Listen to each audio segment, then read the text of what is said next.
The Stranger Things series finale just aired. 10 years, 5 seasons. The journey is now concluded.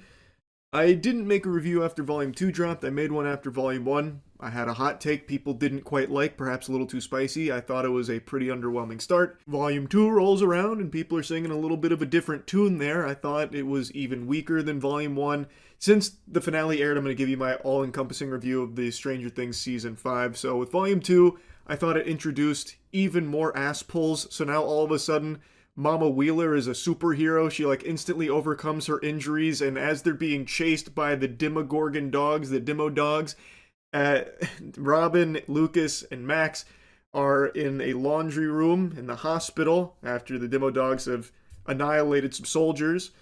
And while there, he is still playing Kate Bush to try and help Max back to the corporeal realm.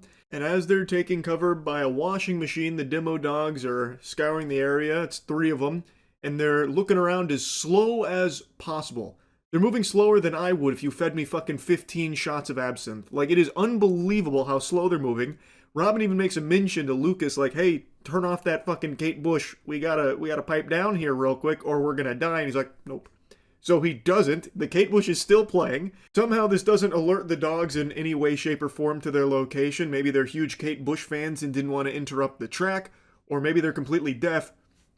But as the dogs get closer, that's when Mama Wheeler pops in, because she had actually booby-trapped one of the washing machines. She put an explosive in there, and as the washing machine starts, all 3 dogs all of a sudden get alerted to it, I'm guessing by sound, so they're not fully deaf, and then they're just watching the washing machine complete its cycle with the explosive in there, blows up, kills all 3. Mama Wheeler saves the day.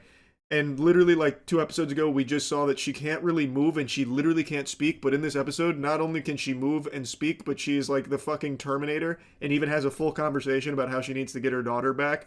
So I guess she has Wolverine's healing factor now, I suppose. But that's just indicative of my main complaint of this season, where everything just happens with no real explanation for how that's even possible for it to be happening in that way. Everything is just so fucking convenient, and there is such a complete disregard for stakes anymore because everyone is basically immortal. We're going to be getting into spoilers here for the finale now, so big spoiler warning. I thought for sure in the finale this is where it was going to get dark, like they had hinted at so many times about there's going to be dark Christmas for Stranger Things, that kind of thing. And still, even in the finale, nobody dies, except for one character they brought back, which was Elle's sister, who we hadn't seen since Season 2 in the most hated episode in the entire fucking history of the series, basically. Well, second only to the conclusion of Volume 2, I suppose. So a character we don't know, can't really care about, who had very little screen time in the season, is the one they decided to kill as the emotional moment. But there was just a complete reluctance here from the writers to actually kill off characters that would have made sense to kill off in that moment for a whole completed character arc, and to remind the audience that this is an intense situation. This is, life or death scenarios. It's not Weenie Hut Jr. Previous seasons, they had no problem doing that. Killing off Eddie in last season, for example. I thought they executed that very well. It was emotional. But in this season, they almost kind of make his death a joke. It really feels worthless because the Upside Down is no longer a scary enemy in and of itself. The Upside Down is basically just going to the park, except it's dark and cloudy. That's it. Those bats that annihilated Eddie, that he sacrificed himself trying to save everyone with those bats, they're not even here. They don't exist anymore. I guess the bats were so impressed with his courage that they all killed themselves. I mean, you could make a leap saying the military went in and wiped them all out. Maybe, I guess. That's not something they showed. Or you could talk about Vecna's pseudo-defeat, maybe having all the bats go extinct. I guess, maybe. But even still, that choice to no longer have actual enemies or terror in the Upside Down takes so much wind out of its sails. You can literally just fucking spring break there. And they spend most of the season doing that in the Upside Down. I just don't like how afraid they were to kill off characters, or even really put them in scenarios of peril where you thought they might die. There was only 1 or 2 moments where I thought, oh, this character's going to die here, and then they didn't. And I don't want this to get twisted because you don't have to have characters dying left and right in order to make it a compelling emotional story. But Stranger Things, across 4 seasons, did use that as a very effective tool in this universe. So to have it all of a sudden no longer be present in any way, shape, or form, it feels underwhelming, especially for what's supposed to be the gloves coming off final season finale that we'd been building to for a fucking decade. And it just felt so easy for them to do exactly what they wanted, everything falling exactly how they needed it to according to plan. And if things were a little cattywampus out of whack, it was like that to fix it. It just felt so simple for them. So I just leave feeling underwhelmed. Now, of course, everyone was talking about and making fun of Volume 2's final episode with Will, taking control of Vecna and turning his head saying, run, that kind of thing. And also the Will coming out scene. A lot of people were clowning on that for being not very great, especially compared to how they handled similar subject matter in the previous season, where they turned it into like a basically Avengers in-game moment, or like Lord of the Rings and My Axe, that kind of thing. It does just feel like season 5 felt very rushed in its writing, where they knew what points they wanted to hit, and they kind of just threw caution to the wind to getting to those points in the plot. Like the Mind Flayer being brought back into the fold. I actually like that explanation for how the Mind Flayer played into Vecna and how they were basically, in this symbiotic relationship with one another. Mind Flayer maybe controlling Vecna, but actually not really. Vecna, Henry, he agreed with everything he was shown there, and they are one entity. Very cool, considering we were all led to believe that it was Henry controlling the Mind Flayer. I thought that was cool. We get a little bit of Henry's backstory, which was all right. I didn't love his backstory all that much, but it was decent. What I did really like was the explanation for what the Upside Down is, being a wormhole. I thought that was great. I thought that was a very cool explanation, and it did add a lot to the finale, where it's like his plan is to merge the Abyss, which is where, Henry was blasted, banished to the fucking Shadow Realm in the Backrooms, sent him there, and then that wormhole ties into L's origins. And now that connects Abyss and Hawkins, and the plan is to bring the Abyss and merge it with our dimension, our world, and they have to stop that.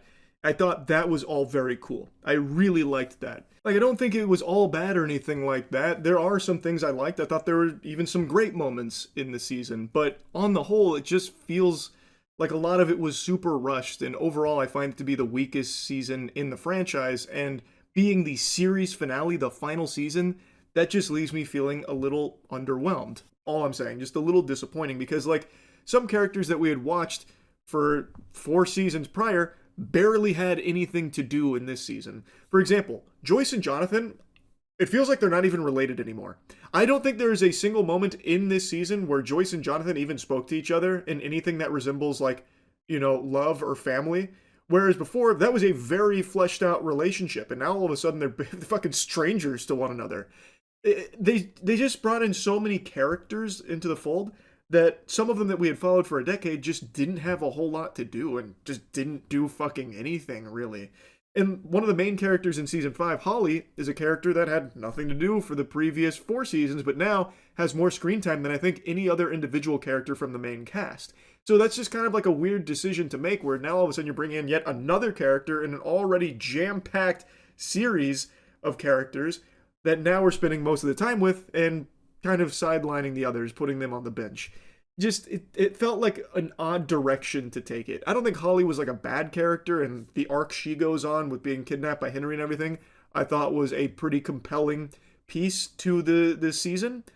But I also don't think it necessitated that much screen time and that much focus, which was taken away from the rest of the crew, who then, when we see them, they basically solved all the problems and are in position now to execute their plan, and you're left wondering, well, how the fuck did we even get to this point? You know what I mean? Those are kind of like my broad strokes impressions of season 5 as a whole, but I want to talk specifically now about the finale, because I liked the finale much more than most of the episodes of this season. But that's not to say it's perfect, and I want to get the complaints on the finale out of the way right now. The biggest complaint I have is just how easy it was to defeat Vecna and the Mind Flayer. They look like actual chumps. You build this up, these 2 big bad entities, for so long, and we have seen them be somewhat defeated in the past, but now we see them in prime shape. This is them at their most powerful, and they are easily disposed of, especially the Mind Flayer. Very cool looking enemy in the Abyss. They make the Mind Flayer look hype as fuck. But the Mind Flayer is defeated by the team deciding we need one person to be bait, which is Nancy, who has become basically like a G.I. Joe super soldier. She's killed like a bunch of people now. She's an elite marksman killing everyone, so she's going to be the bait to shoot the mind flare and have it chase her to a cliffside where the rest of the team is going to ambush it. And they come up with this plan while they are being cornered and chased by the mind flare, meaning that they only have like maybe a minute at most, but more than likely like 45 seconds to somehow have Nancy be bait for the mind flare without getting caught, this giant creature, and the rest of the crew is going to scale an entire mountainside, get to the top in like a minute, and then start like peppering it from up there. Break. And then they do it. Instantly they do it. Nancy outruns it, gets to the entrance to the cliffside. Everyone's already on top. I guess they fucking teleported it up there, or maybe they had really great climbing gear or free climbed it extremely fast.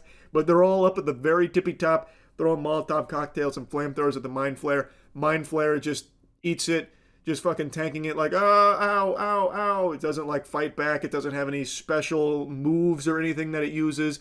Dustin and Steve go under and start fucking jabbing it with their spears. And that's how they're able to stop the mind flare. While inside, 11 is in a psychic battle with Henry, Vecna, and it's very easy for her to beat him. Because, of course, there is a hive mind, so as they're hurting the mind flare, Henry's getting hurt too, but I don't know, it just felt like extremely easy. Like, very easy. She just kind of, like, ragdolls him a couple times, and then, like, he fights back a little bit, kinda, and then he pushes him onto a spike with the help of Will, who's, like, impeding his ability to fight back super well. But I don't know, man. You build up for all this, and then it's that easy to defeat them. It just, I don't know, it just, like I said, feels just a little underwhelming is all. And my other big complaint is the military here. They're just like the evil presence that wants to just make more psychic soldiers, so they want to kidnap Elle.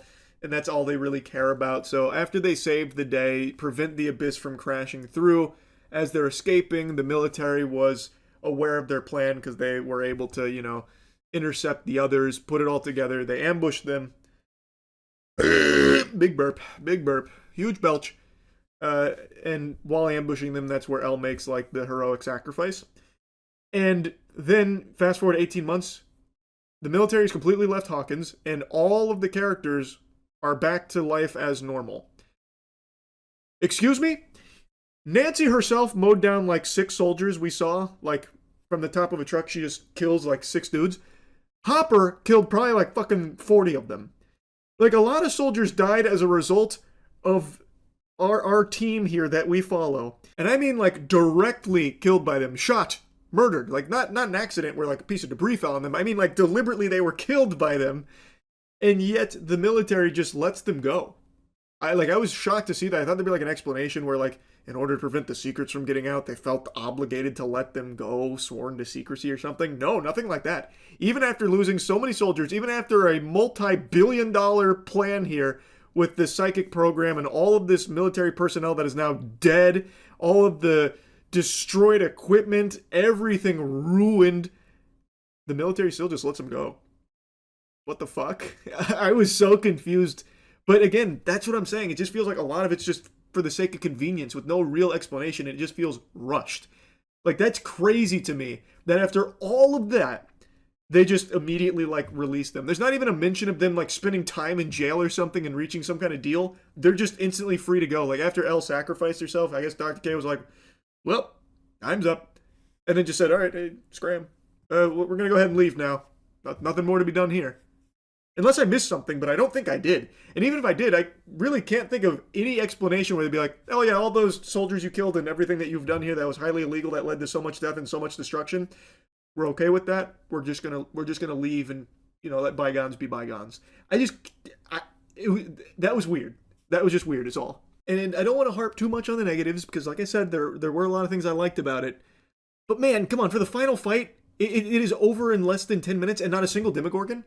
Like, you're fighting on their home turf. Not a single bat, not a single Demogorgon. It's just Vecna, just Mind Flare, and they just get fucking slammed. They get their hams steamed instantly by the team here. Like, come on. It just felt like such a weak final fight. Like, it wasn't climactic. Like, the actual death of Vecna, I thought they did great. Like, after he's defeated, everything that happened after he died, I thought was solid. Basically, everything once Vecna died, and, well, excluding the stuff with the military, I thought was handled well. Like, I love Joyce being the one to deliver the final blow to Vecna. I love seeing how awful Vecna was to the cast.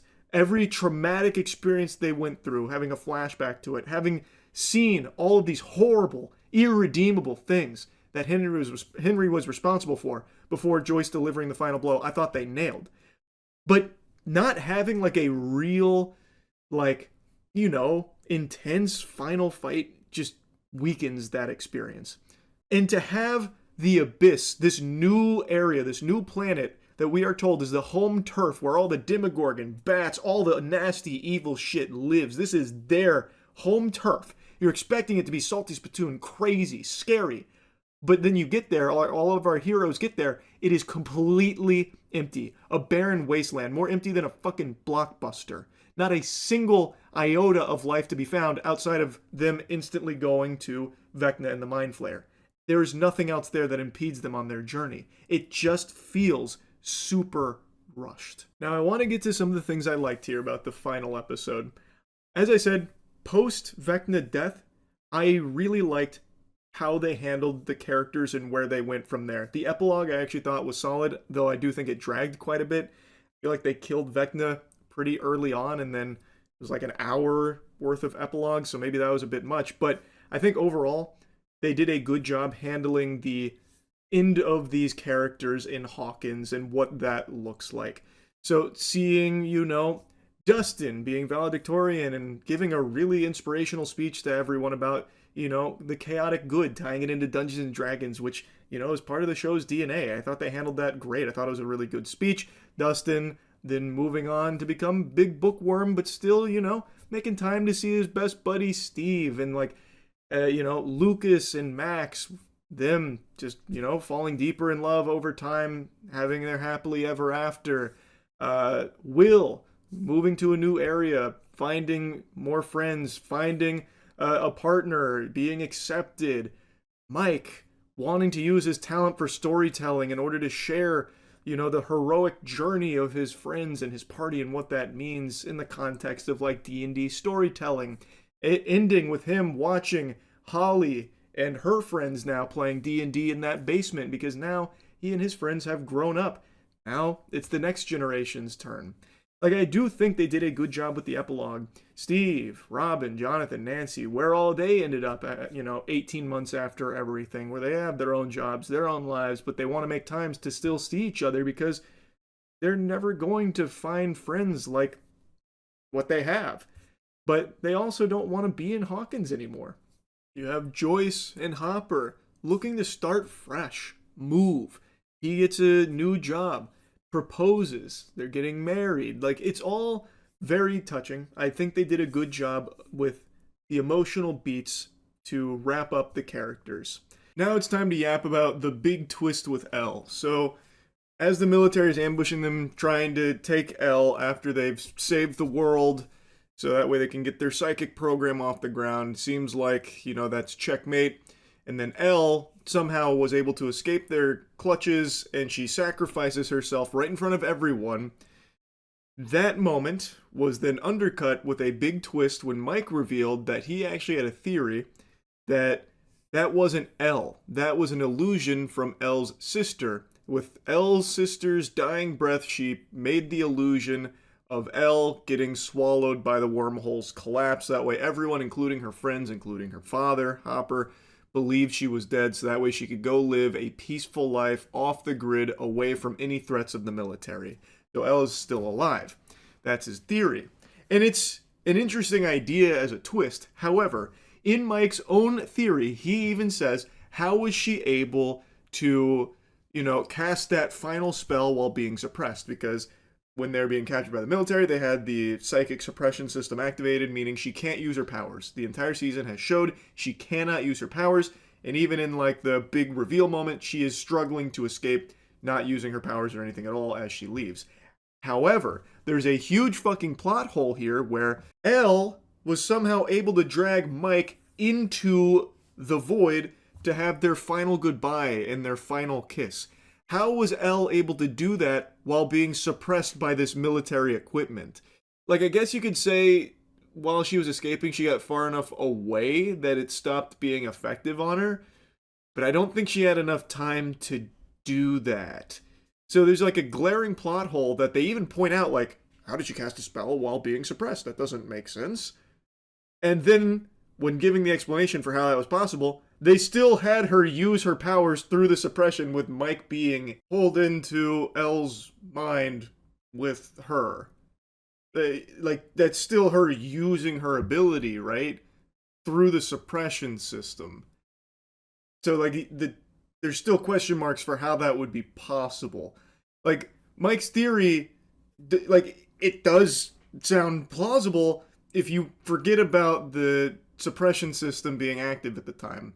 Like, I'm sure Hop would have told him about Callie's death, so this would be something that he could start to, like, rationalize as maybe they had this secret plan together. The twist as an idea, I think, is cool, and it does make sense with, you know, Hopper's speech being so emotional and having Callie hear that, her wanting to maybe do something to save Elle's life so that way she can go live the life that, you know, she's always wanted and always deserved, you know, being able to live peaceful, happy, that kind of thing.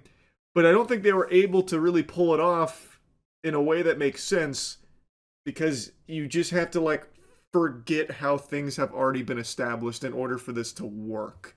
Also, the lab blew up like way before Elle was taken away, and that's where Callie was in Mike's theory, projecting this illusion of Elle. So when it blew up, that should have also fucking evaporated the illusion too, because Callie would have died there way before Elle did, yet the illusion was still there. It persisted. So, like, there's just multiple things about it, like this theory, that don't really work when you stop to think about it. Now, there is an explanation I've seen people say that I think kind of makes sense here, that it's a coping mechanism for Mike. This is how he's going to accept what happened and move on, by making up this happily ever after for Elle, even though it's not the reality of it. I think that makes a little more sense, where that didn't happen. That is just, you know, a story that he's telling that brings him and the rest of the party comfort, believing Elle is out there having her happily ever after as well. But the reality is, she did sacrifice herself there in that moment. I think that makes more sense, that this is just his story. This is what he chooses to believe, as opposed to being what actually happened. Just my overall impressions of the season are that it felt rushed, and a lot of things about it I just don't think worked, and kind of betrayed what they had set up for 4 seasons worth of build-up and emotional stakes and weight. And their reluctance to, like, kill any characters, I do think, was to the detriment of the season. And I really just don't understand why they kept, like, pretending that this was going to be, like, the darkest season ever. I hope you're ready to have a fucking sad Christmas with Volume 2 coming around and all that. Like, I don't get that. Maybe just the big bait and switch or something, because it really is, like, the truest happily ever after I've ever seen to a show, to a degree where in some cases it literally just doesn't even make sense how they were able to pull it out of their ass that the characters survive. So, I won't yap about it too much. It's already been like fucking 20 minutes. It wasn't a bad finale by any means. Like, I do think there were quite a few things to like about it. But the season as a whole, I think, is definitely the weakest. I think they really wanted to wrap this up, and so they kind of speed ran a lot of things with it, which just is a little disappointing. Anyway, though, that's really about it. So, yeah, glaze is a powerful thing, and it spreads like a virus. To some people, it's like a drug almost, where they can't help but just spread it. And what you find to be glaze-worthy, I might not, and vice versa, but I'm something of a glaze epidemiologist, where once something starts to spiral, I start to study and try and sink my teeth into it to find out, does it deserve this level of adoration? And such is the case with an anime that just premiered called Sentenced to be a Hero. I'd never heard of it before, but seemingly out of nowhere, tons of people gushing grannies over it. I've even seen some people say that this will be the biggest anime of the season, which is big boy words. That's beefier than this fart. Don't know if the mic picked it up. That one was just a bunch of air. The hair was a silencer on that one. Not a lot of bass there. Point is, this is a stacked season for anime. Some huge names are coming in for a new season that people are extremely excited for. But right now, all eyes and all attention are on Sentenced to be a Hero. Now, granted, it has started before a lot of the other ones, but it has a huge 9.1 rating as of me making this video, so of course, I had to check it out. Does it live up to the hype? Now, there's only one episode of it right now, but it's an hour long, which I really appreciate it. I think that's always pretty special. To me, that shows like a level of confidence in the show that they believe it's going to be a spectacle, and we're coming out, you know, the gloves are off. So it's 1 hour premiere here for Sentenced to be a Hero, and let me tell you, wow, is it impressive. Like, the visuals in this are incredible. I saw that was a lot of people's, like, big point is how great the action is in Sentenced to be a Hero. They weren't lying. It is constant action throughout this hour, and it is animated beautifully. It goes fucking hard, and I love that our main character, Xylo's power, isn't the standard, you know, like super strength kind of thing. He uses sacred seals. One of them lets him fly, and the main one you see him using for combat is he imbues swords with fire and light, which cause them to explode. So he throws swords that blow up on impact, and he uses it to kill demons. In this show, they're called fairies. They're controlled by a demon lord. It is extremely hype. This premiere felt like I was watching the finale to an anime season. Like, this was almost anime movie level quality for this hour. I was very, very, very impressed.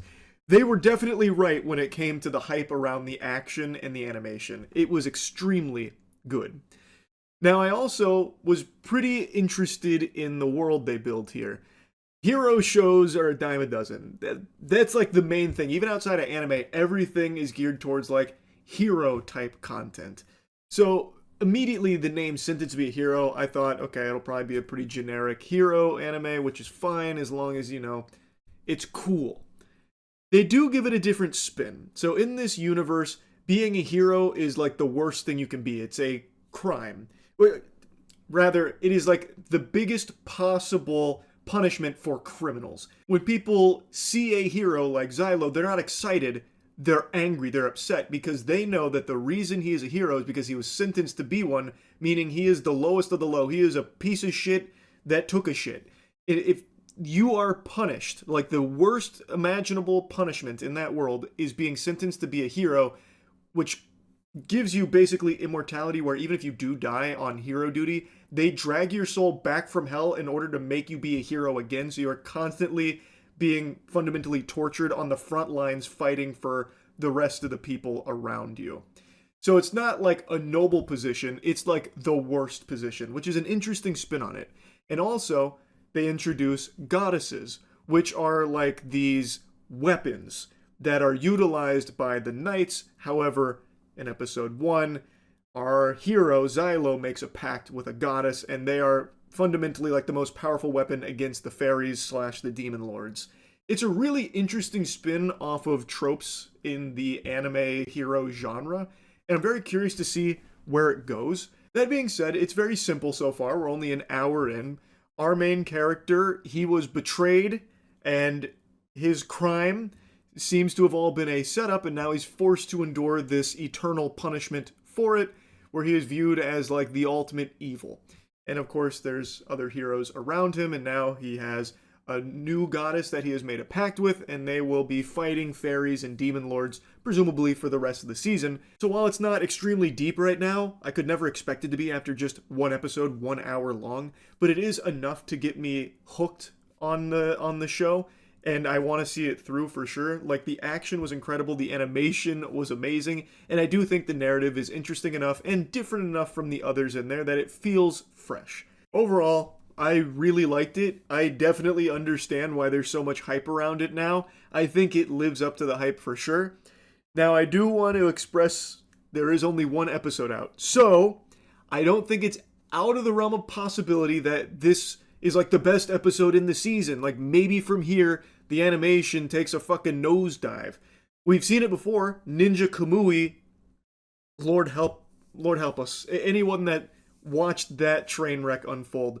The first 3 episodes, fucking masterpiece. And then it just eats the fattest ass you've ever seen. CGI out the wazoo, becomes like the worst mecha anime ever. They even had like AI images in it at one point. It was a fucking disaster. But it had 3 amazing, beautiful episodes in the beginning.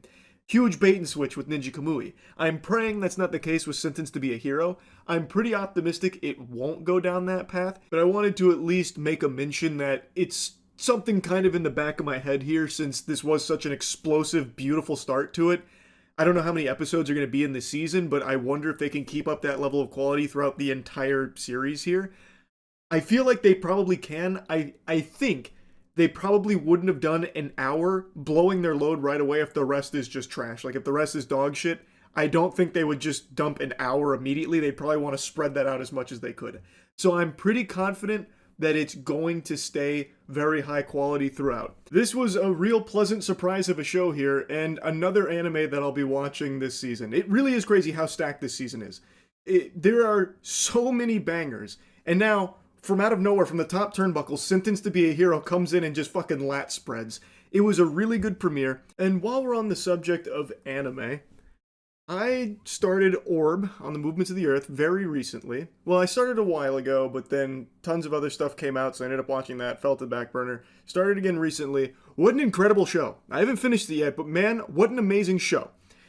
And then I heard that the creator of Orb made 100 Meters. Buddy mine Dankin hasn't stopped going ballistic over how good 100 Meters is, which is an anime movie that's on Netflix right now. So I also just watched that. What a fucking amazing movie. I've said this for the last 3-4 years maybe. We are actually in the golden age of anime animation, like in terms of how incredible these shows look. I know plenty of people will split hairs over the quality of anime that's coming out, whatever. I'm not here to have that debate. I'm talking purely from the standpoint of animation. It is breathtaking how incredible the shows and movies are that are coming out. Visual masterpieces. The spectacle is unbelievable. In 100 Meters, there is a 3.5-ish minute continuous shot that is painstakingly rotoscoped frame by frame. I looked it up. It's 9,800 or something drawings just for that one section. It is a clear labor of love, and the passion is oozing out from that film every second. I was really, really, really impressed with 100 Meters, and I'm really enjoying Orb, so I'm definitely going to be finishing Orb as well. Big fan of that creator now. Back-to-back bangers I really liked from them. I just wanted to briefly mention that here since I'm just yapping about anime. Incredible stuff is coming out right now. And like I said, this season is so fucking stacked. Also, Fate, the new Fate series just started. It just had its premiere. I haven't seen that one yet, but apparently it's really good. So anyway, yeah, back to the whole point of the video. Sentenced to be a Hero. Great start. Excited to see more. That's really about it. It lived up to the hype. That's about it. See ya. Primate, a new horror movie about a chimpanzee with rabies that starts killing an entire house party. Is it good? I mean, kinda, I suppose. I saw that this film debuted with overwhelming enthusiasm and really high scores, so I thought for a moment that the trailers were deceiving and this wasn't a really simple movie. It's not just, a slasher film where the bad guy is a chimpanzee. There must be a lot of depth or something, a very complex onion to peel apart. After seeing it, I could tell you it is a slasher with the chimpanzee taking pleasure in just killing people having a house party. I'm a little surprised at how high the reviews are. I think maybe people just appreciate the unapologetic nature of just how simple a movie this is. Anyway though, this film is every horror cliche you could possibly find in a slasher put into here, but with a new Fortnite skin on it. And I gotta tell you, the new skin does make it more entertaining. It is actually very silly to see an evil chimpanzee become fucking ghost face here. Even trying to scare and torment the people that he's killing. So there's a scene where he's got an iPad that can verbalize for him. So he starts spamming Lucy, bad, Lucy, bad, Lucy, bad, Lucy, bad, right before like jumping on her from the fucking top turnbuckle to like, go crazy on her. But overall, the film doesn't do anything you haven't seen a million times before, with characters making the stupidest decisions. And I know I say that for so many horror movies, but it's because it's so common. In this one, I don't think a character even accidentally makes a good decision. Anyway, though, I've already kind of dove into the meat and potatoes without even giving you, like the actual overview here. Obviously, we're going to be getting into spoilers. Here's your spoiler warning. So the movie is about a family that has a pet chimpanzee named Ben. Ben has been trained from the mother, who was a linguistics expert, to communicate with them. The mother has passed away, so now it's just the daughters and the dad. And one of the daughters is finally coming home after a long time away, and she brings her friend, who brings her friend, and they meet two dudes on the plane who are like your quintessential frat douchebag party, like, titties, a beer, yes! That is all they are. And they meet them on the plane. Then they go to Lucy's house. She's our main character. And Lucy's father is about to go away because it's an important deal that he's got to do. So even though his daughter's finally home, he can't really stay and celebrate. So it's Lucy, her sister, and Lucy's friends. And they have a house party because Papa's not there anymore. So they said, it's time for beer and weed. So they have a house party because the house is all to themselves. We meet Ben, who unfortunately got in a little bit of a tussle with a mongoose. And the mongoose had rabies. Then Ben escapes from his enclosure after murdering one of the doctors that was coming to check on him. He rips his face off. The gore in this movie is pretty impressive. Like, I know it's a lower budget film, but it actually looked pretty solid. It's not just some like super lazy low budget CGI that you'd find on a CW show or anything. I looked it up. It's practical. It's an actor in a suit with an animatronic face for the chimpanzee. So it looks good. And it's not like, very cheap suit or anything. Don't be picturing that scene from SpongeBob where he gets him in the sack and starts beating the devil out of him. Like, it is a decent looking film. And the kills are pretty brutal. Like, Ben rips someone's jaw off, like, straight off their face. Like, and it doesn't look like, dog shit PS2 graphics or anything. And that's pretty much the whole movie. I basically described the entire story. It is, they were throwing a party because dad was out of town. Ben's got rabies, and now he just wants to kill everybody.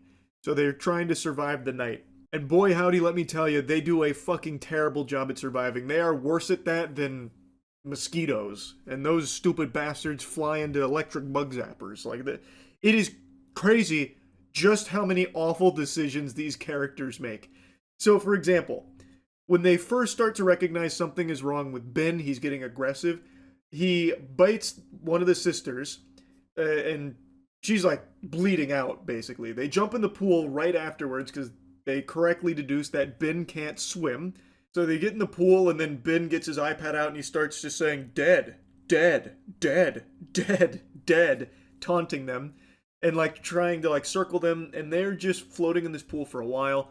Eventually, Ben like ambushes them, so he climbed over the top of the pool and then dropped on the other side to like scare them and like try and grab one of them, but fails. And he's just sitting on that edge, and the edge of the pool is right by a cliff. So the only guy here at this party decides he's going to be the big shot hero, and he comes up with a plan to push Ben off the side. And when he goes to push Ben off the side, Ben basically just flips him over instead, and then he falls to his death and has his head explode on a rock down below. Then Ben comes up and starts laughing, like maniacal laughter, like a comic book villain.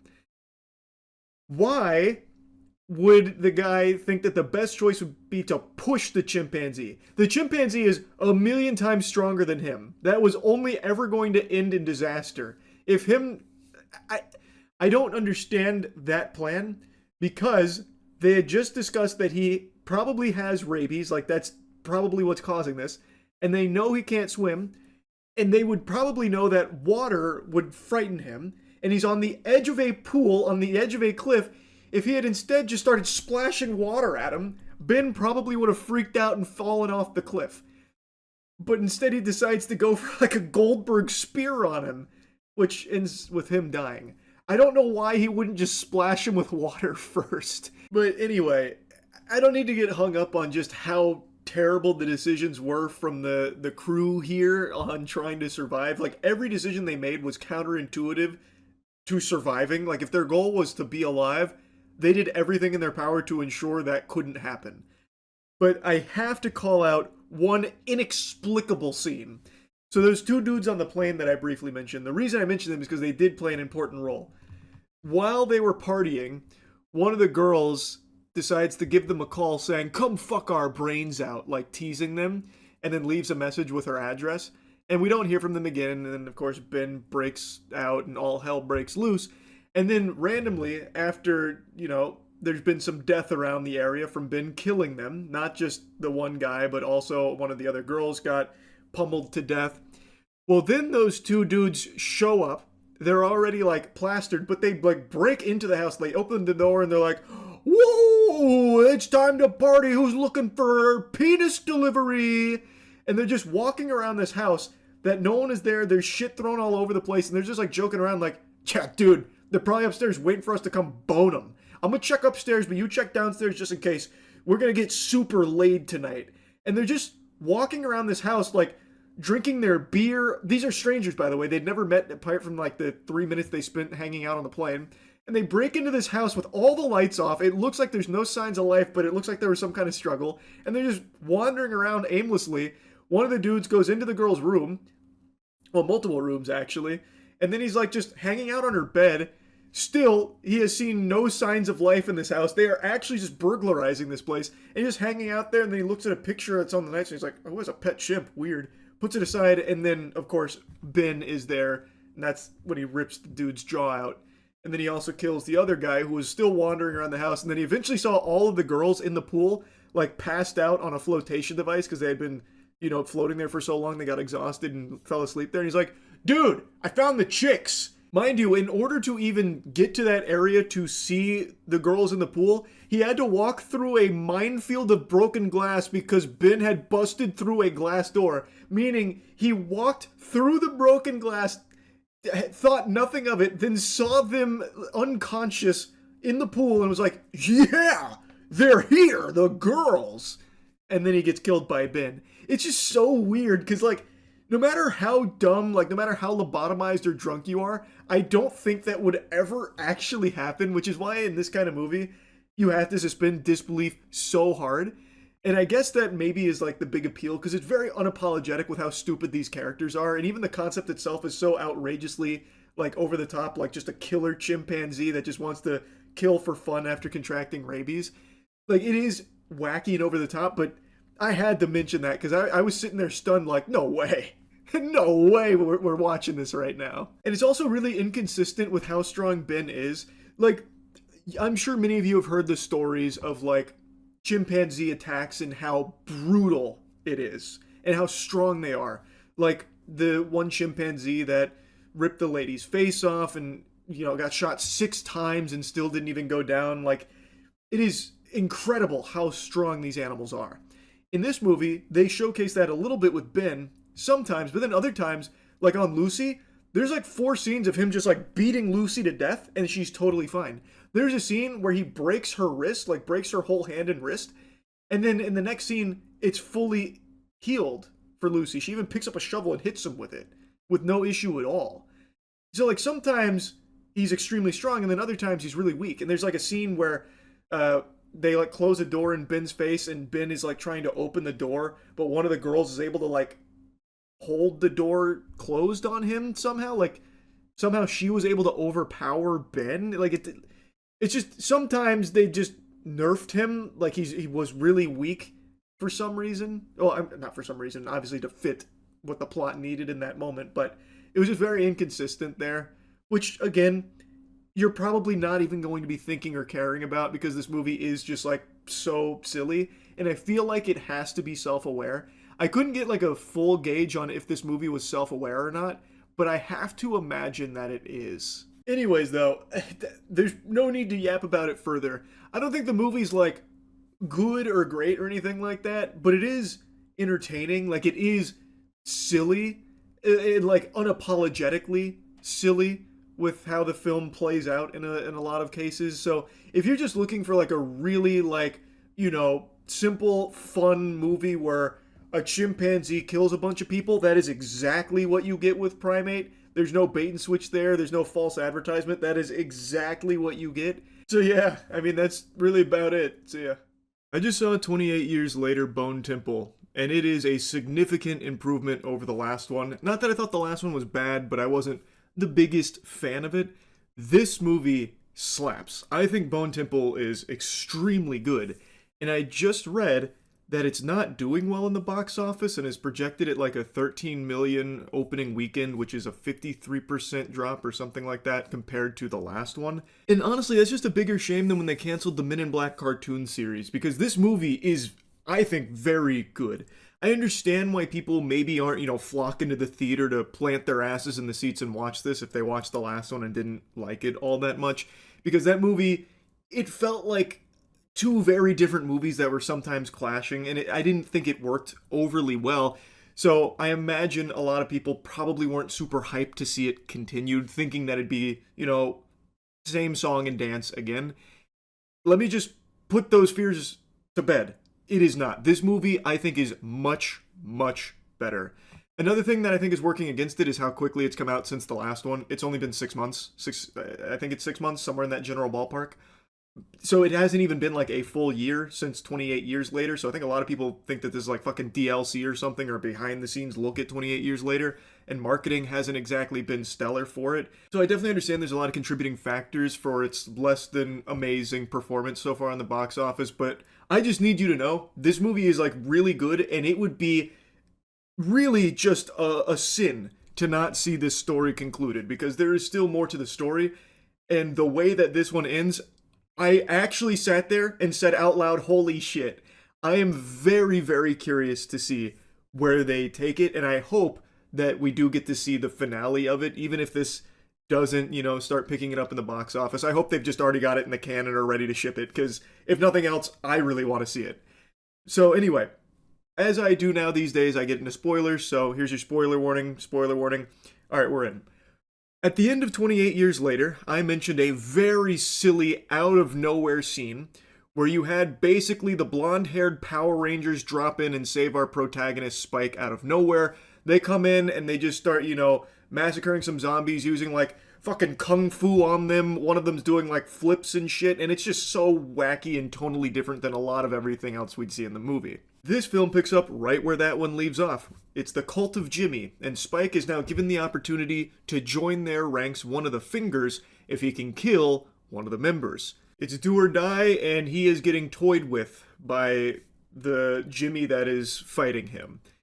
But Spike is able to pull it off. He kills that Jimmy, and now he is forced into this lifestyle in the cult of Jimmy. It's led by Jimmy Crystal, who is an extremely entertaining villain. Like, I thought it would just be, like, super goofy, over the top, and, like, cheesy, which has its own certain charm to it.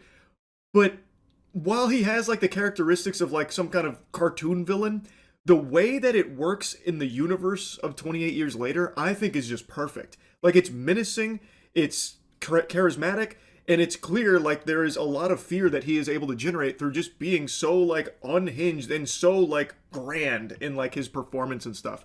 So, like, the whole thing is Jimmy Crystal is communicating with old Nick, Satan, and he and his hand, which is the 7 fingers, are going through and just offering charity to Satan, which is basically just killing people and torturing them, letting their screams be the music to old Nick's ears. And Jimmy Crystal is just, like, very theatrical in it, like, "Oh, Nick, I can hear you in my noodle. What charity shall we provide?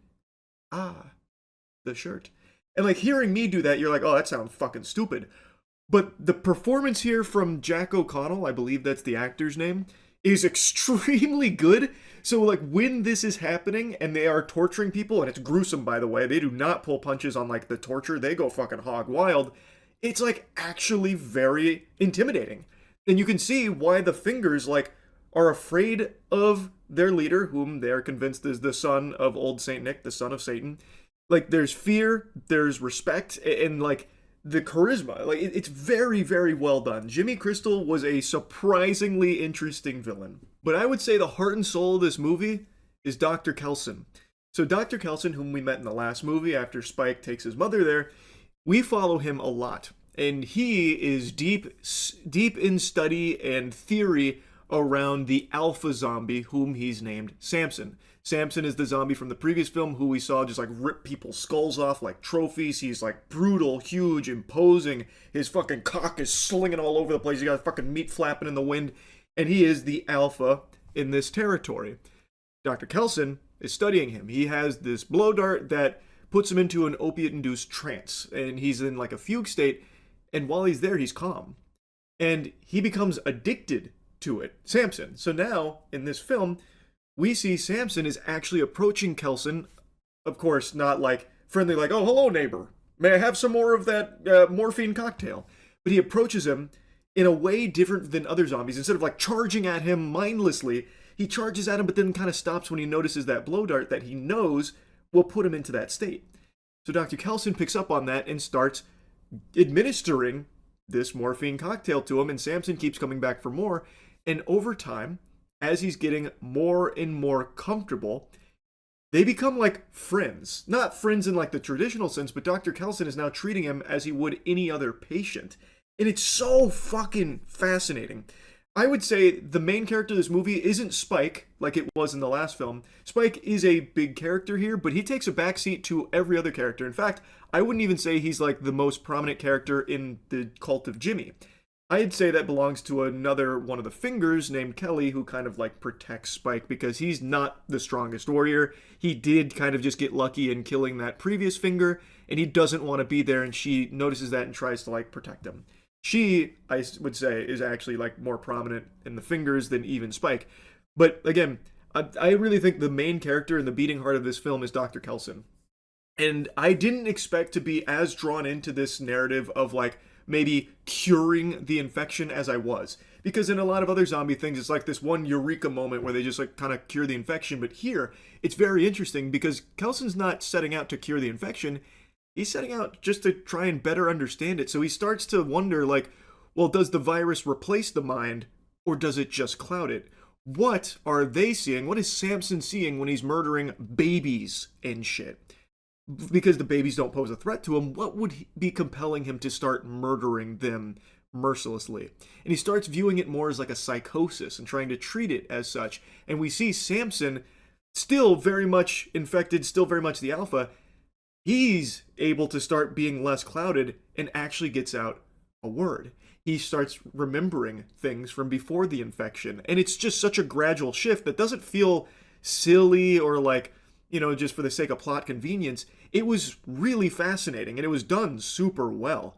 I just, pretty much everything in Bone Temple, I think is an improvement over the last one in every possible aspect. I think it's a lot more gruesome.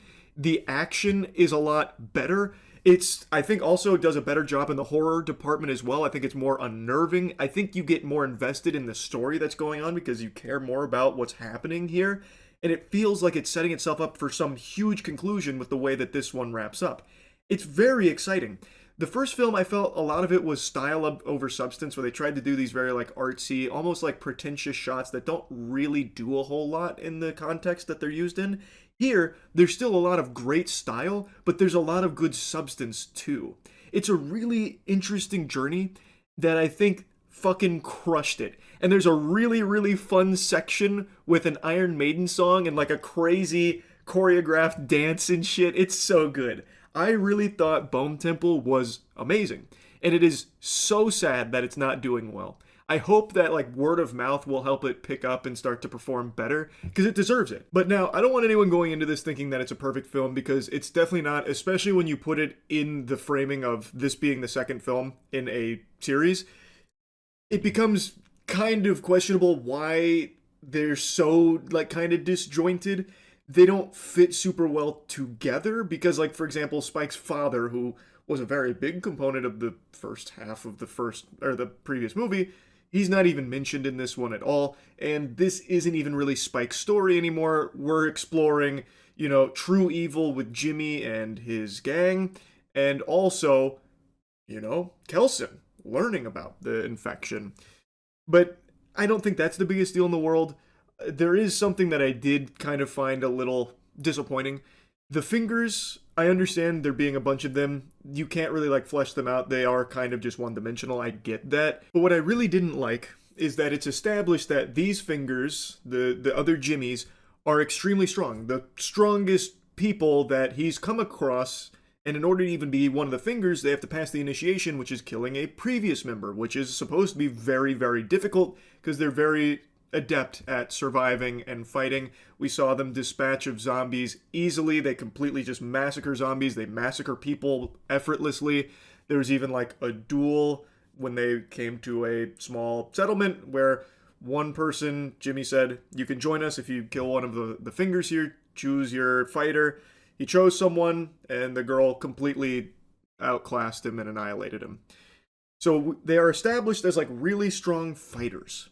But towards the end of this film, they are easily killed. So like one of the fingers is able to kill all of the others with like single moves. And I'm not talking like elaborate moves or anything. It's just like this and like this. And it wasn't like surprise attacks or anything. I guess one of them was, but the others weren't. It was, you like slapped one of them, then stabbed. And then the other one stabbed. And it's like, that's underwhelming because this whole time we've been led to believe these fingers are maybe not equal in terms of fighting prowess. Like maybe this one finger that's betraying them is more talented than the rest, but it should still at least be some kind of fight, some kind of like climactic showdown, I would have thought. It just feels like they were strong when it was convenient for the plot, but then really weak when Spike needed to survive or when they needed to wrap a certain thing up. That just felt a little deflating to me. I would have liked to see them be able to show why they're even fingers in the first place about being strong fighters. And there's a couple other individual scenes I don't think worked overly well, but it's really not like a big detriment to the film or anything at all. Like I said, I think the movie slaps overall. I was very impressed and pleasantly surprised at the big improvement between the previous 28 years later and now this one. And like I said, I really would like to see how this story concludes. Anyway, though, that's really about it. See ya. If you heard some weird noises outside of your home earlier today that sounded like some kind of haunting, like a ghost saying boo, well, rest assured it wasn't a ghost. It was probably just some people that saw the new Silent Hill movie. It has a 9% on Rotten Tomatoes right now, which I imagine will probably be one of the lowest of the year, if I had to guess. I just got home from seeing it, and I want to give you my thoughts on it. I was someone who just recently watched the first Silent Hill movie from 2006, and then the abhorrent abomination that was Silent Hill 2012, whenever that came out, where it was like all about 3D, and it was actual trash, but in an entertainingly bad sense. Every conceivable thing that could go wrong with a movie went wrong with the second Silent Hill film. I think it was called Revelation or something, and it creates kind of like a disaster masterpiece that's so bad it's good. But that first film I actually glazed. I made a whole video going over it because it is surprisingly passionate. Like, it is a film that very clearly wanted to have a faithful adaptation of the source material, and I think it succeeded for the most part. It has some problems, sure, it's got its flaws, but that first Silent Hill movie from 2006 is actually pretty solid. And the director of that movie didn't direct the second one, Revelations, which I'm sure he still goes to bed with a smile on his face every night for, because if he did direct Revelation, boy howdy, I bet he never would have landed another gig in his life. And then he came back to make this new Silent Hill film, Return to Silent Hill. This director's name is Christoph Gans, and I was cautiously optimistic that this was going to be good, even though a lot of like the behind the scenes photos weren't looking amazing. I had faith that this being the same director of the '06 movie was going to come and deliver something of high quality that Silent Hill fans and even just anyone could appreciate, really. That hopium couldn't have been more misplaced. I just finished seeing it, and it just makes me question, how the fuck is this the same guy that made that movie in 2006? Everything he did right in 2006, he must have forgotten. Maybe the Men in Black came in and neuralized him or something, I don't know. But something happened between then and now that led to Return to Silent Hill. What I will say is that I don't think it's a 9% bad. It's not nearly that catastrophic. I think the reason it's that low is because it is pretty insulting to the source material. Like if you're familiar with Silent Hill 2, this movie is most likely going to really rub you the wrong way. This thing is going to be chafing your fucking cheeks, I bet. It's a movie that fans of the franchise will not like, and fans of good movies also will not like. I saw this movie with two friends that hadn't played the game that it's based on, and both of them had the same reaction when the credits rolled, which was, eh. Which compared to the other reviews may as well have been fucking 2 thumbs way up and 5 stars on Letterboxd. Most people seem to really hate it. I am more in that camp where there, for me, were very few things to appreciate about it, and I think a large part of that is because I do like the game so much, and I do like his previous Silent Hill movie significantly more. But for the sake of this review, I'm going to set those things aside to the best of my ability. We're going to be getting into spoilers, so here's your spoiler warning. One thing this movie does that I think is absolutely going to make fans dislike it and any general audience member dislike it as well is that it tries to take moments from the game and ham-fist them into this film in context that just doesn't work, which leads to a lot of ambiguity. If you've played the game, you'll recognize the scene because it plays out similar to the cutscene in the video game counterpart, but it's in a very different place for a very different reason. Really, the best way to summarize this movie, it's like watching a YouTuber try to speedrun the lore of Silent Hill 2 while ripping shots of Fireball. So there's a lot of things that they're forgetting about, and it leads to a lot of disjointed shit. Like a great example is Eddie. Eddie is in here for actually maybe 30 seconds, and then he like punches James once or twice, and then he disappears, and he is never even referenced again throughout the rest of the movie. I think people just forgot that they ever even had that character in this movie to begin with. And I think the actor forgot he even took the role to begin with as well. Like, there are just so many things that do not work and feel out of place, but you can recognize them from the game because I guess they felt like an obligation to have game moments in this movie, but they're also putting them in this movie in a completely different sense because this movie completely rewrites a lot of the most crucial components of the game lore. So now the scenes that they're taking don't fit in the movie's lore, so everything's all fucking cattywampus and isn't really working. It's constantly clashing. So a huge thing they change in this movie versus the game is now they introduce a cult, and Mary's father was basically the cult's god that was poisoning his daughter, and that's how she ends up getting sick. And also, it completely rewrites James and his motivation and his relationship with Mary. That completely changes in this movie for the worse. And it completely changes a lot of the scenes that they took from the game and put in the movie because now those scenes don't work here. But even setting all of that aside, like the messiness aside, the visuals are also really inconsistent. There's a few moments that look pretty good. Like, I still think the nurses, for the most part, look good. It's clear this wasn't like a massive budget blockbuster or anything. So I know they, had fucking morsels to work with in the grand scheme of Hollywood budgets, but there are some moments that look fucking terrible. Especially when it comes towards the end of the movie. And pretty much anytime they introduce fire, it looks awful. So, like, the visuals get really rough, and there are some laughably bad scenes in here. Like, the very beginning of the movie, actually, there was something that made me do this in my seat. I did one of these, just out of instinct. And it's when James meets Mary, which is very different from the video game, which I understand he wouldn't be able to take this movie and make it 1-to-1 with Silent Hill 2. I would never expect that, and I don't even think that would be a good idea. But what you would expect is that there'd be a cohesive story told that is at least faithful to the source material, like he did for the first Silent Hill film. Anyway, though, James meets Mary because he was smoking a doobie, getting a little joint lit up in his car, got distracted and then swerved as a truck was coming towards him, and then he hits Mary's luggage, throwing the clothes all over the place. And she's like, "Oh, you gotta be kidding me! I can't believe this wasn't tarnation." He's like, "Oh, I feel so bad," and it's kind of love at first sight. She has all of her bags packed, waiting for a bus. The bus shows up. Mary flags down the bus. Wait, bus driver, let me on. But because her luggage got hit with the car, one of the latches doesn't work. So once James puts the clothes back in and he's helping her carry it to the bus, it opens up and her clothes spill out again. And she goes, "Ugh, never mind, go on." And then shoos the bus away. Why would she do that? All she had to do was just carry that piece of luggage in without the latches. She would just put it under her arm, which is exactly what James did eventually too.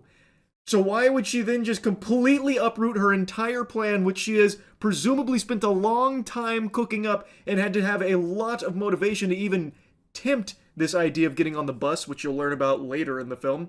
And all of a sudden she just decides, oh, fuck it, since the latch on my suitcase here is broken, I'll just forsake all of that and go back to my fucking existence in Silent Hill. Why? What reasonable person would do that after you've already steeled your resolve to make this decision in the first place, all because the latch on the suitcase no longer works?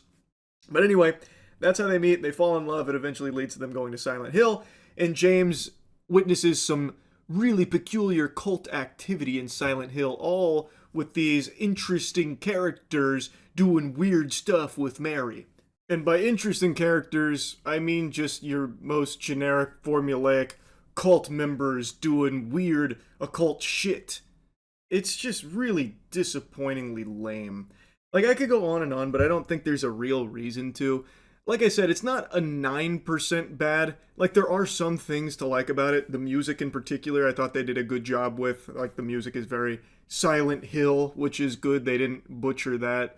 And there's a couple of scenes that I think were pretty okay because, like, for the nurses, they once again used dancers, which worked really well in the first Silent Hill film. And there are a couple of moments where I do think, like, the practical effects they used looked good. And I also think that the actor who played James did a pretty decent job with the character, actually. I don't know if that's a hot take or not, but I actually thought he did fine as James. It's just, he was given quite a bit of poop to work with here, unfortunately. But his actual portrayal of the character, I thought, was pretty decent in comparison to, like, the video game counterpart. I thought he did, like, a very solid attempt at it. I just wish that the rest of the movie around it was of higher quality, is all. Oh, there's one other big thing I want to mention. I recently learned through that, like, Matt Damon interview segment or whatever it was about how, like, Netflix wants him to repeat the movie's plot multiple times for people that aren't paying attention, like, on their phones. That way they can always know what's going on. So a big thing that they preach is, like, you need to reiterate everything happening multiple times. This movie gave me that vibe. Because, like I said, there's a lot of ambiguity in this film about, like, what's in James' head, what's a hallucination, what's real, what's, like, actually happening and all of that. Which you would expect means the audience would have to start paying attention and starting to think. But then, the movie will always tell you exactly what's real and what's fake. They have, like, characters that will just verbalize the plot multiple times, like, oh, well, Mary died, and, you know, James, he's been having a hard time accepting it. James, you know, after Mary's death, which he refuses to accept, has been making up all kinds of things in his head. It's like he doesn't even want to come back to reality. And it's, like, constantly telling you, like, okay, so that's a hallucination, that's fake. Okay, so that's real, that's fake. That, like, it is constantly just regurgitating the things that I would expect you would need to think about as an audience member, which was pretty annoying. And, like, Pyramid Head, for example, there is a scene that beats that home that this is a projection of James, where Pyramid Head gets summoned by James and then does something. I won't spoil that, I suppose. I don't know why I'm going to keep any spoilers to myself here, but Pyramid Head gets summoned by James, and then it zooms into a opening in Pyramid Head's mask, and you see James's face. And if that wasn't enough to convey the message, it then cuts to a flashback of James painting, and it's a portrait of James, and he's throwing red paint on it in the shape of a pyramid on his head. And it's like, okay, we fucking get it. Like, I don't understand why it had to, like, beat these things home, while also trying to present itself as somewhat ambiguous or even, like, artsy at points. It just doesn't... Overall, I just don't think this movie lands for anyone really, fans of the game, or even just people that want to see a good movie. I don't think this does a good job in general. But I also don't think it's 9% bad. It's not good, but it's definitely not 9%. Anyway, that's about it. Yeah. I imagine most of you are familiar with the classic fairy tale of the princess kissing a frog and it turning into a charming prince. But based on the video I made earlier today, it seems most of you are unfamiliar with the true story of the out-of-touch Hollywood director that kissed a beautiful video game franchise and turned it into a piece of poop movie that's now playing in theaters called Return to Silent Hill. I made a review on it earlier today, and I feel like I should apologize for even making anyone aware of it. It seems most people were happier in the blissful ignorance, unaware that a new Silent Hill movie was even coming out and that it's bad. But I thought, instead of just focusing on, something negative, a bad movie that I wouldn't recommend to anyone, why not balance out the videos today here with the opposite of something that I have been recommending to literally everybody for like the last week. It's called Orb on the Movements of the Earth. It's a Netflix anime, which I know immediately just had a ton of people roll their eyes and just like really tempted to just stop the video now and leave.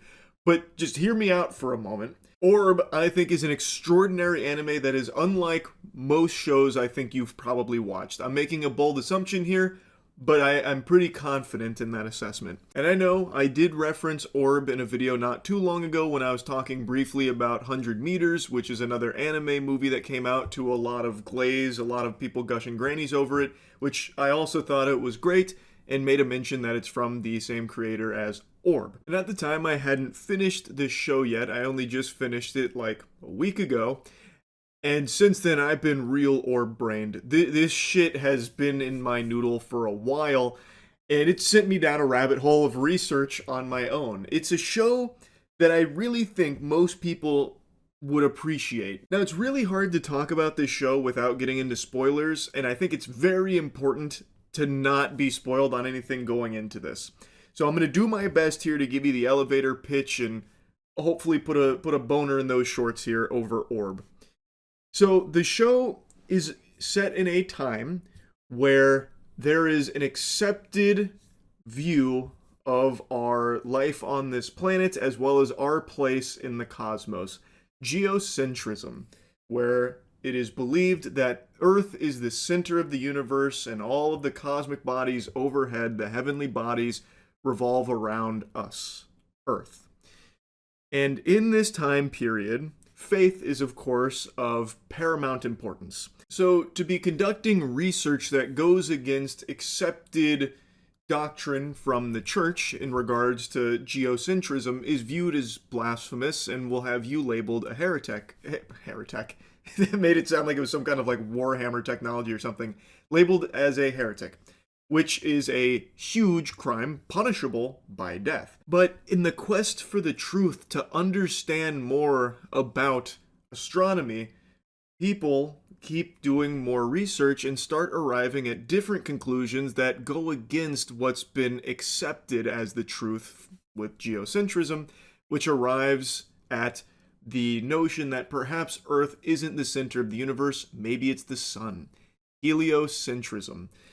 And this show explores how they arrive at this conclusion, the research that goes into it, as well as constantly being at odds with the church, which is life or death. And I know maybe hearing this concept, you get the impression that this is like religion bad type thing. It's not. This is a very complex show that dives into really deep and intricate themes that I think is just a thrilling journey. It's not like an action shonen where you're getting like crazy fights in every episode. There is action. There are like some sword fights that happen, but that is not the bulk of the content. The bulk of it is a philosophical exploration of research, the joy of learning things and knowledge, and the pursuit of finding like your truth or questioning things, and the importance of being able to think. It goes into so many different directions, and I think it does it beautifully. I want to talk more like deeply on it, but I don't want to spoil a single thing about this because I think it would be doing it a disservice. This show went in so many directions I could have never expected. It does not pull punches. I think it carries huge emotional weight, and I think it is just an overall very thought-provoking experience. This is actually like a top 20 anime of all time for me now. I really, really enjoyed it. At first, I imagine most people will watch it and think that it'll be pretty simple. We follow a kid named Rafal who has a chance encounter with a heretic who has just been released by the church They gave him like a second chance, basically abandon his blasphemous research and he gets to live. He cannot do that because this is something I think is very well conveyed in the show. When you have an idea, when you start to question things, you can't put the toothpaste back in the tube. It becomes something that you must pursue. It's part of human nature to like want to find these answers that now start plaguing your mind. So even though he is being tortured, and even though he knows by continuing this research it will lead to him being killed, burned at the stake, he can't help it. And our main character, Rafal, happens to cross his path and unwillingly at first ends up going on a journey with him where a simple idea gets presented. The Earth is what's moving. Geocentrism is wrong. And at first, he dismisses this as just fucking lunacy. This is ridiculous. But the idea gets planted. And once that simple idea makes it into his brain, he then starts to question things. And once he starts questioning things, he starts really diving into this research, which now puts his life on the line as well. And it's the first domino that begins to fall across this, like, I think it was 25 episodes, this 25 episode journey that I think is just beautiful. Absolutely stunning. I also think this show has an incredible main villain, which is Novak, who is, I think, such a good fucking villain throughout this entire show. Super, super good.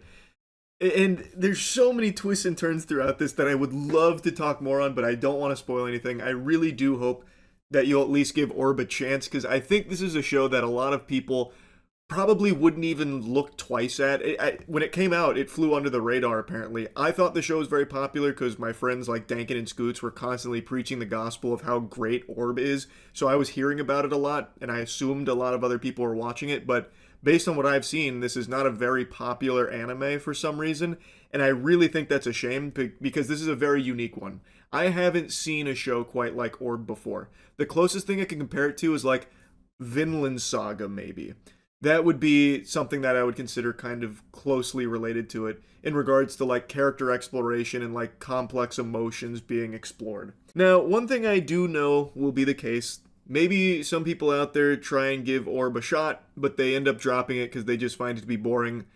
I think that's very possible. I think a lot of people might view this as a snooze fest, especially in like the realm of mainstream anime. This is very, very, very different. It is a slow burn. Kind of. I don't really consider it a slow burn because the show itself is constantly high stakes, high intensity, like always on edge. The characters you follow, at any moment, the Inquisitors like Novak could find out about their research and torture and kill them. And that there's a lot of torture and killing throughout the show. So like I wouldn't say it's necessarily a slow burn, but it's not an action heavy show. I also imagine some people who start the show might have an issue where every character that gets interacted with is like a very deep thinking philosopher. There is no character in this show that's a fucking idiot. There's no character that is stupid. Every character, when they are talked to, if they have a single second of screen time, they will give you a philosophical speech. And I think some people might find that to be a bit overbearing, because I'm not exaggerating. There's no dumb characters here. Anytime a character has something to say, they have a lot to say, and it's always like pretty deeply philosophical. I actually really liked that. I was very intrigued to hear each character's unique perspectives on things. I liked that, but I think some people might find it to be like too much, which I guess I could understand. But for my taste, I actually really appreciated that. Also, I've got to mention how good the opening is to the show. It's a very creative opening, by the way. I haven't seen an anime opening do what this show does. I don't want to get into spoilers, but I will tell you, the opening goes through its own kind of evolution as well throughout the 25 episodes, which I thought was very cool. I thought that was a really unique idea that they explored. I'm sure there's other shows that have done it, but none of them come to mind, or maybe I haven't seen them. So when Orb was doing it, I thought it was great. I could go on and on glazing Orb on the movements of the Earth, but I think you get the point. I think this is a very special show. I don't think there's a whole lot of anime out there quite like this, and I really think this show will constantly surprise you. It will go places you don't expect, and I honestly think that it may even inspire some to a certain degree. Like I said, after watching Orb, I myself started doing like research because I found it so fascinating. The ancient astronomers, like what they were doing in their day and age to start reaching these kind of ideas, and how they would set out using their tools of the era that they were in to try and prove these very complicated, complex ideas, like geocentrism potentially being an inaccurate model. It was so interesting. Like, it is a show that I think can even plant ideas of its own in the viewers. And ideas are a very powerful thing. I don't know. I really, really liked Orb a lot, and I think a lot of people would. Maybe they just haven't heard about it, so this is me just letting you know Orb on the movements of the Earth fucking slaps. That's really about it. See ya. Last year, the world was plagued by what is potentially the worst film ever made, War of the Worlds starring Ice Cube. And what if I told you the producer of that abomination, that affront to God, just directed a new film for Amazon called Mercy? Well, I guess it's not for Amazon because it's in theaters right now. It's distributed by Amazon MGM. And now, after experiencing the cinema that is the style of Timur Bekmambetov, I can tell you with confidence, this guy's got it. And by it, I mean terrible fucking movies to his name. Timur Bekmambetov, and I'm not sure if I'm pronouncing his name correctly, but he has been in the film industry for an extremely long time. I went through his IMDb on stream, and he has produced some bangers, like 9, or Wanted, like some classic films. He has been behind them for a long time. So at one point, he did have an eye for quality, but I guess over the last 10 years, he decided to close his eyes, because now we're getting shit like War of the Worlds and now Mercy. I don't know what's changed or what's happened. What I will say, however, is that this film is a significant improvement to War of the Worlds.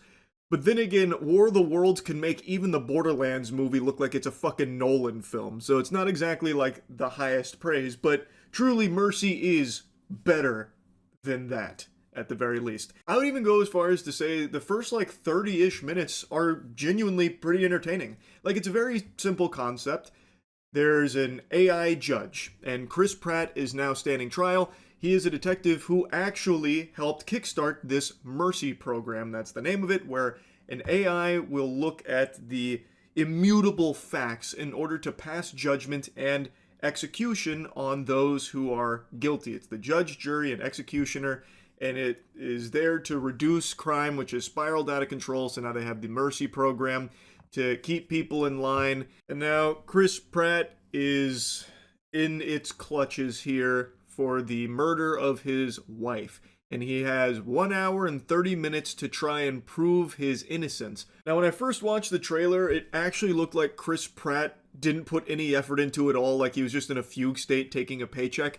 I will say, in the actual film here, he does try, and he does, I think, do a pretty solid job with this character who just found out his wife has been murdered, and now he's about to be executed for it because they have so much evidence that places him at the scene and places him as the killer. And now he's got to find a way to try and argue his case and compile new evidence and try and find who the actual killer is. In the trailer, I feel like they took his lowlights, like they actually just took his weakest moments from the film and used it as promotional material. Because again, in the actual film, he does a fine job, minus like some really rough scenes at the end. The entire third act of this film is actually just extraordinarily silly. Anyway though, this film is shot in similar fashion to War of the Worlds, where we are watching everything unfold through videos that are compiled through like cell phone footage or security camera footage or drone footage. very much like what they did in War of the Worlds, but it seems like the budget here was a little bit higher, so the CGI doesn't look like it's straight out of fucking GeoCities from the late 90s. So it definitely looks visually a bit better, but not by a ton. There are a few explosions here towards the end of the film that genuinely look like video game cutscenes. Like, I don't know what's going on with the CGI here for these movies right now, but my god, some of the visuals were like actually bad. But for the most part, it was much better than War of the Worlds. But anyway, if you have seen Chris Pratt's movies and ever thought he moves around too much, well, let me tell you something. He doesn't move an inch in this movie. He is strapped to a chair for the entire fucking thing, save for like the very end. We're going to be getting into spoilers here because I have got to talk about some of the wackiness to this film. Now, like I said, the first 30 or so minutes were actually pretty solid. It was setting up an interesting mystery with a damn near insurmountable task of trying to prove that you weren't the killer despite all of this evidence from a near omniscient AI that has every single fact at their fingertips. And with the Mercy program, they give the accused access to literally God mode where they can see, find, and hear everything. So anything that Chris wants, he can ask for, and the AI judge will provide it so that way he can try and prove his innocence. And just like in War of the Worlds, the AI can do anything lickety-split. So anytime Chris says, hey, can you find this bathroom? I'm looking for a glory hole that I might have caught a glimpse of in this one frame on this one video that you got from a nearby walkie-talkie that ricocheted off a radio tower. It's like, oh yeah, I've already found it. It only took me 2 seconds. It's like, okay, whatever.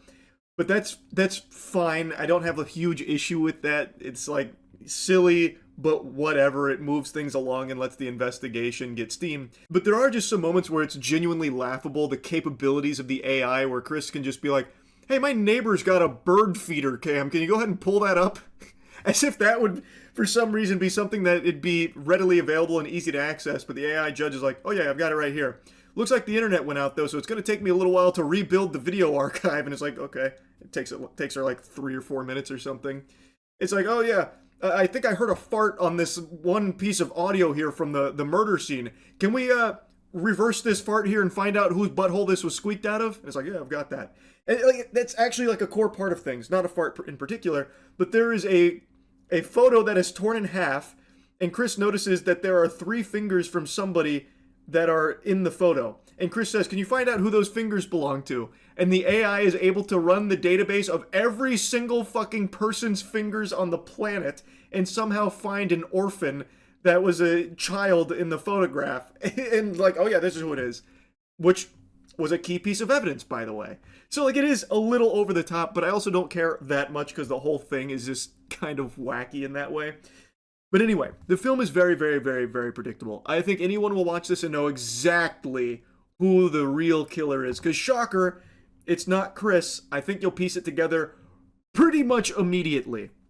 But then they start pulling out crazy ass pulls. Like, I mean the craziest ass pulls in the third act. But I don't even want to get to that yet. I want to talk about the journey even getting there. So Chris has got a partner, Jack, who he really trusts. He's also got a AA sponsor, Rob, who he really trusts. So he's trying to utilize them to help prove his innocence. Jack becomes like the main one he communicates with. So he basically keeps sending her out in the field to try and like do this and that to try and compile more evidence for him. And she has like a hover bike. So she scoots around on the hover bike and holy shit does it look bad. Actually looks like YouTube skit quality anytime you see her on that hover bike flying around the city. I don't know what they were thinking. They should have just like had her teleport or something at that point because it is so fucking goofy when she is on that hover cycle. But anyway, so he's sending her on those like odd jobs to try and like interview people or try and like search crime scenes for certain things, this and that. And through this, we learn that his wife was privy to a scheme at her business where one of her workers was stealing product and maybe using it to distribute drugs, something like that, to make money on top of all this very shady dealings. He uncovers this big conspiracy, this big plot. I'm fast forwarding through a lot here, but trust me, it's very good.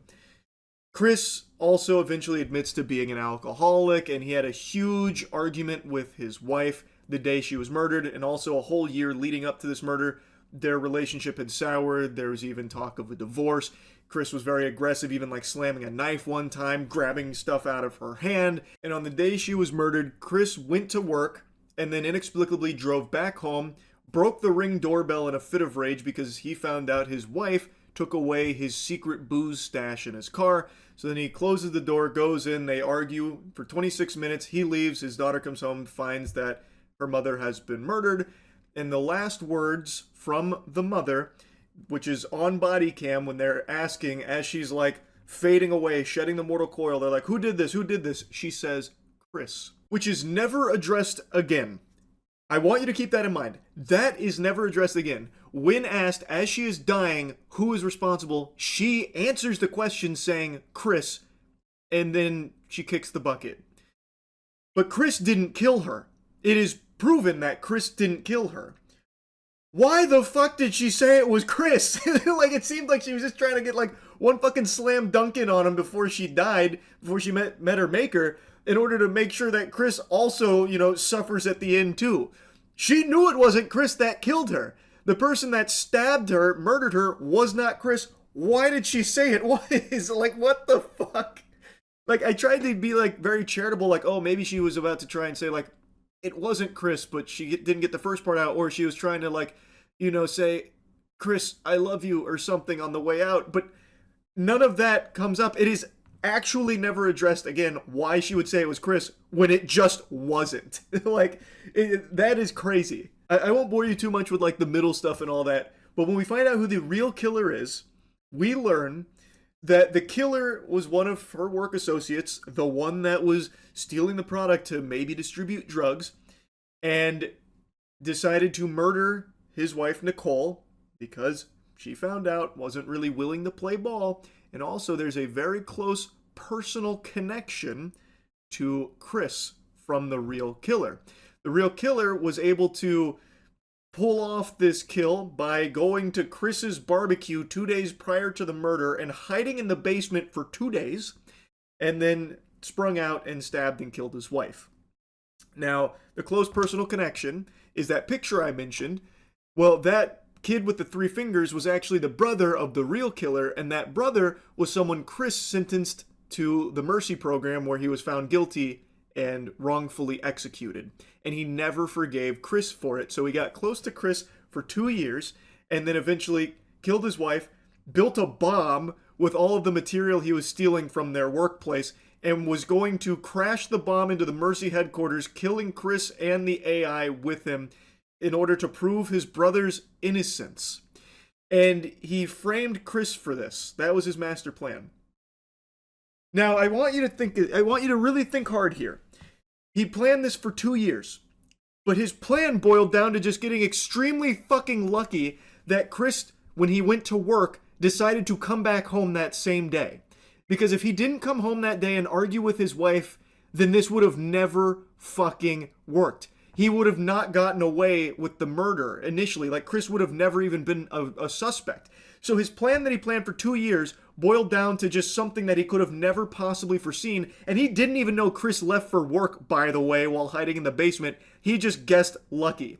So Chris went to work and then just happened to notice the booze wasn't there. So he went home, argued with his wife, and then broke a vase, which ended up cutting his wife and got a little bit of blood on Chris. And Chris was like, you know, really distraught about it. And that's how all of this evidence led to like them knowing for sure Chris had to be the murderer. But actually it was all part of the real killer's master scheme, which again, none of this he planned for. He couldn't have planned for any of that to happen. He just got lucky. It wasn't a master plan, yet they keep pretending as though it was. Like, when I learned who the killer was and what the method was and everything, it was actually just like a laughable moment. And then the entire third act, he's got this big semi with a bomb in the back that he's gonna blow up the fucking city with, like the Joker.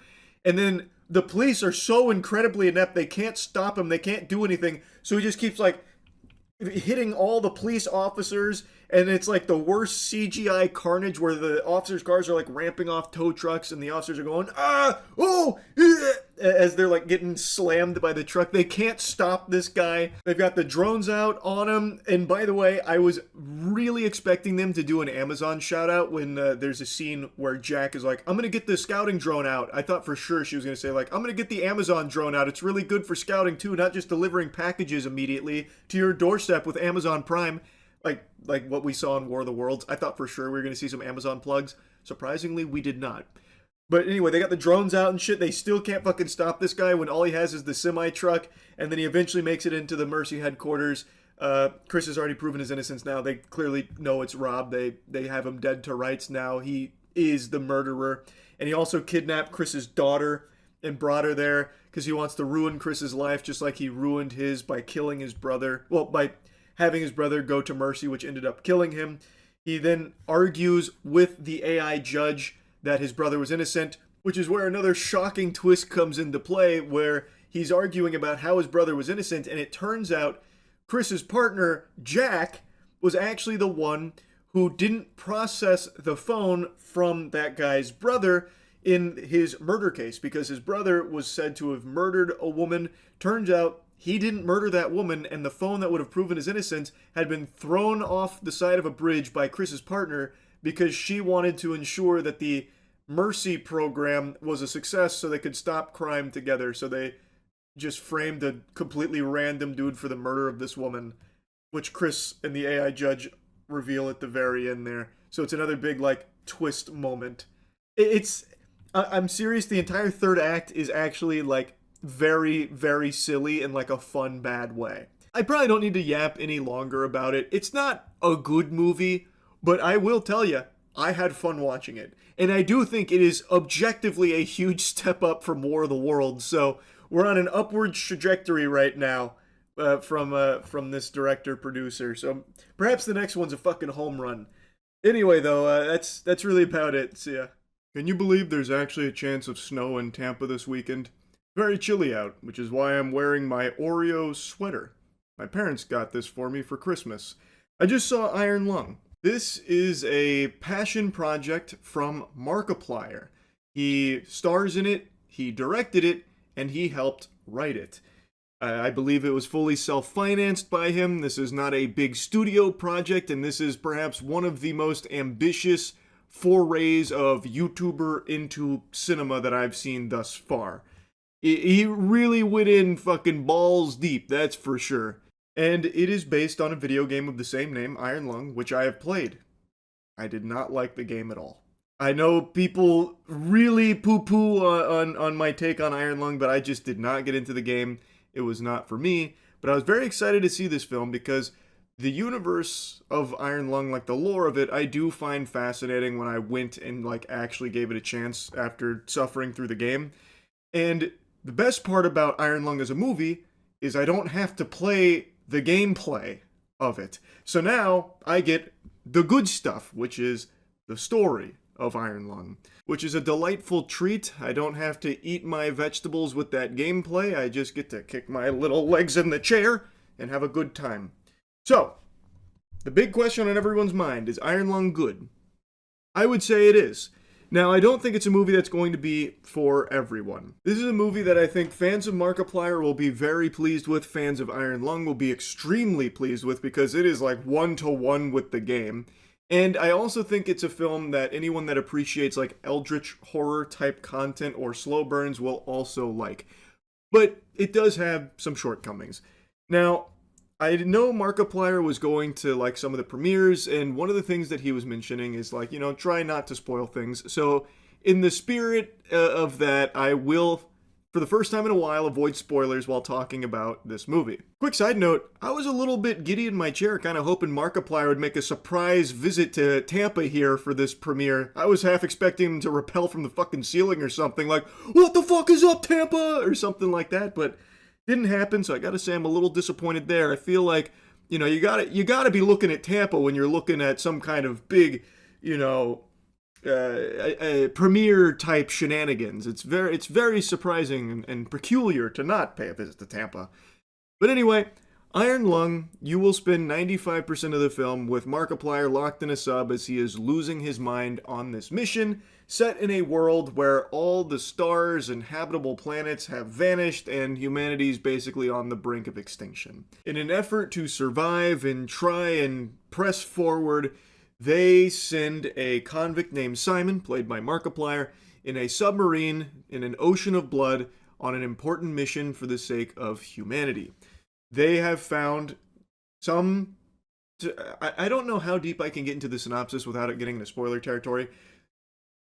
An ocean of blood is set on a planet that they have been investigating, and Simon is now tasked with an important mission. Should Simon complete this mission, he earns his freedom. Simon has a dark and mysterious past, much like Urgot from League of Legends, and this is his way of getting back into society doing this mission. His submarine is called the Iron Lung, and it's got some wacky tech there, and it is a fucking tank. It is built like a colossal shit wagon. Like, this puppy is built to last, and it is equipped with a camera that he will be taking pictures with, and then, of course, sharing with the rest of the station. Those pictures are of the utmost importance with what he finds at the bottom of the ocean of blood. That's kind of like the broad strokes narrative in a nutshell, and I think it's a very interesting narrative that by the end of the film I think becomes very captivating. But I think the first half of the film is very, very slow, and I think fans of the property are going in expecting that. They know it's going to be a slow burn. But if you don't know anything about Iron Lung and you're expecting like a horror movie starring Markiplier, you may be a little underwhelmed for the first like 30-ish minutes of it, because this is Markiplier doing some chores, taking some pictures, doing some homework basically, crunching some numbers, and occasionally talking to a woman over the intercom. And for me personally, I didn't have a problem with it. It does very much drag sometimes, but overall, it didn't bother me. I've never been someone that's been necessarily put off by slow burns, and I do like eldritch horror type things. So by the end of the film, I definitely did, care about Simon and the mission and basically everything that they had put on the plate. But I don't think everybody will. I think a lot of people might kind of tune out in the first half, and it won't be until the second half where they start to really give a fuck. Now, I want to get my biggest complaint out of the way immediately. I'll just rip the band-aid off. This movie, especially towards the end, has this, I don't even know if I can call it like a mixing issue or what, but there is just so many like characters talking sometimes that are layered on top of each other, and especially like the main antagonist, the way in which they speak and the way in which the filters are used on the voice makes it fucking impossible to comprehend what they're saying, like what words they're actually using. So a lot of like the dialogue that you hear from some of the characters is very mumbly, which I do think is by design, but it's also mixed in a way where even when I think it's supposed to be more clear and you're supposed to be able to like pick certain things up, certain elements from the speech and be able to understand the message of what they're saying, it's just inaudible and it's like impossible to decipher, like especially at the end, which again, I don't think was intentional, because it felt like, especially when Simon was interacting directly with certain characters, that you wanted to know what was being said in return, and I think you were supposed to be able to understand it, but personally, I couldn't at all. Like, it felt like trying to remember a dream, trying to figure out what they were saying. Which adds to like the whole ethereal nature of like eldritch horror and all that, but it also just becomes kind of a headache when you're hearing Simon clearly respond to something that you have no fucking idea what was even said. So you're kind of like confused on, well, what is being said? Like, you're hearing words, but it sounds like fucking, Charlie Brown's parents. I don't know.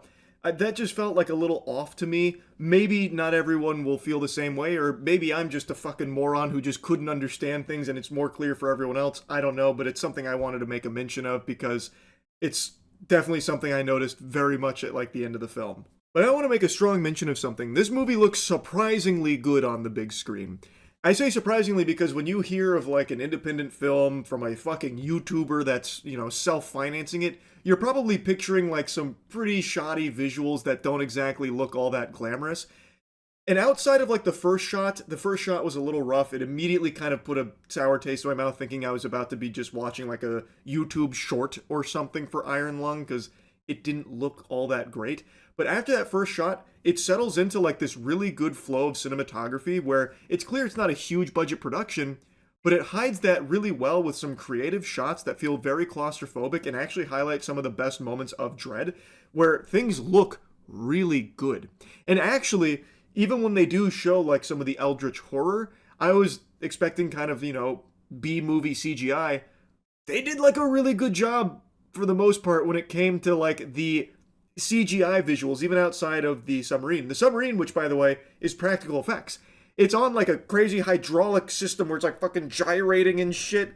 It's a really cool set that they've made for this. Like, I was really, really impressed, and it shines in the movie. They did a great job with that. But of course, there is some CGI when it came to like the eldritch horror elements, and they look very good, except for a couple of moments at the end of the movie. But for the most part, there's nothing here visually that'll make you go, ooh, that kind of looked like ass.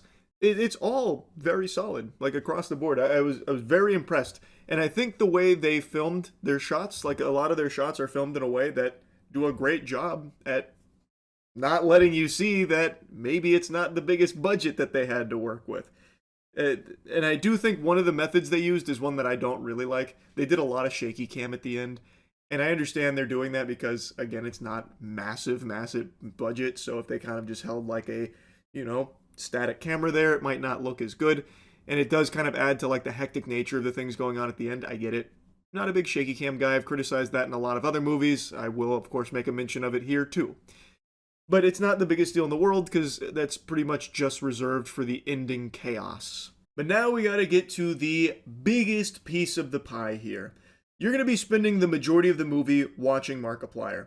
The vast majority of this movie is Simon on screen, Simon freaking out in the sub as he's uncovering horrifying things, as the eldritch horror is interacting with him and the world around him, and you're going to be watching him basically deteriorate, which means we go on an emotional journey with Simon, which means Markiplier is going to have to be doing a lot of heavy lifting with some high quality acting in order to sell this character to the audience. So this movie either hits or shits based on the audience's ability to separate Markiplier from Simon, if they can buy into Simon as a character as opposed to just Markiplier on the big screen. And that's where it gets tricky. Overall, I think his acting was good. There were some moments that were better than others. I do think when it came to like emotional beats where he's arguing with the woman on the intercom about certain things, again, I'm avoiding spoilers to the best of my ability, but when he's maybe divulging a bit from his past, I feel like it became very hard to see Simon the convict, and instead I was mainly seeing Markiplier instead of this character. Like, I don't think a lot of those conversations with the woman on the intercom were necessarily hitting the way that I think they wanted them to. And it's not really for any fault of Markiplier's acting. I just think the way that he's conveying his emotions on screen just wasn't really able to sell the stakes. So like when he's really getting frustrated with the woman on the intercom, he's saying, fuck you, and fuck this is ridiculous, I don't, like that kind of stuff. Like I feel like I'm hearing Markiplier in a Let's Play as opposed to Simon the convict having a blow up at this woman on the intercom who is basically, I was just about to get into big spoilers, but who is maybe not as cooperative as he would like. So it at times was difficult to see Simon as opposed to Markiplier, but I don't think he ever did like a bad job at acting. It just, some scenes weren't really landing overly well, but I do think he did land more often than not, especially towards the end of the film. I feel like his acting throughout the film got better. Like, it felt like he got more comfortable playing this character the longer this went on, which is something I said very similarly in his show that he had. In that show, which, forgive me, I can't remember the name, about sleep, I actually think as the episodes went on, he got better. Like, it feels like Markiplier is someone who definitely has the ability to act, but needs time to acclimate to the character he's playing. So in Iron Lung, as we're nearing towards the big climax, towards the end of the film, he is really starting to get into much more of a flow state when it comes to this character, and I was buying into it a lot more, and it did start to shine. So I don't think his acting was bad or anything, but I do think, especially in the beginning where it is slow and it is very much like Markiplier having to do most of the heavy lifting because he is what is on screen the majority of the time, there were moments where it just wasn't really feeling overly amazing. Now I want to make a mention of something else real quick.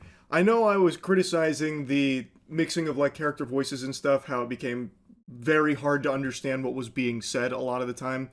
I don't want it to get confused with like just general sound design in this movie because I actually thought they did a good job at like the ambient noise and all of the eerie creaks and all of that, where it could actually sell you on like the intensity and the hopelessness of a situation with nothing more than just the sounds of what was going on around Simon, which I know in Iron Lung is something fans praised a lot about the game, how its use of sound was very unnerving. I do think the movie, for the most part, did a good job at that, too. I thought it excelled in certain cases of using sound to unnerve viewers or showcase just how dreadful it would be to be trapped in this fucking submarine at the bottom of an ocean of blood with an eldritch horror fucking fish thing all around you, right? I think they did a good job using sound and ambient noise to be spooky, but I would never actually call this like a scary movie per se. It's more of like an exploration of dread in kind of like a high concept sci-fi world that I think is done well enough. I enjoyed it. I don't think it's perfect or anything, but I do think it's a very, very strong debut here for a self-financed and distributed YouTuber movie. Like, this is just a solid movie on its own two legs, even if you don't know who Markiplier is. But I really do think it is not a movie that everyone's going to like. Mainly because I think the first act just moves very, very slow for anyone that's not already a fan of Iron Lung or watching Markiplier. But overall, I think it's solid. I was impressed, and I'm really curious to see if Markiplier will do other ventures like this going forward. I think he does have like a very strong talent for it, and I think this was a very decent showcase that makes me kind of excited to see if he'll do anything else with this going into the future. Anyway, that's really about it. See ya. There's a show that's currently airing right now that's been such a pleasant, delightful surprise. I feel compelled to come out here and just wiggle my finger and preach the gospel. But before doing that, I believe there is a prerequisite yap that's needed to set the table here. And it is a subject that has been milked more than the Fast and Furious franchise. This is a topic that it's been discussed a billion times. It's more worn out than your grandpappy's crusty socks. Game of Thrones. There has never been a show as big of... forgive the remix. Had a little Porky Pig had a little Porky Pig episode right there, and now I can't stop scatmanning. I could edit all this out, but I'm not going to. Game of Thrones. There has never been a franchise, or property really, as big as Game of Thrones that has had such a colossal fuck up and an unfathomable fumble that it completely ruined its cultural footprint. For a decade, basically, Game of Thrones was a cultural juggernaut. And then Season 8 rolled around and it was so catastrophic, so abominable that it ruined the entirety of the show and its identity in societal, mainstream conversation. Now, whenever Game of Thrones gets brought up, it's usually followed by a sigh, remembering how great it was and then how it all fell flat and was ruined. Since Season 8, there has been another show that spun off in the Game of Thrones universe called House of the Dragon. The first season, I really liked. A lot of people really liked it. The second season, quite a bit of a fall off.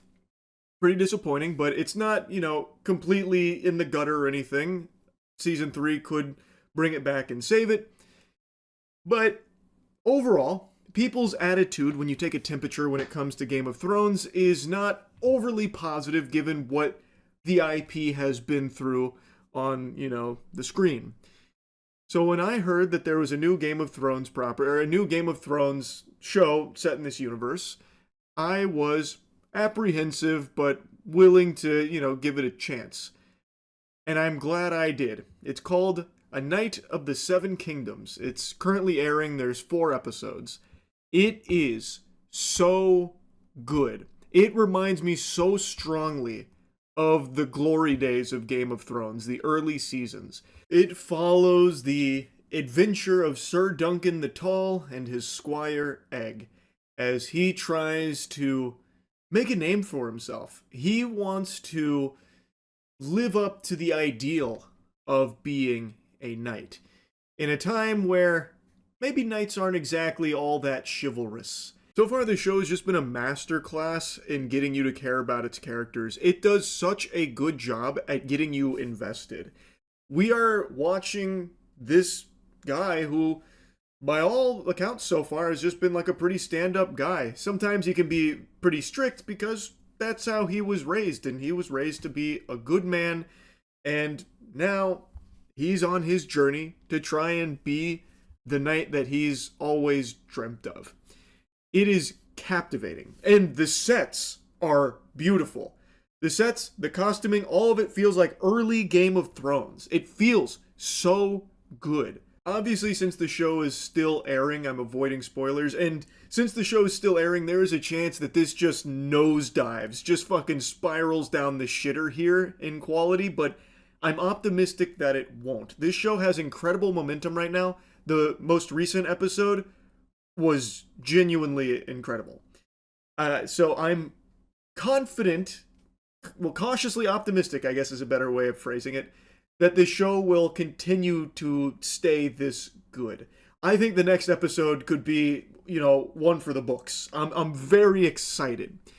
Now, it's not just Sir Duncan the Tall that you'll care about, though I do think he is the big standout here, but everyone that surrounds him is also a very interesting character as well, most notably Baelor.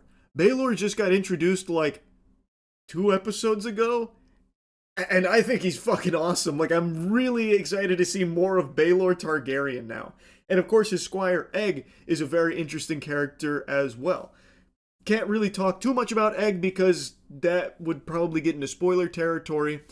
But pretty much everyone Sir Duncan meets is someone that is not just like some like flat throwaway character that's used as a stepping stone to like, heighten your investment into Sir Duncan, which would be an extremely easy thing to do where, these characters are just, one-dimensional and Sir Duncan's there to contrast the show. Like, this is what a good man actually looks like. Those are just evil, boo, boo, boo.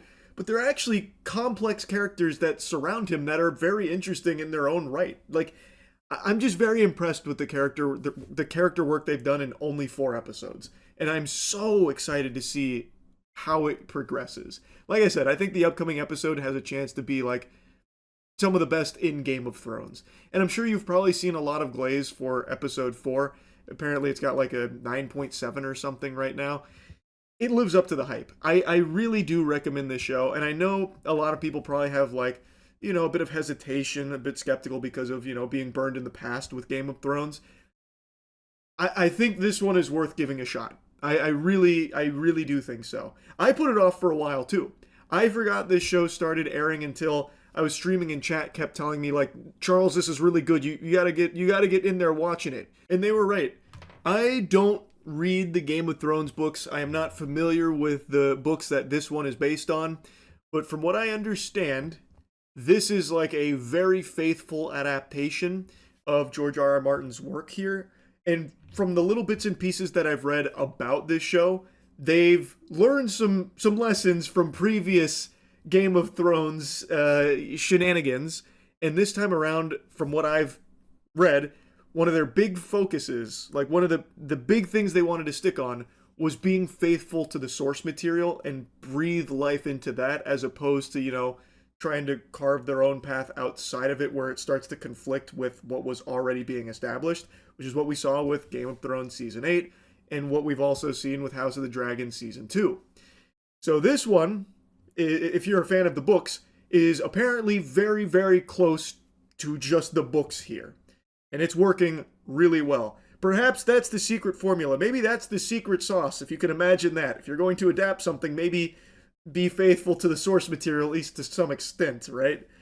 So I wanted to throw that in there. But the main thing is I just kind of wanted to yap about this to put it on people's radars for anyone that, liked Game of Thrones until the end, which I think was most people. I think this one's definitely worth giving a try. Hopefully, I don't look like a fucking fool by the time this season wraps up. Like, if it does, get shitty, I don't think it will. I really think it's in such a good spot right now. It has such good momentum. So I just wanted to highly recommend it to everyone out there. Now, something else I really want to mention. This show is only 6 episodes long, and the episodes are 30 to 40 minutes each. So it's not like a ton of content. I was shocked that these weren't hour-long episodes. That's become kind of the norm, like an hour or close to an hour runtime per episode. These are on the shorter side, for sure. But they don't feel short. When you watch an episode, you feel like you get like a full tummy, like you eat a full meal. But they are 30 to 40 minutes. They just do an incredible job of utilizing every fucking second of screen time. But still, there is only 6 episodes, which feels like it's going to be really short. And it's just going to leave me and everyone else wanting more, and it's going to be a while for more to come out. So, gonna be a bit of waiting there. So I just kind of want to mention that it's not like a long show. It's only 6 episodes. So anyway, so far it's been great. That's really about it. So I just got to witness the conclusion of what I believe to be the worst trilogy of films ever produced. I think anyone that has subjected themselves to the torture of watching Strangers Chapter 1, Chapter 2, and Chapter 3 will probably agree that there is no series of films this bad. Because even though there are worst individual films, they don't ever see a sequel or, heaven forbid, a trilogy. Usually, they just stop at the first blunder, but somehow Chapter 1, Chapter 2, and Chapter 3 of The Strangers goes the distance. And it started horrible. Strangers Chapter 1 was one of the worst movies of that year. And then Strangers Chapter 2 came out, and that was one of the worst movies of that year. And now Strangers Chapter 3 is here, and it is no doubt one of the worst movies that this year we'll see. To quickly clear up confusion, because every time I mention this franchise, people think about the wrong film. The Strangers Chapter 1 I'm referring to is not the 2008 classic that most people fondly remember, myself included. I'm talking about the 2024 soft reboot called The Strangers Chapter 1 that I wager 99% of you didn't even know exists. This movie is horrible. Strangers Chapter 1 is horrible. Chapter 2 is terrible, and Chapter 3 is what I can only describe as sinful, because it's a level that is so atrocious that I actually feel dirty, and I feel like in the eyes of the Lord I am now lesser in his eyes for having watched it. This defies all sense of rational thinking.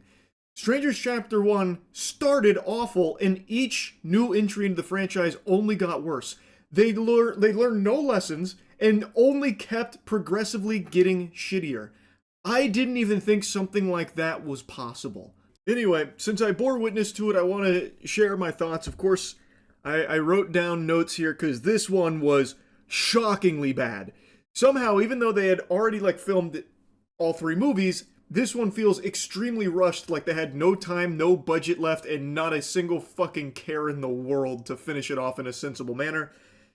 Anyway, this picks up right where Chapter 2 leaves off, after our main character, Maya, was able to overpower one of her pursuers and ends up with her death.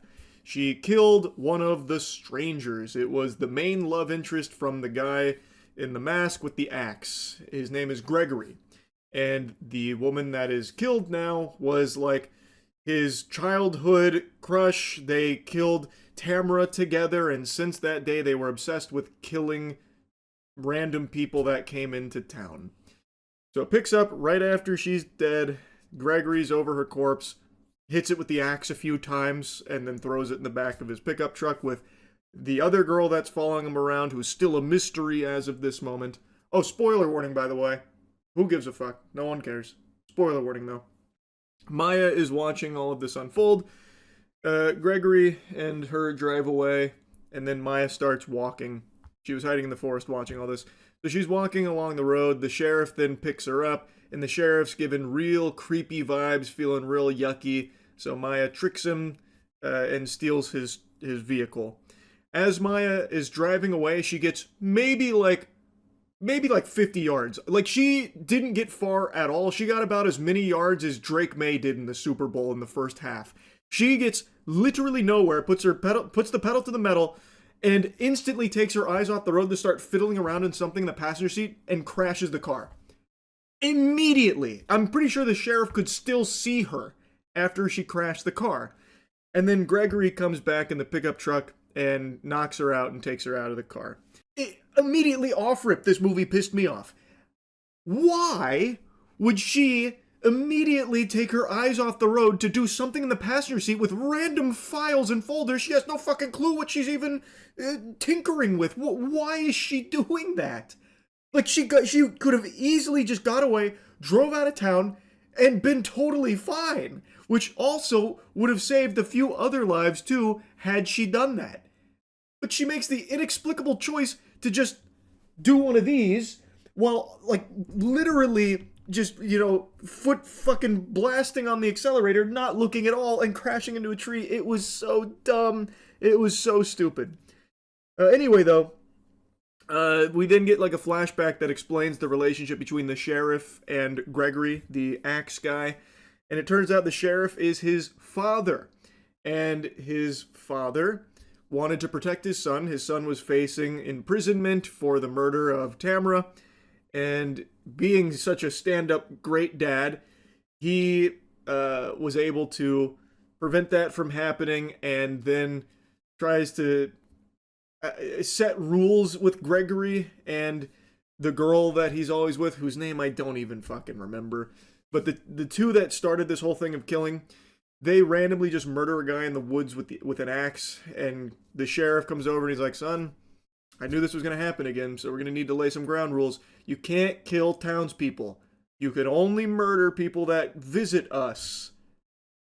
Because surely that won't be looked into and investigated, and surely they don't have anyone that cares about them.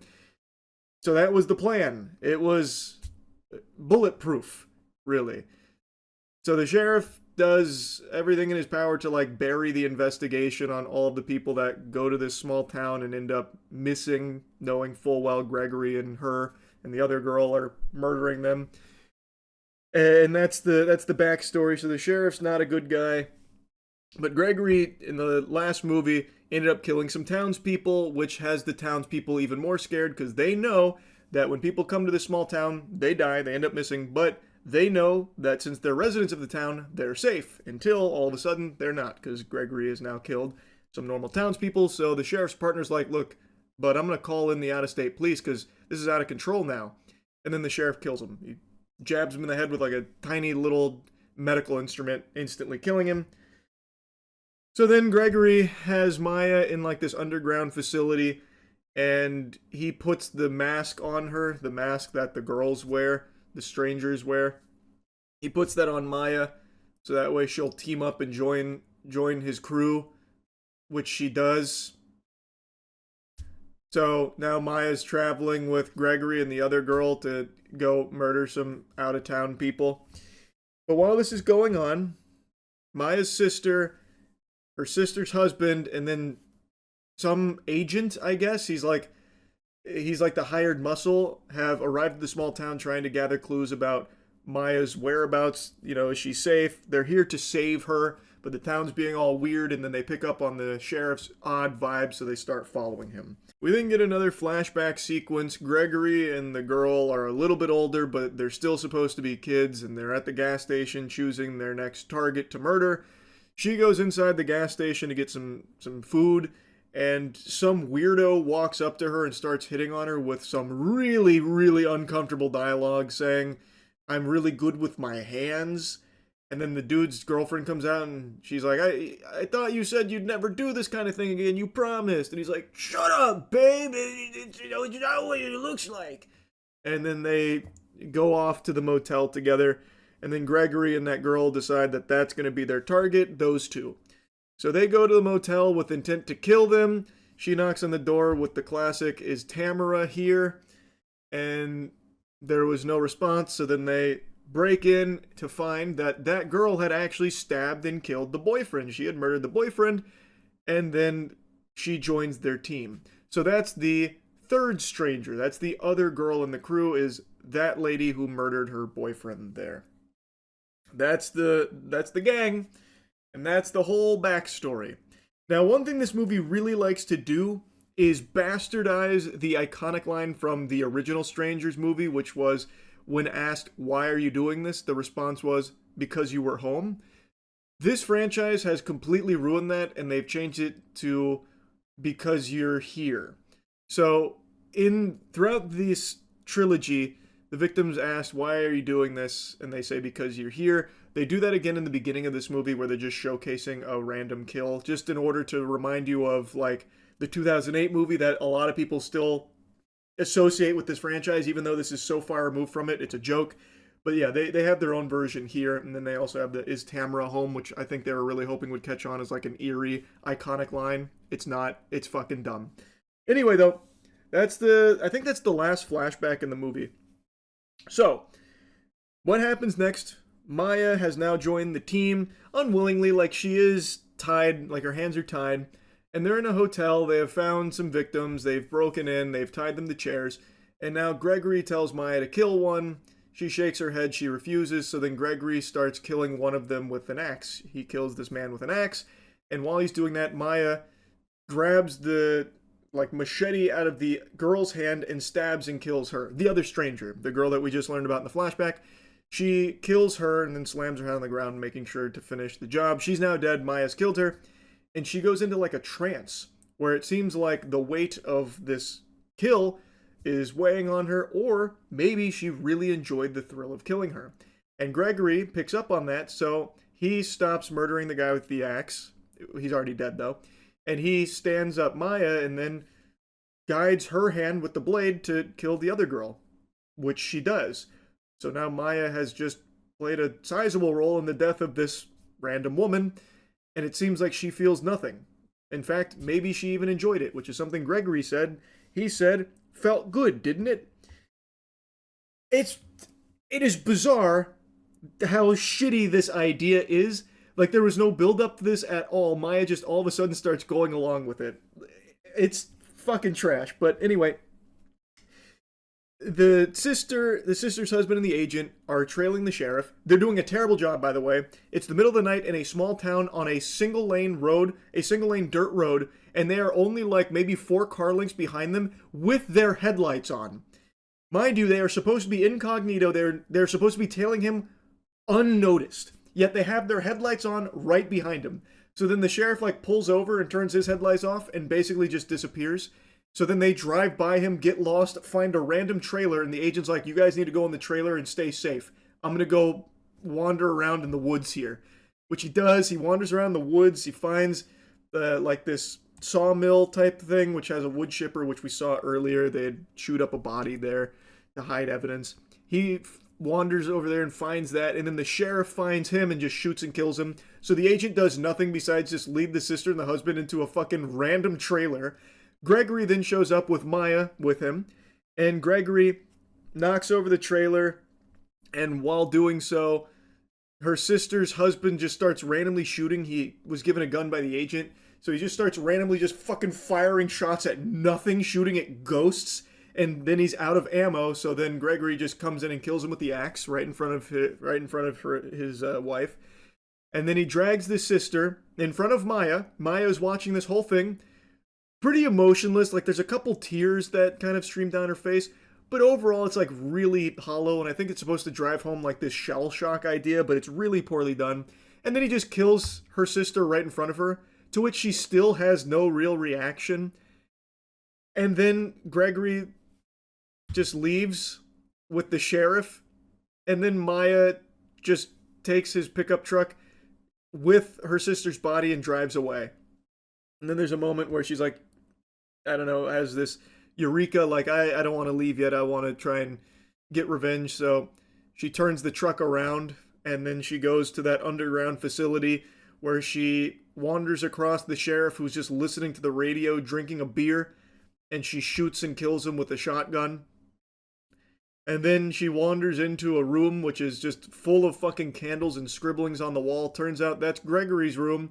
And Gregory comes in there and they share the worst dialogue together. I wrote this down. I could not believe this dialogue. Also, I don't know how she even found this underground facility in the first place. She was held here for maybe 2 seconds and somehow remembered exactly where it was off of a quick sign. But regardless, when Gregory enters the room, it is the worst exchange I've ever seen. What is supposed to be like this clash and like a very tense moment is just embarrassing. I couldn't even get the words down in the notepad because I was just so, like, I was fuming at the cringe.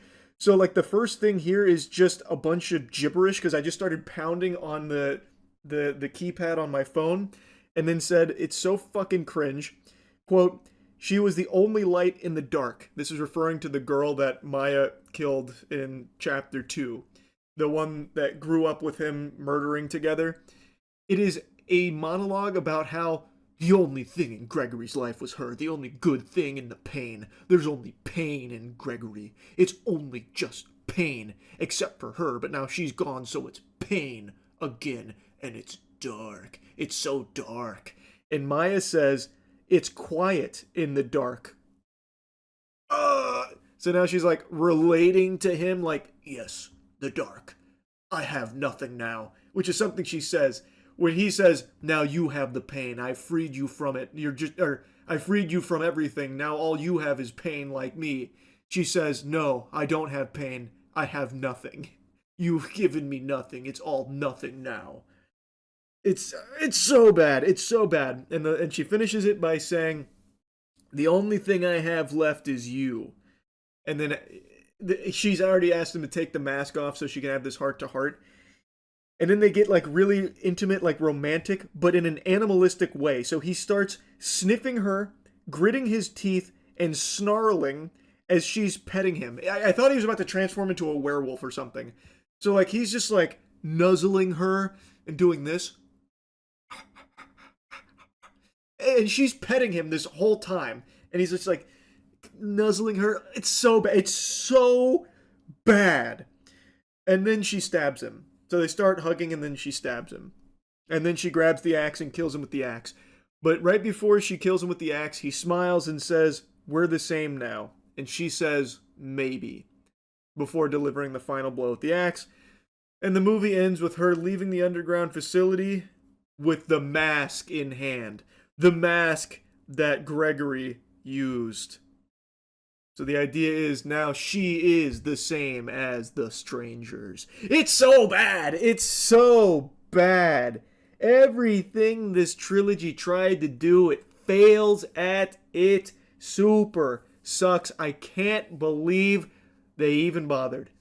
I really can't. I don't know what they thought they were cooking. I don't know. It's terrible. I didn't think that this conclusion would be as bad as it is. I knew it wasn't going to be good. Obviously, I knew it wasn't going to be good. But it's even worse than I could have imagined for this trilogy. Holy shit. I had to yap about it, man. It's so bad. Now, I do think there are some moments that are entertainingly bad. Fun bad, so bad it's good. There's a couple sequences that definitely fit that bill. But I just don't think it's worth watching 3 movies of it. I just don't. So yeah, anyway, this shit was terrible. That's about it. So, yeah. Occasionally a new movie will come out and it's a bit of a stinker, and sometimes we'll even have a 0% on Rotten Tomatoes or other review sites, but it usually only lasts a few hours. It's very rare for a 0% to stick, usually after about a Concord's length of time, so roughly 2 weeks. You'll find it sitting like at 10% or 20% or something as more reviewers go see it. That is not the case for Psycho Killer, however. 0% and it's been 4 days. And the audience score isn't stellar either at 33%, which is the most shocking part to me because that is exceptionally rare. That's a fucking unicorn right there to see an audience score that low on Rotten Tomatoes. They will give anything glowing reviews. For comparison, even just recently, Strangers Chapter 3, which is one of the worst finales to the worst trilogy ever made, has a 50% from the audience. Doesn't matter what movie comes out or how objectively dog shit it is, a movie could come out that actually rips your nipples off and face fucks you in your chair, and it'll still have like a 50% for audience score on Rotten Tomatoes. Yet somehow Psycho Killer is so bad that even the audience score is extremely low. So, the question needs to be asked. Does it warrant that? Is it actually a 0% bad? Well, strap in, sports fans, because I've just returned from the cinema after watching Psycho Killer, and I can tell you that, maybe not a 0%, but maybe like a 10. It's bad. Like, it's not good. It's really not good. And what's crazy is, and I know this is what a lot of people are pointing out, this is from the mind of the writer who brought us Seven. Yeah, that Seven.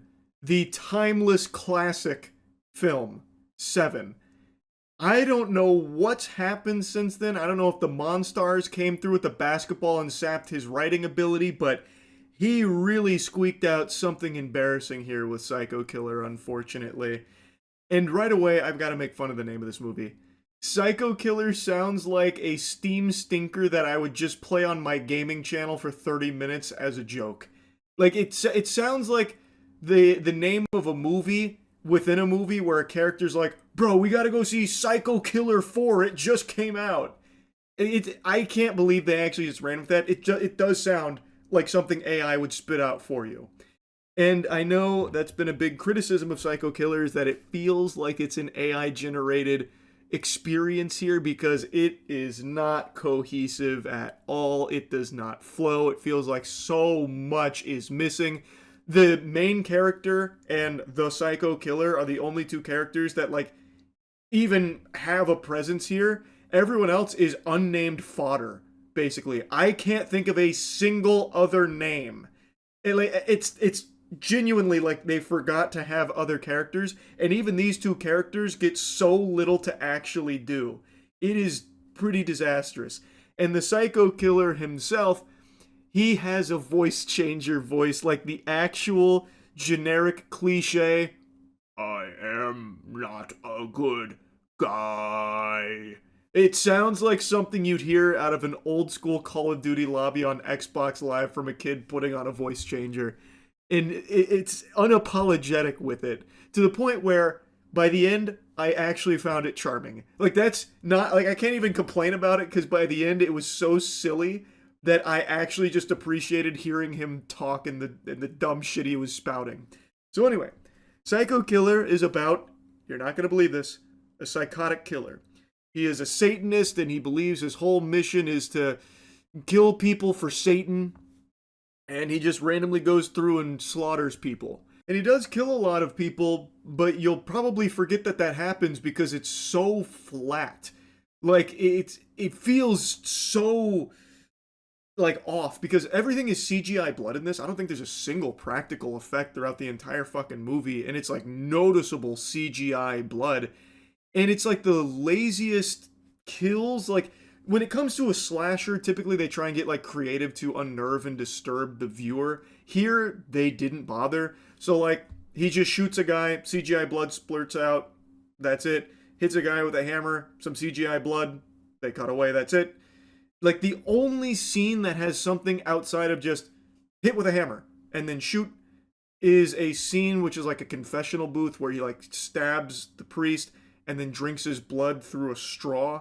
That was the only time that they tried something a little different besides just, bang. All right, now I'll drive away.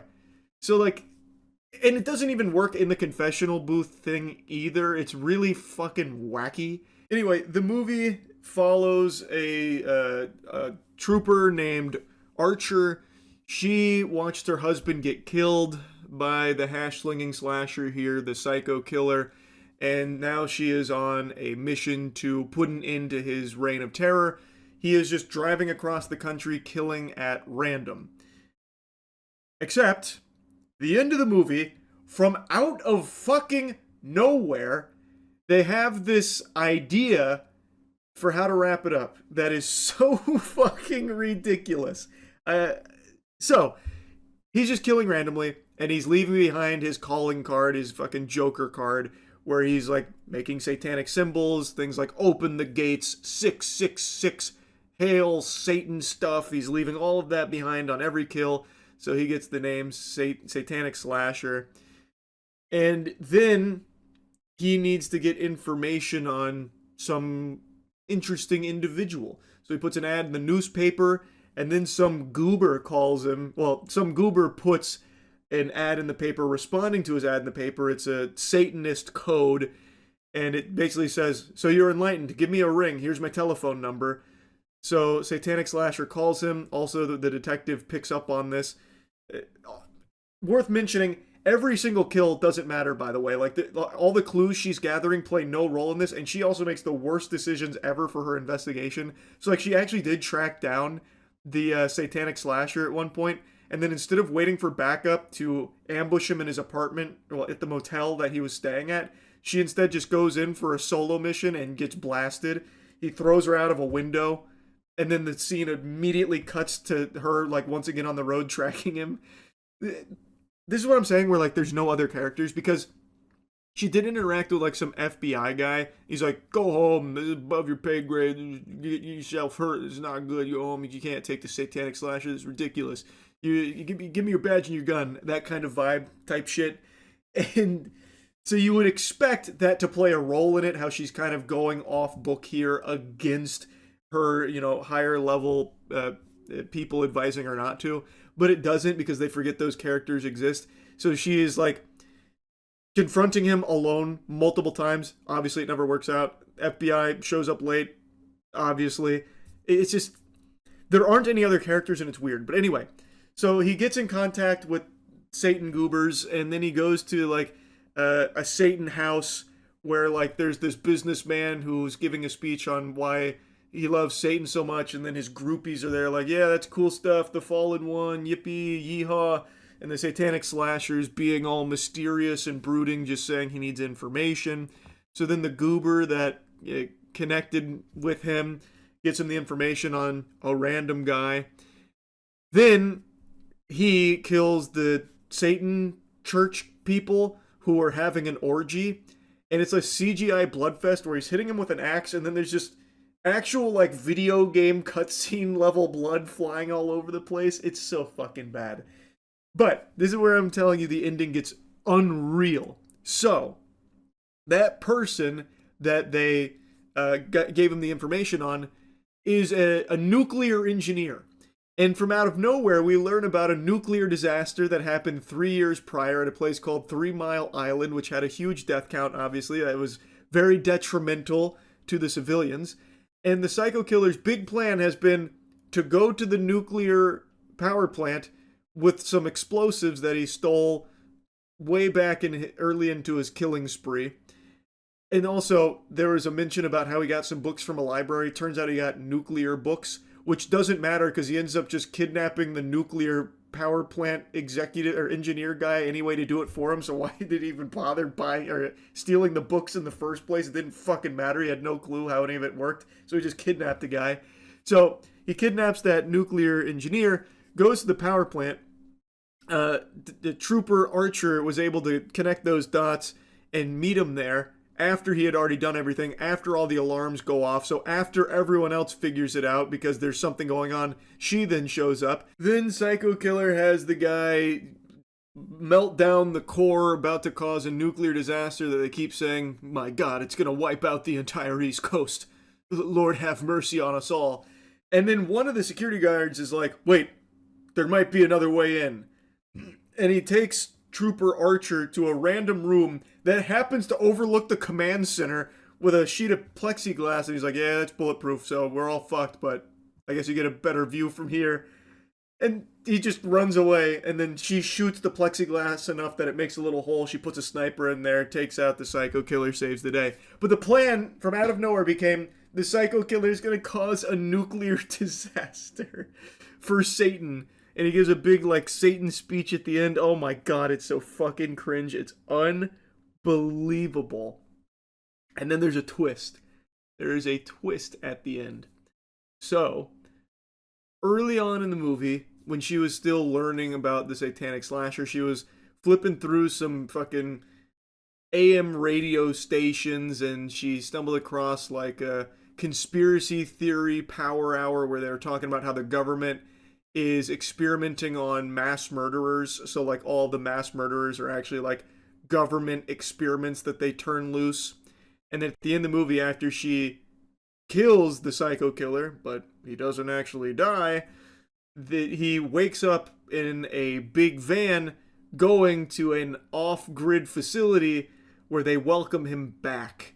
It's a government facility, so it turns out the conspiracy was correct. Big twist, they are making the mass murderers at the government facility, and he's one of them. The movie's fucking bad. It's not good. But I would be lying if I said I didn't have a fun time watching it. I do think, for the most part, it's fun bad. And I say that with a little hesitation because the movie is so messy, like the editing is so choppy, and it's very clear that they had to fucking Frankenstein something together here just to get a complete film, that at pretty much every possible point, it doesn't really fit. But I think that makes it fun bad too. Like, I don't think that ruins the entertainingly shit nature of it. Like, it's not a movie I would recommend paying for, because I don't think it's fun bad enough to waste money on. But I think when it eventually hits streaming, it'll be something that you and your friends can laugh at. So yeah, anyway, does it deserve a 0%? Maybe not a 0, but it definitely is a very, very, very, very low percent. Like, I do think that is probably par for the course there. It's just really bad at everything it aims to do, unfortunately. Anyway, though, that's really about it. So yeah, good news for Scream fans, there's a new movie out. Bad news for anyone who likes good movies, it's not a good one. It's here, though. Scream 7. The disgust you felt watching me do that is about how disgusted you'll be wasting your time and money watching this film. Most people don't like this movie. Most of the reviews aren't overly positive. I just watched it. I am also in that camp now. I didn't find a whole lot to like about it. We're just going to dive right in, get into the weeds. So here's your spoiler warning. The best part of this film is the first 15 minutes. The scene that you see plastered on the trailers, that is by far the best content in the film. It's the intro, where you have two people in a house, and it's, the house, and guess what? Ghostface is there, and he kills them. And it's actually pretty tense. It's also pretty charming. Like, you actually care more about those two characters in that house than any of the other characters that you spend the rest of the movie with. They did a better job making you care about those two, connect with them, and actually root for them than any of the other characters you see from that point forward. Every character that you meet outside of, the core characters of Sydney and Gale, and here's your big spoiler, but I'm sure most of you have probably already seen this because it got leaked before the film came out. Stu, played by Matthew Lillard, also makes an appearance in this movie. Outside of these three characters, everyone else that you meet is the biggest throwaway nothing burger of just generic writing ever that just ticks off boxes of buzzwords without ever exploring anything about these characters, and you get actually nothing. They are just meat balloons waiting to be popped by the ghost face killer. That's it. Even Sydney's daughter, Tatum, the relationship between Sydney and Tatum is hardly explored. Now Sydney's an overprotective parent. Tatum kind of resents her for that, and now she's kind of rebellious. But they never actually even really talk or connect through a shared experience until the very end, kind of. It's just all of a sudden Mom, this is really fucked up stuff you've been through, and now that I've been subjected to it, man, I really get why you were so protective all these years. It's oh, okay. Glad that resolved. But there's never anything built up with any of these characters or their relationships to one another. And every character that is introduced in this film, every new character, I shit you not, is here solely to be killed. You get nothing of substance with them. They get killed, and some of the kills are actually pretty decent. Especially in the tavern, there's a couple moments in there that was oh, that was a really silly kill, but self-aware silly. But the character that dies, you probably don't even remember the fucking name of. They are the most... they have one character trait. For example, Lucas is the creepy guy. He's obsessed with horror films and the story of Sidney Prescott, so could he be Ghostface? Or is he just a obsessed weirdo guy? And then they also introduce two new characters that are working with Gale, and they're reporters, and they're into true crime and stuff, so they're investigating all of this. And they're doing it could be Tatum's boyfriend. Or it could be creepy guy, but creepy guy maybe a little too obvious. Creepy guy loves this a little too much. Maybe creepy guy could be Ghostface, that kind of thing, where it's supposed to be self-aware, but it's very clearly written by a 60-year-old man who clearly has no idea how people actually talk, so it's just really embarrassing and cringe to listen to. But anyway, like every character that gets introduced has one personality trait, and it is all they do, and that's it. You get nothing else. They hardly interact with each other, and when they do, it's very stiff and very bland, and then they die. And like I said, some of the kills are interesting, but that's all they do is just die. So this whole film is just, here's a kill in a sequence that isn't really intense. The sequences aren't that intense outside of the first 15 minutes. That ends with a kill that may be satisfying, or maybe it's just they got stabbed and died. There's a couple of those. But like, Ghostface racks up quite a kill count here. The KD ratio went ballistic, and yet not a single kill felt like it mattered at all. Because also, the main characters, like Tatum, forget about all of her friends. All of her friends die. They are brutally murdered. And she actually even witnessed her boyfriend getting stabbed to death. And she basically forgets all about it by the time the credits roll, and even drops like a hard one-liner saying, "I'm Sydney fucking Prescott's daughter." It's like, okay, wow, this was quite a turnaround. What about all your friends and your boyfriend that has all been murdered? Like, I guess, whatever, we'll wipe her ass with that, I guess. It's just crazy how little they actually tried with any character in this movie at all. And I think it's important to have characters that you actually want to see survive. Otherwise, you're just watching a montage of kills and sequences that aren't exactly amazing most of the time, and nothing else. There's really just nothing of substance here. Anyway, though, I mentioned Matthew Lillard makes a return to this film. Kind of. This movie has some baffling decisions. Like, actually, shockingly dog shit ones. So one of the things is AI. And the way Matthew Lillard reprises his role as Stu is, you know, in the trailer where it says, "Oh, I'm not hiding, Sydney, not this time." Well, in the film, he then follows it up with a FaceTime call, and it's Stu. It's Matthew Lillard as Stu talking to her. So then the question becomes, is someone deepfaking this? Or is Stu really alive? So then her and Gail start investigating, and they're starting to piece the puzzle together. They go to an insane asylum because one of the Ghostface killers that they actually were able to kill, Gail hit him with a car, like literally a joke moment where Gail just flattens this fucking guy. They get out and they're like, "Oh, vehicular manslaughter. Didn't expect that today." They just murdered a guy. It was Ghostface, obviously, but they kill this guy, they unmask him, and everyone just goes, "Who the fuck is that?" And it's just some escaped psychotic guy from the loony bin who, I guess, just out of nowhere decided he wanted to kill Sydney Prescott and her family, kill the daughter, kill the husband, kill everyone as Ghostface.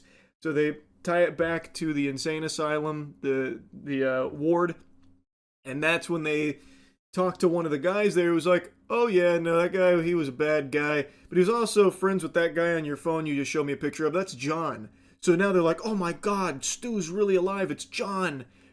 But they're also still not entirely convinced. So Tatum, her boyfriend, forgot his name, Ben? It might be Ben. I don't know, it's either Ben or fucking Jerichomo or something, I have no idea. It shows what a good job this movie did of making you actually pay attention to these characters or care about them. But they've said multiple times that this guy, her boyfriend, is really good with technology, so it could be him deep faking Stu, because it's really unlikely Stu's still alive. And then Tatum even discovers that he was deep faking himself as Stu, and he's like, "Wait, no, I can explain, babe. I was just seeing if the technology can do that, if it's even possible." And she beats him with a laptop. Turns out, wasn't him. He really was just seeing if it was AI. He dies in the next scene. Completely worthless. Again, completely worthless. And every single time these characters are together, it's a battle of who can make the dumbest decisions fastest. So all these characters, all of her friends, and even like the investigative reporters that work with Gail, when they are interacting with the group of friends, they all just make the worst decisions and even call out how stupid their decisions are while making them right before dying. And it's like, okay, that doesn't make it better. It's still just annoying to watch. It's so tropey, and at this point, it's just lazy. Like, you know it's lazy, but you don't care. You're just fucking sending it. Like, you're insulting the intelligence of the audience. It doesn't make up for trash. It's crazy how dumb the decisions are. For example, like Tatum, when she's getting ganked by Ghostface and her mom's on the phone, it's like, "You gotta shoot him through the wall. Shoot him now." And she shoots him a bunch and he goes down. Well, she then, like, unblockades the door and goes out to try and finish the job and then that's when she gets captured. But it's like, why did you bother doing that? You just saw shooting him through the wall worked. If you want to finish him off, just keep shooting him through the wall, I guess. Just dump the mag. You don't have to go out there and put yourself in danger again. And in the theater, the entire auditorium just sighed collectively when she started moving like the furniture away from the door to go out there, because it was just very obvious what was going to happen next. And like decisions like that happen constantly in this movie. Constantly. Now anyway, by far the worst moment of this film is the ending. The entire ending, like the last 10-ish minutes or so. Actually, it's closer to 20 because the villain gives an extremely long-winded monologue, because it turns out it was 3 ghost face killers and you don't know fucking anything about any of them. They are random people. So one of them is the guy from the asylum that got hit by the car. And it turns out he was friends with 2 other people in that asylum. A woman and a man. The guy I don't remember the name of, but he was like an employee there, and they befriended each other and then loved Stab, which plays a crucial role in here. Because half of this film is dedicated to just regurgitating everything that happened in previous Scream films, just lore dropping everything that happened. So if you've never seen a Scream film, you probably know scene for scene, bar for bar, what happened in Scream 1, because they do not shut the fuck up about it and just dropping all this nostalgia bait and everything, and even making a mention of, yeah, you know, if I was making a new slasher film, I would be doing a lot of nostalgia baiting. And it's like, yeah, that's exactly what this whole film has been. That doesn't make it better. There's still nothing here. Like, they even call it out and still do it. It's so annoying. It's not meta. It's just lazy. Anyway, though, this guy's going through, like, how much they love the, you know, Stab, everything that happened with the Prescott story. And then the other friend is Jessica, who's actually Sydney's neighbor, a family friend. And it turns out she had an abusive husband and became obsessed with the story of Sidney Prescott through like her book and everything, and eventually worked up the courage to kill her husband, and then resented Sidney because she didn't go to New York and thought she was like, you know, weak for it. And then she became just crazy and checked herself into an asylum where she met the other 2, and they cooked up this plan to basically make Sidney 2.0, or, you know, kill Sidney, that kind of thing. It's a stupid fucking conclusion where they reveal the killers. It was very, very awful. And I also think most people are going to guess that the guy at the insane asylum that they meet, who was like a weirdo briefly, where he talked about John, I think most people will be like, yeah, that guy's probably in on it in some way, because they made that pretty fucking obvious. But I don't think anyone will expect how stupid it is. And it turns out, prior to working at that asylum, he was like a Google engineer or something with AI, which is how he was deep faking Stu's face onto his videos and Jessica's videos that they were interacting with Sydney on. It sucks, man. And also, there's a big point about you have to shoot them in the head. That's what Sydney keeps telling the Tatum, her daughter. Shoot them in the head. Because if you don't, they're like zombies. They always survive. And that happens actually 3 times, I think, of them getting shot everywhere but the head, and then they just disappear and they're still alive. So they act like they are literally zombies. Movie sucks. The movie's just not very good. Like I said, the first 15 minutes, I actually was very surprised that anyone was like shitting on this film, because like, this is a very solid 15 minutes. I'm really enjoying this so far. And then after that, it became very clear the big problem with this movie. All the problems became very clear. And I'm just shocked that this is the film they released, to be honest, because Scream's always been pretty solid.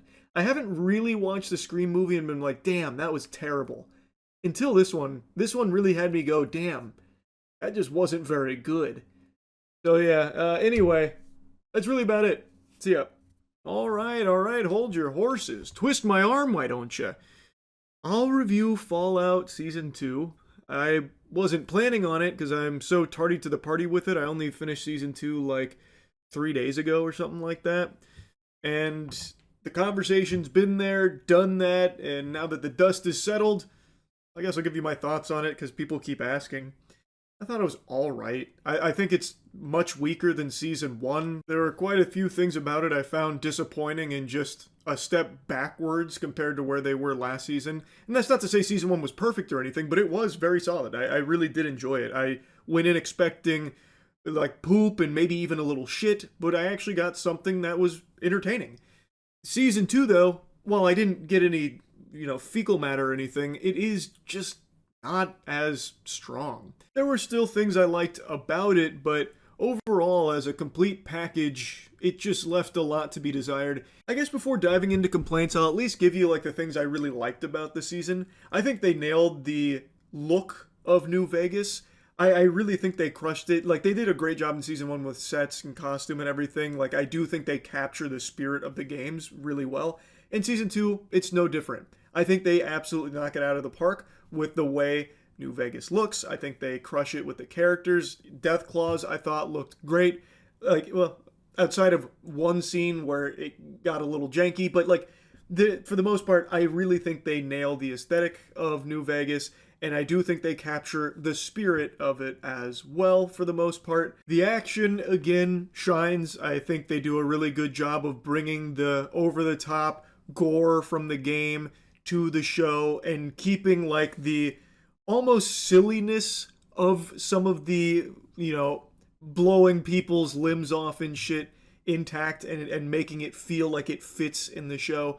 I do really like the way they handle action. I think they've continued to do a good job with season two in that regard. I think the action slaps, though there are quite a few things. It's not quite how I remember it from the game. Granted, it's been many years since I played the game, but it doesn't follow what I thought it would from the established lore of New Vegas. But what they put here still works in the context of the show, so I can excuse it to a certain degree. There were some things I really didn't like about some of the changes they made, but overall, I thought it was fine in the context they built it in for this series. That being said, I've got to make a mention, and I know this is supposed to be like, the thumbs up moment, the thumbs up section here, but I have to make a mention that what they did with the factions here, I think, was a big old blunder. I don't really like the changes they made to the factions at all. I guess we can get into that more in a minute if I want to dive deeper into spoilers, but if you played New Vegas, you're better off just neuralizing yourself and forgetting everything that happened in there, especially in regards to factions, because the show takes pretty much none of it. But like I said, what they do and like how they change it fits in the context of this show, but even still, I couldn't help but be disappointed, specifically about some of the decisions they made with the factions. I also think that the best part of season two was the flashbacks. I think that's where the writing's the best, because outside of the flashbacks, I think that's when it really stumbles. The worst part about season two is the writing. It's what really holds it back, and I think that's where they took many steps in the wrong direction when it comes to the Fallout, television series here. It honestly felt like there were just moments where the writers just said, fuck it. Like, in the writing room, someone was just like, guys, we're thinking too hard. Just run it as is, and we'll just, fingers crossed, hope no one really stops to digest it. Because there are some nonsensical shit that goes on here. Best example, spoiler alert, the death clause in New Vegas. New Vegas is not the way it was in the game. I do think it looks very similar, and I think they capture this, like, the aesthetic of it, and I think it looks really cool, but they do make a crucial change, which is now it's infested with Deathclaw. And people live just outside of this barricade. And there are a bunch of Deathclaws in there, and at the end of the season, Maximus fights the Deathclaws in there. And he starts beating some of them, but there's a lot. And then at one point he gets tail whipped and sent through the barricade. Very easily. Like, the Deathclaw could have broken through this. It is literally like one piece of sheet metal. And they launch Maximus through it like a fucking missile. And now all of a sudden the Deathclaw start pouring out into the area where people live. Why the fuck are people living there with all those Deathclaws on the other side of a very flimsy, unreliable barricade? And why are the Deathclaw not going out there and eating them at any point. There is a plentiful food source on the other side of a very tiny barricade they could easily break out, and yet they just never do. I guess maybe the idea is the Deathclaws are too stupid to do that. I don't know. It just felt really weird. And like I tried to cope initially, like, oh, maybe it's just because the power armor was so heavy that it busted through this near impenetrable barricade. But then the question naturally arose in my noodle, well, if the power armor is so heavy that it can do that, then the Deathclaw must be like 10x that strength in order to ragdoll the power armor like that. Meaning, if they just hit their tail against that barricade, it would have fucking disintegrated it. So, like, there's no way of spinning it where the Deathclaw couldn't have been going through that barricade anytime they wanted to.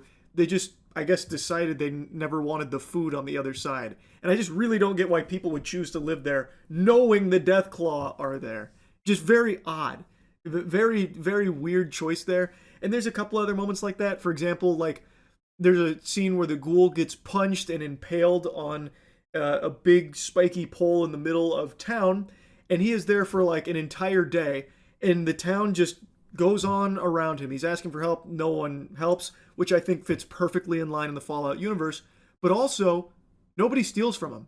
Nobody goes over and kills him or anything. No one steals anything from him. No one messes with him. I thought the implication was going to be when he was stuck on that pole and starting to, go feral, was that people were going to go just start stealing from him. Then he was really going to be fucked. But that never happened. They just leave him alone and ignore him. Which, ignoring the cries for help is one thing. That makes sense.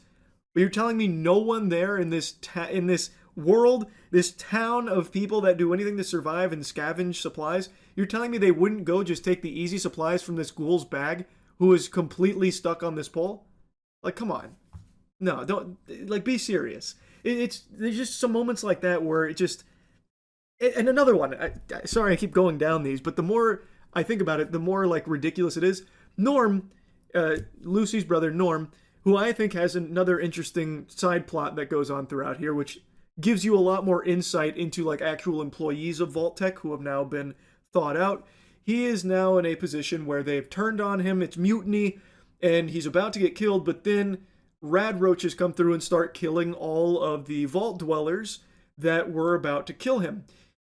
And how does Norm survive? He hides under a table that is literally like a picnic table. It is just open on all four sides. And the rad roaches go right by him, kill all of the vault dwellers, eat them for a while, and then just leave. Presumably going right by Norm, who is just exposed in the open there under that table. Why? He didn't have like the cloak of invisibility or anything.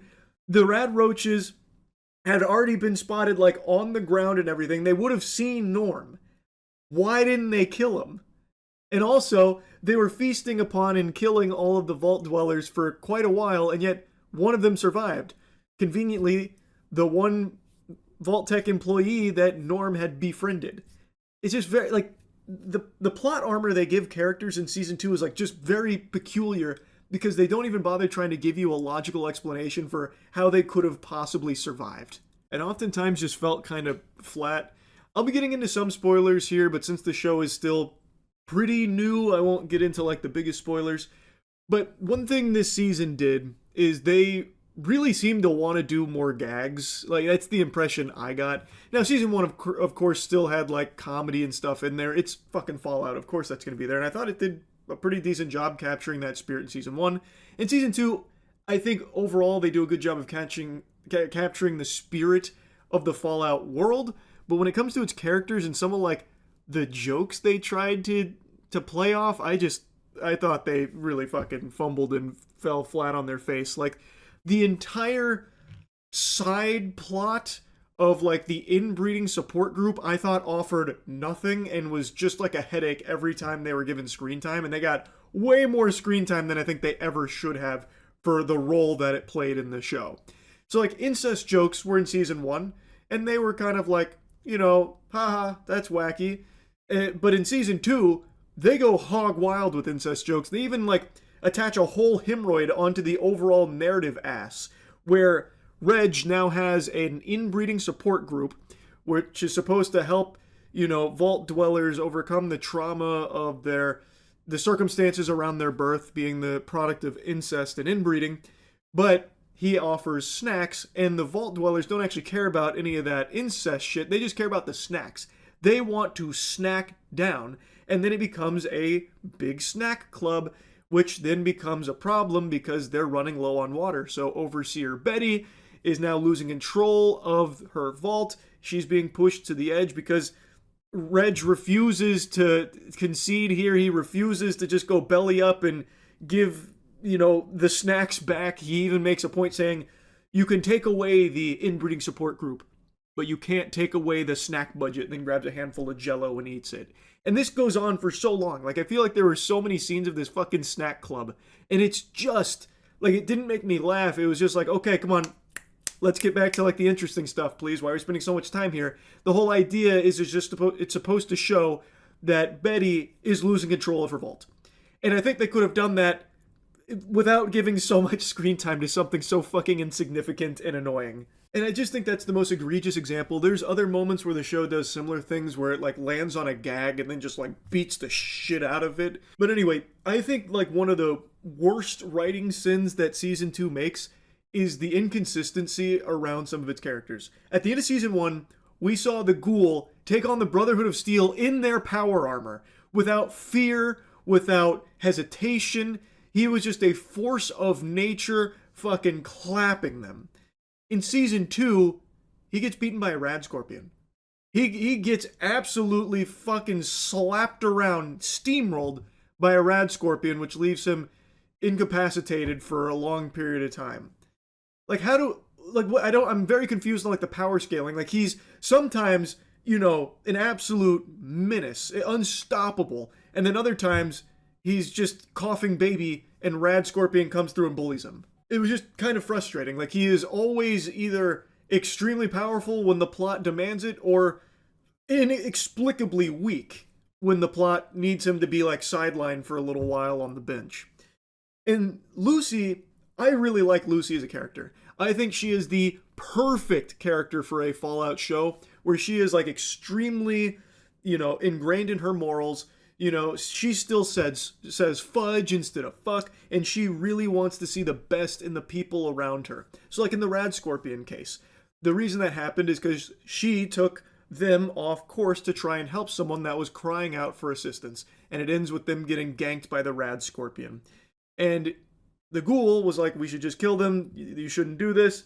And then once he goes down, once he, gets the wind taken out of his sails because he's all fucked up from the Rad Scorpion, he then takes the survivor back to where she came, which happens to get her involved with the Legion, which ends with her on a cross dying. And then the Ghoul has to save her. And even after that, she still stands by her morals. I think it's a really cool character trait to see explored in a universe like Fallout, where everyone is in some way a bad guy because they have to be to survive the wasteland. There's no one that's like morally pure or anything, and Lucy's not either, but she tries to be, unlike most people in the show. And I think that's very cool, but because of that, a lot of how Lucy survives is based off of pure fucking luck. So like with the Legion, she survives because the Ghoul came back and rescued her because he still needed her as a bargaining chip.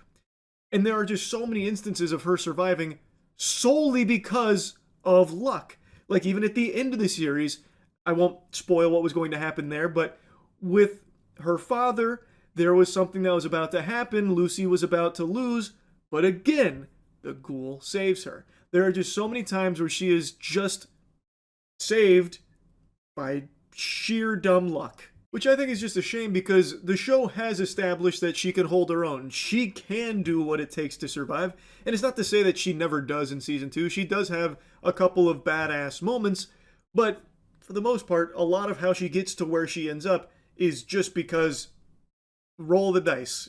She got lucky. And I don't know, it just felt kind of like underwhelming after like the third or fourth fucking time that happened this season. Now, that being said, she is not the only character that tries to be a good person. Maximus also does as well. But we can see him making a lot more morally gray decisions, and there's even like a whole swing of things where it seems like he's going in the wrong direction and is no longer that interested in being a good person, and, kind of snaps back into it. But it is nice to see a character like Lucy who's all about, trying to be a good person, and Maximus who wants to be a good person but is also okay just kind of really teetering on the edge. I really do like both of these characters, and I just wish season 2 did more with fleshing them out and evolving them. Maximus, I do think they did a good job with, though, for the season. I enjoyed his plot line quite a bit with the Brotherhood. And it is interesting to see him, start turning heel. And like, he's now doing some bad shit that you wouldn't really expect someone that's wanting to be a good person would indulge in. And even someone close to him is talking about that too. Like, we used to make fun of the Codex, and now here you are quoting it. And he's like, well, maybe it's not so bad after the things I've seen. I think that's a very interesting concept to play with. And it is different from Lucy, who is still, even after everything she's been through and all the times her morals get her in hot water and damn near fucking executed, she stands by them. Maximus, not so much. He's a lot more fluid when it comes to his morals and what he's going to do to try and make the world a better place, leave it better than he found it. I do like these characters. I just don't think season 2 did enough with them to grow them. I liked what season 1 was setting up, and then season 2 I think dropped the ball a bit. And unfortunately the same is true for House. I think there are moments where they get like the House from the game, but then there's other times where they just make him like cartoonishly evil, like when he just goes to a bar, starts a bar fight, and kills the guys there for some reason for the sake of science. Like, that was just evil for the sake of evil. But then there are other times where, like, Cooper, these are during the flashbacks, like I said, I think these are the best moments of the show when it comes to writing. Cooper's, like, talking to House, and then you get to really see House, the way in which I remember him, and what is objectively a more interesting character. One who isn't, like, fully just, like, some madman, raving lunatic, evil, billionaire guy. He is a bad guy, but a complex character. Like, just as he was in the games, he has a lot of depth, and they show that only in some flashbacks. Like, it seemed like they really wanted to do more with House, but then also felt obligated to make sure this is a bad guy and he does bad things. Watch him kill these guys in a bar fight. That type shit. So that, like, just kind of disappointing with some of the things they did, like, with House. But, as I said, in the flashbacks, that's when the writing is at its best. Like, Coop and Barbara's conversations about, what they're going to do about the end of the world and their daughter, and how that changes their thinking and the way in which they want to approach the problems that they face. I think the flashbacks handle all of that very well. It's just when they get outside of flashbacks, it starts to really fall apart. Anyway, though, I don't think Fallout Season 2 was bad. It was still enjoyable. Like, I did enjoy watching it. It wasn't like a slog, and it didn't frustrate me a ton to the point where I didn't want to watch it or anything like that. I did like it. I just didn't like it nearly as much as I liked Season 1. So anyway, that's really about it. So yeah. It's that time again. About every 6 months, like clockwork, there's a new horror movie that comes out that gets the buzz that it's the scariest movie ever made. Hope you brought your diaper, because you're going to be pissing those britches after how scary this one is. Like, with long legs and all of that. And time again, it's usually just like it was an alright movie. Just marketing buzz out the wazoo. And that brings us to the most recent culprit here, Undertone. It has been hyped up by a lot of people as being real scary, no doubt going to be the scariest film of the year, maybe one of the scariest things human beings have ever cooked up. It is an unholy concoction of fear, filth, evil. Too scary even, potentially. And from the trailer, I actually thought it looked good. Undertone utilizes sound as like its gimmick. It's a horror film that does have a gimmick, which isn't unusual. A lot of horror films rely on it, but it executes it very well, and it doesn't live or die by its gimmick. It actually does make you care about the characters in the movie. I just saw it. I'm going to go ahead and rip the Band-Aid off now. No, it is not the scariest movie I've ever seen. I also don't know if it'll be the scariest movie of the year, but I do think it's good. I did enjoy it. I wasn't bored. I wasn't let down. And I will say, as far as like scariest movie ever made buzz goes, this one's probably one of the better ones that gets slapped with that title. I like it more than Longlegs. I can safely say that. So let's dive into it a bit.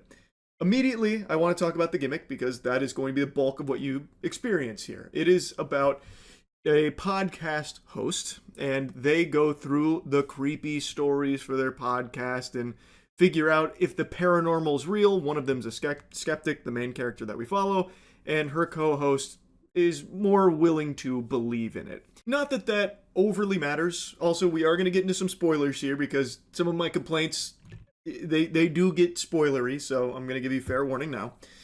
But anyway, we follow Evie. Justin is the co-host who is just kind of there to like reinforce that, oh man, this might be real, where Evie's like, well, actually, this might just be psychosis. That kind of thing, which I think is a fine dichotomy. I think that they bounce off each other well on the podcast, but that sets the stage. It is all about audio for the most part, and it is a slow burn of a movie. In fact, like the first 40 minutes, nothing's happening outside of setting the stage for the main story that we dive into, which is a mysterious email that Justin receives as the subject for their podcast episode. It comes from a mumbo-jumbo email sounding like a 10-minute mail address, and it was attached with, it had 10 audio files attached and some gobbledygook in the base of it. So they decide to go through it, which I think is also a little weird the way they set it up. It didn't narratively make sense. This is apparently a very popular podcast, and yet he just randomly clicked on an email that just said lol. He even said, like, I got a weird email that said lol. So I clicked on it, and there was 10 audio files there with no actual information or anything. So we're going to listen to him for the episode. That feels like a bit of a leap there. But anyway, it then dives into these audio files, and we learn about two characters in these audio files, Mike and Jessa. And some really peculiar stuff is happening in their relationship, potentially possession. I don't want to spoil everything, so I'm not going to get into like full-blown spoilers or anything. I just want to make that clear right now. But you are now listening to basically a potential possession. And Evie is, of course, not really believing it, thinking it could be a hoax or rational explanations. Justin, on the other hand, starts like researching, and we get like a lot of lore. Like we learn a lot about what's going on in these audio files, and I think the movie does a really good job of making you care and making you feel tense. Even though it's not actually showing you anything, you're just hearing these audio files. It's also shot in a really creative way. It's not just static shots on Evie. The camera's always slowly moving, and you see like maybe some things in the shadows, or maybe like some of the things you're hearing in the audio maybe aren't in the audio file, but it's actually in the house Evie's in. It does a really good job of playing with audio as well as using some good camera shots that make things interesting and eerie. Like, I do think it's shot well, and I think they utilize sound very well, and I really wouldn't be surprised if they actually hid things in the audio that only certain people will pick up on, or if you like run it backwards, which was like a core component of this movie, where they run certain audio things backwards and it tells them more of the story and more of like the haunted shit. Now, the big thing is Evie's mother is in rough shape and on the verge of passing away, and Evie is taking care of her. She is basically in a coma, and Evie cares for her. And as we are learning about this story through these audio files, weird things are happening with the mom, the house, and Evie. And here's where things start to show a few cracks. When they're outside of like the audio, when you're actually following Evie around her day-to-day, it is a little boring. There is moments where it just feels like kind of a slog, but I don't think it's like to the detriment of the film, because it does set itself up as a slow burn, and I think it does fine there. But when it starts trying to show you some scary stuff instead of like have you hear creepy things, I think it falls into horror movie cliches big time. Like, it uses some of the most standard shit that you've seen in horror movies, just tropes out the wazoo, like the classic teapot, or Evie likes to draw with crayons, so then she drew something weird. She drew something scary out of the crayons. What? Or like, a weird statue that keeps mysteriously getting moved, or the light comes on and then the light goes off. Like, it just like when it's trying to show you something scary or creepy, I think it just kind of falls into the old tried and true methods of the same scares that you've seen a million times, especially towards the end. At the end, they throw the kitchen sink at the scares that you're used to seeing. So as shit's popping off and they're receiving phone calls on the podcast from people like laughing because it's the bad demon going, ha ha ha ha ha ha ha, ho ho ho ho ho ho. You shouldn't have listened to all the files. Are you dumb, you doofus? You listened to all 10 files? Uh-oh, guess we're gonna fuck ya. Like, it's literally taking like a victory lap, and they use like the standard cliche demon filter where it's like, gooba booba, gooba booba gooba, you listen to the 10 files, booba gooba gooba, it's, I don't know, it gets so silly with that. The movie is by far at its best when it's utilizing sound, because I think it actually does a good job at that. And I really appreciate that it wasn't afraid early on to be slow and have these really slow camera shots where you're questioning yourself if you're seeing something there or hearing something there or not. And I do think there was a couple of times where they got creative with like building up tension. So like there's like some really quick, there's a scene where she closes something real quick and there's like a brief flicker on the reflection where I think you could very easily miss something scary that happened in that reflection. I think that's when the movie's doing its best work. When it's utilizing sound, which the whole thing tries to build around, and when it's being unapologetically slow with creative shots that actually do build tension. And I do think the movie does a good job of making you care about Evie and her situation, so you want to get some kind of resolution, you want to see what's going on. And I also do like the lore they set up, but it really feels like someone got cold feet and felt the need to have like a couple of cheap jump scares that I don't think were very effective. The jump scares in this kind of fall flat. And the need to throw in like the standard spooky horror movie visuals. So like at the end, there's a creepy face on the TV and it's making some loud noises. There's the demon voiceover going, ah ha ha ha ha. That kind of thing. Like it just, like it ruins its own momentum of being like methodical with its tension. And it just kind of blows its load into this giant bukkake of like generic horror visuals. But that's not to say I think everything about the ending sucks. I actually love what they did at the very, very end of the movie. They have like this 10-ish minutes, maybe 15 minutes of doing like the standard horror movie shit. And then like the very end, the last like 2 or 3 minutes is actually only audio. It's only audio to deliver the rest of the movie, and I thought that was great. I thought that was a really good choice, and if it didn't have that wet fart for 10 to 15 minutes before it, I think it would have stuck the landing much better. But even still, I do like the decision they made at the end there, though I think a lot of people will be disappointed that there's not actual closure. It's very open-ended. But for me, I actually like that more, because then you actually think about it. You don't get spoon-fed what happens. You hear things that happen, or you hear things you think happen, and you play it all out in your head. So you are imagining things. And this is something I've said for a while.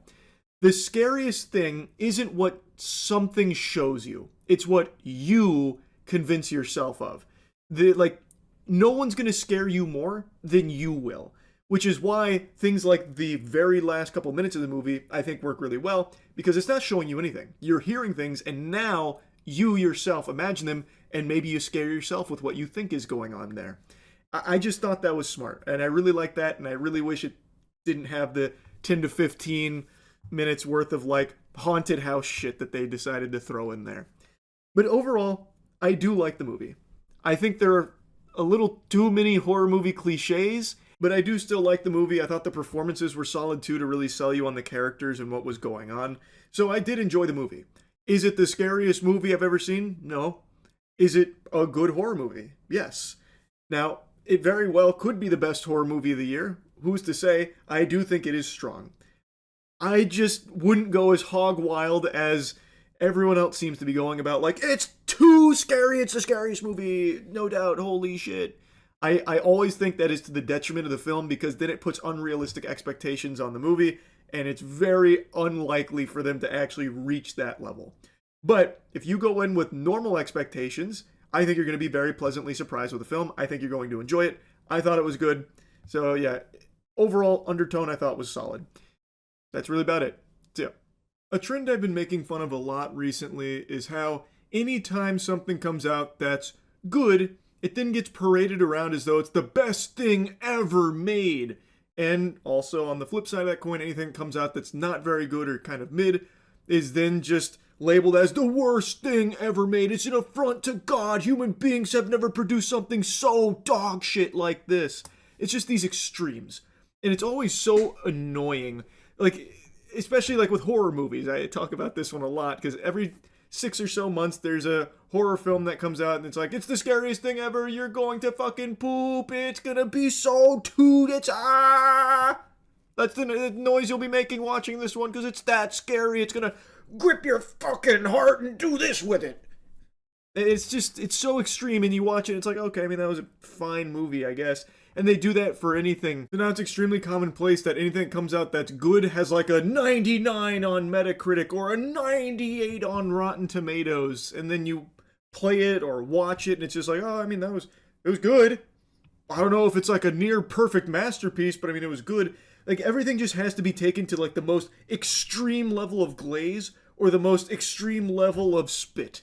I don't know, it's just, I'm very tired of that. So when Project Hail Mary came out, the reason for this tangent, Project Hail Mary has been getting this same treatment where it's being labeled the best sci-fi film in the last decade or like 2 decades, whatever they're saying. One of the best movies ever made. 2026 has been blessed with a gift from the heavens above with Project Hail Mary. And I see that and I'm just immediately turned off. I just go in with this preconception that it'll probably be good, but it's never going to live up to this hype. I just always think it sets things up for failure. But in the case of Project Hail Mary, I do think the glaze is warranted. I don't know if I'd go as far as to call it the best sci-fi film of the last decade or the best sci-fi film ever made, but holy shit is it an extremely good movie. Now, I haven't read the book this is based on. I know it's a beloved book, and from my understanding, based on everything that I'm seeing from everyone that's watched this movie, this is a very faithful adaptation of the source material, which... trust me, if you're standing up, you need to sit down, because this is a big revelation that'll knock you off your fucking feet. It seems like the winning formula when it comes to adaptations is staying true to the source material, because we're seeing time and time again that when these studios decide to faithfully adapt something, they usually make something much better than if they try and do it their own way, pinky up thinking they know better. We're more sophisticated than this shit that we're adapting, like Halo, for example. We know better. And so I'm happy to see that fans of the book are enjoying this movie, because even as someone who hasn't read the book, I really enjoyed this movie. I imagine it's probably even better if you have read the book, but for me, having no knowledge at all of what this movie was even about, I was pretty blown away from start to finish. The movie comes out of the gate swinging. We are introduced to our main character, Grace, who wakes up on a ship. His other crew members did not survive this journey. He is having a hard time remembering why he's there. This is because he's been in a coma for quite some time, so his memories are slowly coming back to him, and we're being drip-fed information as to what his mission is and why he's there. And we learn the stakes. We learn what's going on, about how the Earth is in a dreadful situation, an extinction event, where the sun's energy is being sapped by alien parasites. And the only way that they can think to try and combat this and stop the sun from getting just fucking slurped up here, having all the juices just gobbled up by the parasites, is to go to a distant planet that is 11 light years away, because it's the only star they can find that isn't being dimmed by this parasite, the astrophage. And our main character, Grace, embarks on that mission to try and find the means to fight back against this, to save the planet, because within a few generations, humanity would be extinct. Starvation setting in within 30 years, just huge pandemonium, and Grace is now humanity's last hope.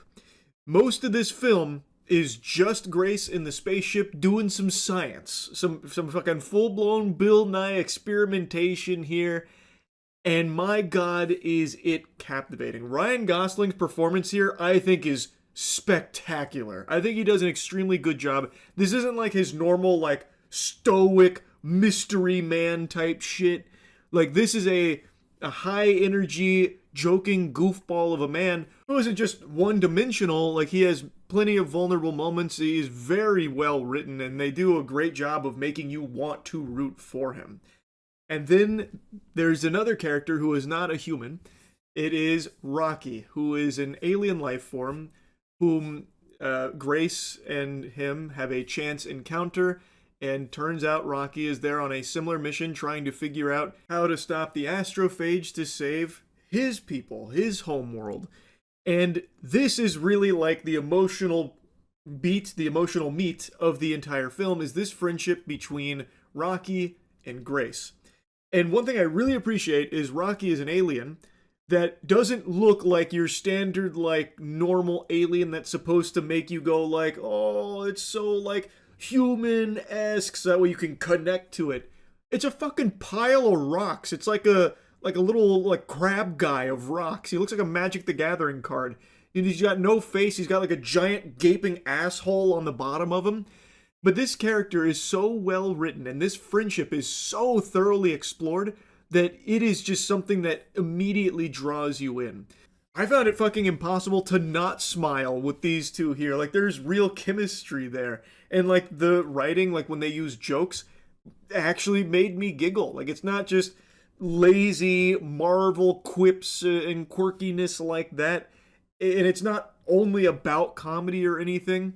It's just such a really well-written friendship that is just touching. And the movie really respects your intelligence as a viewer. It is actually using real, like, science, and, like, they're actually working hard to find the solution through, like, tons of experimentation, trial and error, like, actual methodology here, as opposed to just, like, random happenstance and getting lucky. You know, Ryan Gosling takes the bite of a sandwich and he goes, wait, this bread, it's wet. The solution, soggy bread, it's jogged my memory, like that kind of thing. It's like they're actually working through this issue in a logical manner. But of course, like I was just talking about, the most touching part of the film is this friendship. It's a very human thing, even though one of the characters here is not human. And I think something that really helps sell this to make it feel so impactful is the fact that Rocky is not a fully CGI character. Rocky is an animatronic puppet. There, of course, is CGI blended into that craft as well, but the fact that Rocky has a physical presence, being like an actual puppet that's interacting with Ryan Gosling in a physical space, it really helps make it feel much more real. So, like, I feel like it helps elevate that connection while watching this film and the friendship that's unfolding here. I really don't have a single complaint about this movie. Every character is well written. The visuals are stunning. The action moments, even though there's not many, are good. The music was extraordinary. I want to make a special mention of the music here. My God, it was going ballistic. So yeah, I gotta say, Project Hail Mary, it definitely lived up to the very high praise it's getting. I think it is warranted. I really, really, really liked it. Yeah, that's really about it. Yep. Wahoo! Is something you won't be saying if you see the new Super Mario Galaxy movie. It'll be more like a... It's not amazing, but it's not nearly as bad as a lot of people are claiming that it is. Well, I say not nearly as bad, but that's a bit too generous. It is almost as bad as some of the reviews claim. It's not very good, is the point. And this is coming from someone that liked the last Mario movie, even though a lot of people like to spit and shit on it for being, like, too simple and not, you know, great movie overall. I'm just okay with that because it's a fucking Mario movie. I'm fine with it being simple. It was entertaining, and I think it did what it needed to do to be enjoyable for anyone. Like, not just for kids. Like, even families, I think, could go there and just have a good time. Like, the parents wouldn't, like, be miserable.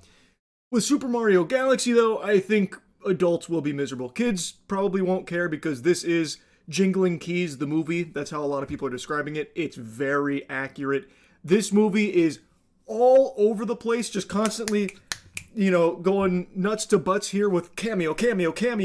Here's plotline, we're abandoning this plotline for new plotline, and then coming back to this one, just all over the place. It's a jumbled mess. But there's no doubt in my mind this is easily going to gross over $1 billion, and I'm confident kids are going to love it. As I said, it is just a movie where it is just always go, go, go. Here's thing happen, and then thing solve, so new thing can happen to then instantly solve to get to next thing that happened.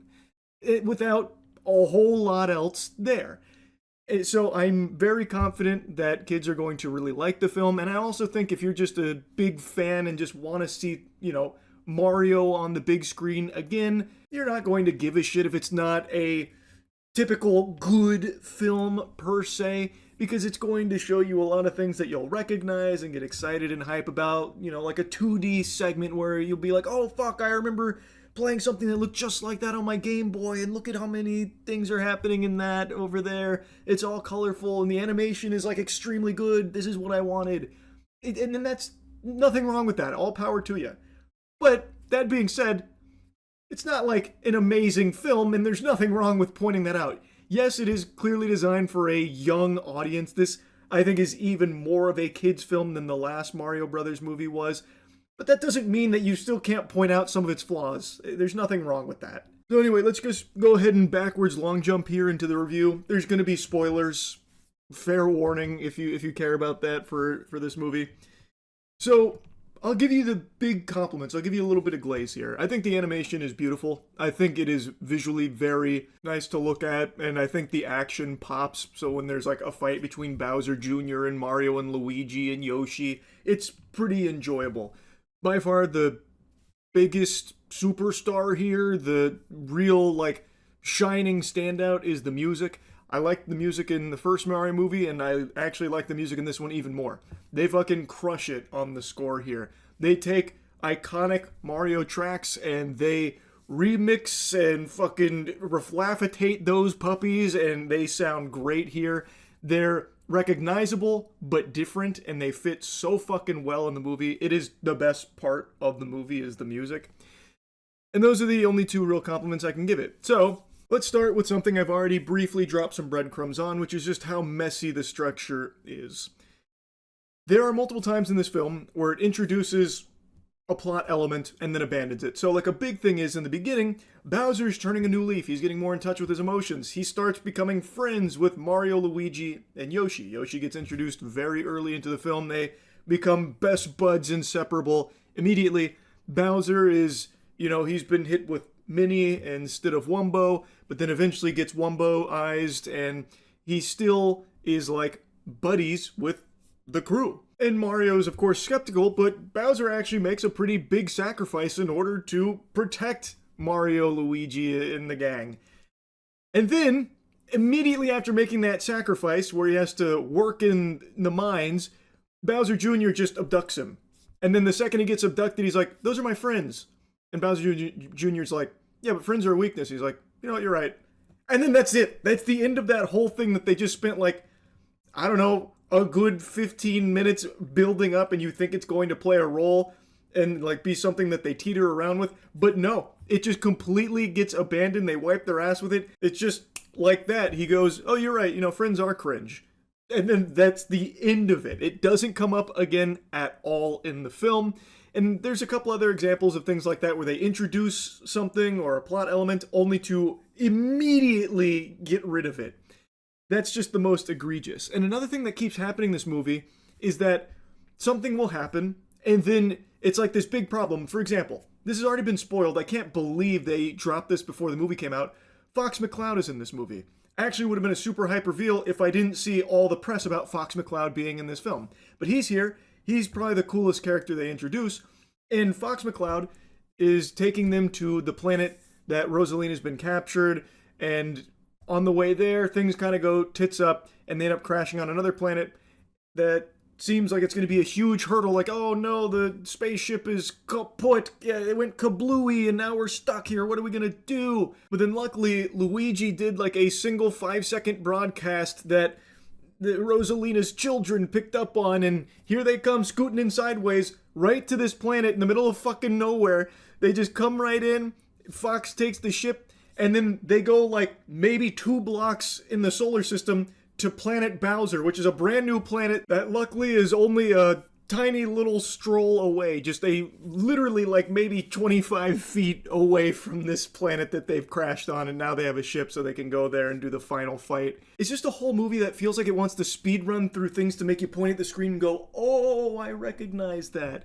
But nothing really connects. Like, there's some characters in here that you'll recognize from the games, maybe some boss fights, I don't want to spoil any of those, but they're in here as little cameos, but utilized in such a small capacity that it feels like such a sad, disappointing waste of these characters, where they're there for literally like a split second or a single scene, and then never utilized again. Like, a couple of the Easter eggs they put there were cool, but then they have entire characters that you'll know from the games that feel like they probably should have had a bigger role to play, but instead are just binged for the sake of showing, like, oh, on the casino planet, they shot a couple of spitballs.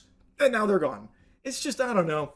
It feels like it just wants to run through everything that you'll recognize from the games without having it actually flow in any way. Whereas the last Mario Brothers movie, even though it was like simple, it did feel like we got like a cohesive journey. At times, maybe it stumbled a little bit, but here, this movie is just always like, and then they go here. And then they teleport here. And then they get hit by a baby blaster, a baby ray that turns Mario and Luigi into babies, and they crash onto a dinosaur planet, but then they get rescued immediately, and then they go to Planet Bowser right away. It's just, I don't know, nothing to me really flows at all, so it's just disjointed, and it leads it to just feeling like really hollow and just trying really hard to capitalize off you being like, oh, I recognize that, how cool. And like I said, there are a couple Easter egg moments that are cool. Again, Fox McCloud, if it wasn't already spoiled for me, would have been like a very shocking surprise to see in this film. And he is cool in this movie. He doesn't have a lot to do. I'll go ahead and spoil that. He has like very little to do. Like, he does like a bit of space combat, gets hit with the baby blaster, they crash on the dinosaur planet, and then he drives them to Planet Bowser. He has maybe like 8 or 9 lines, if that. So it's like very little that he has.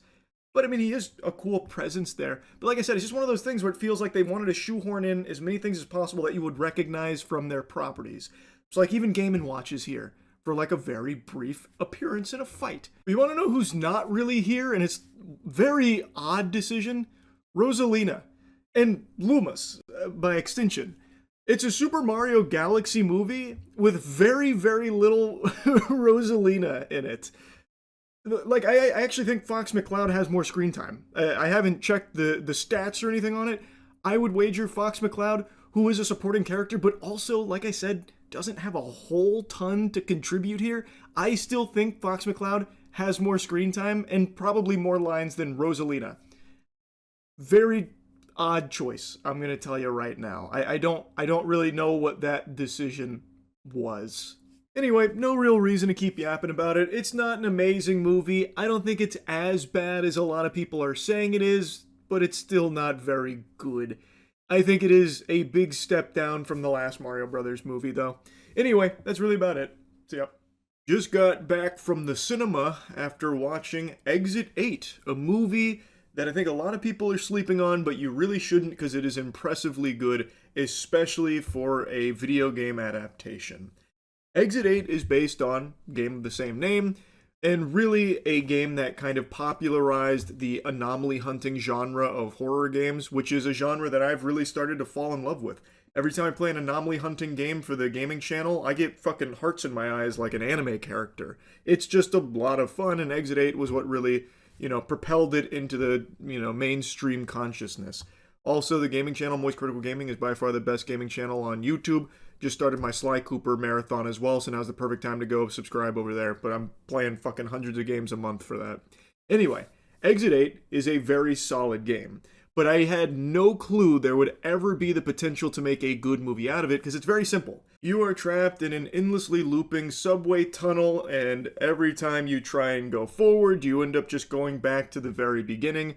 The only way to escape is by checking everything with a fine-tooth comb to see if there's anything that has changed, anything that's out of the ordinary about this corridor, and if there's any anomalies there that you detect, if something's out of whack, then you have to turn around and go the other way in order to progress, and you do this until you reach Exit 8.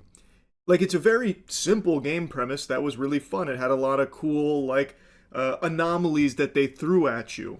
But there was not like a big, in-depth story that, would get players invested in the character you play. So I really just didn't think that there was any potential for a movie to spawn from it. And if there was, it'd just be like some boring ass cash grab. That is not the case with Exit 8. This film fucking slaps. They did an incredible job. The whole first, 15, 20-ish minutes of the film is POV. It is first person of the character that we are following, and it actually feels straight out of the game. Except, they don't just toss you in there and start hunting anomalies. It gives you a character to care about. He is a very passive guy. He's on the subway. There's a lady with a baby that the baby is crying, and now she's getting berated by an angry rider, an angry passenger there.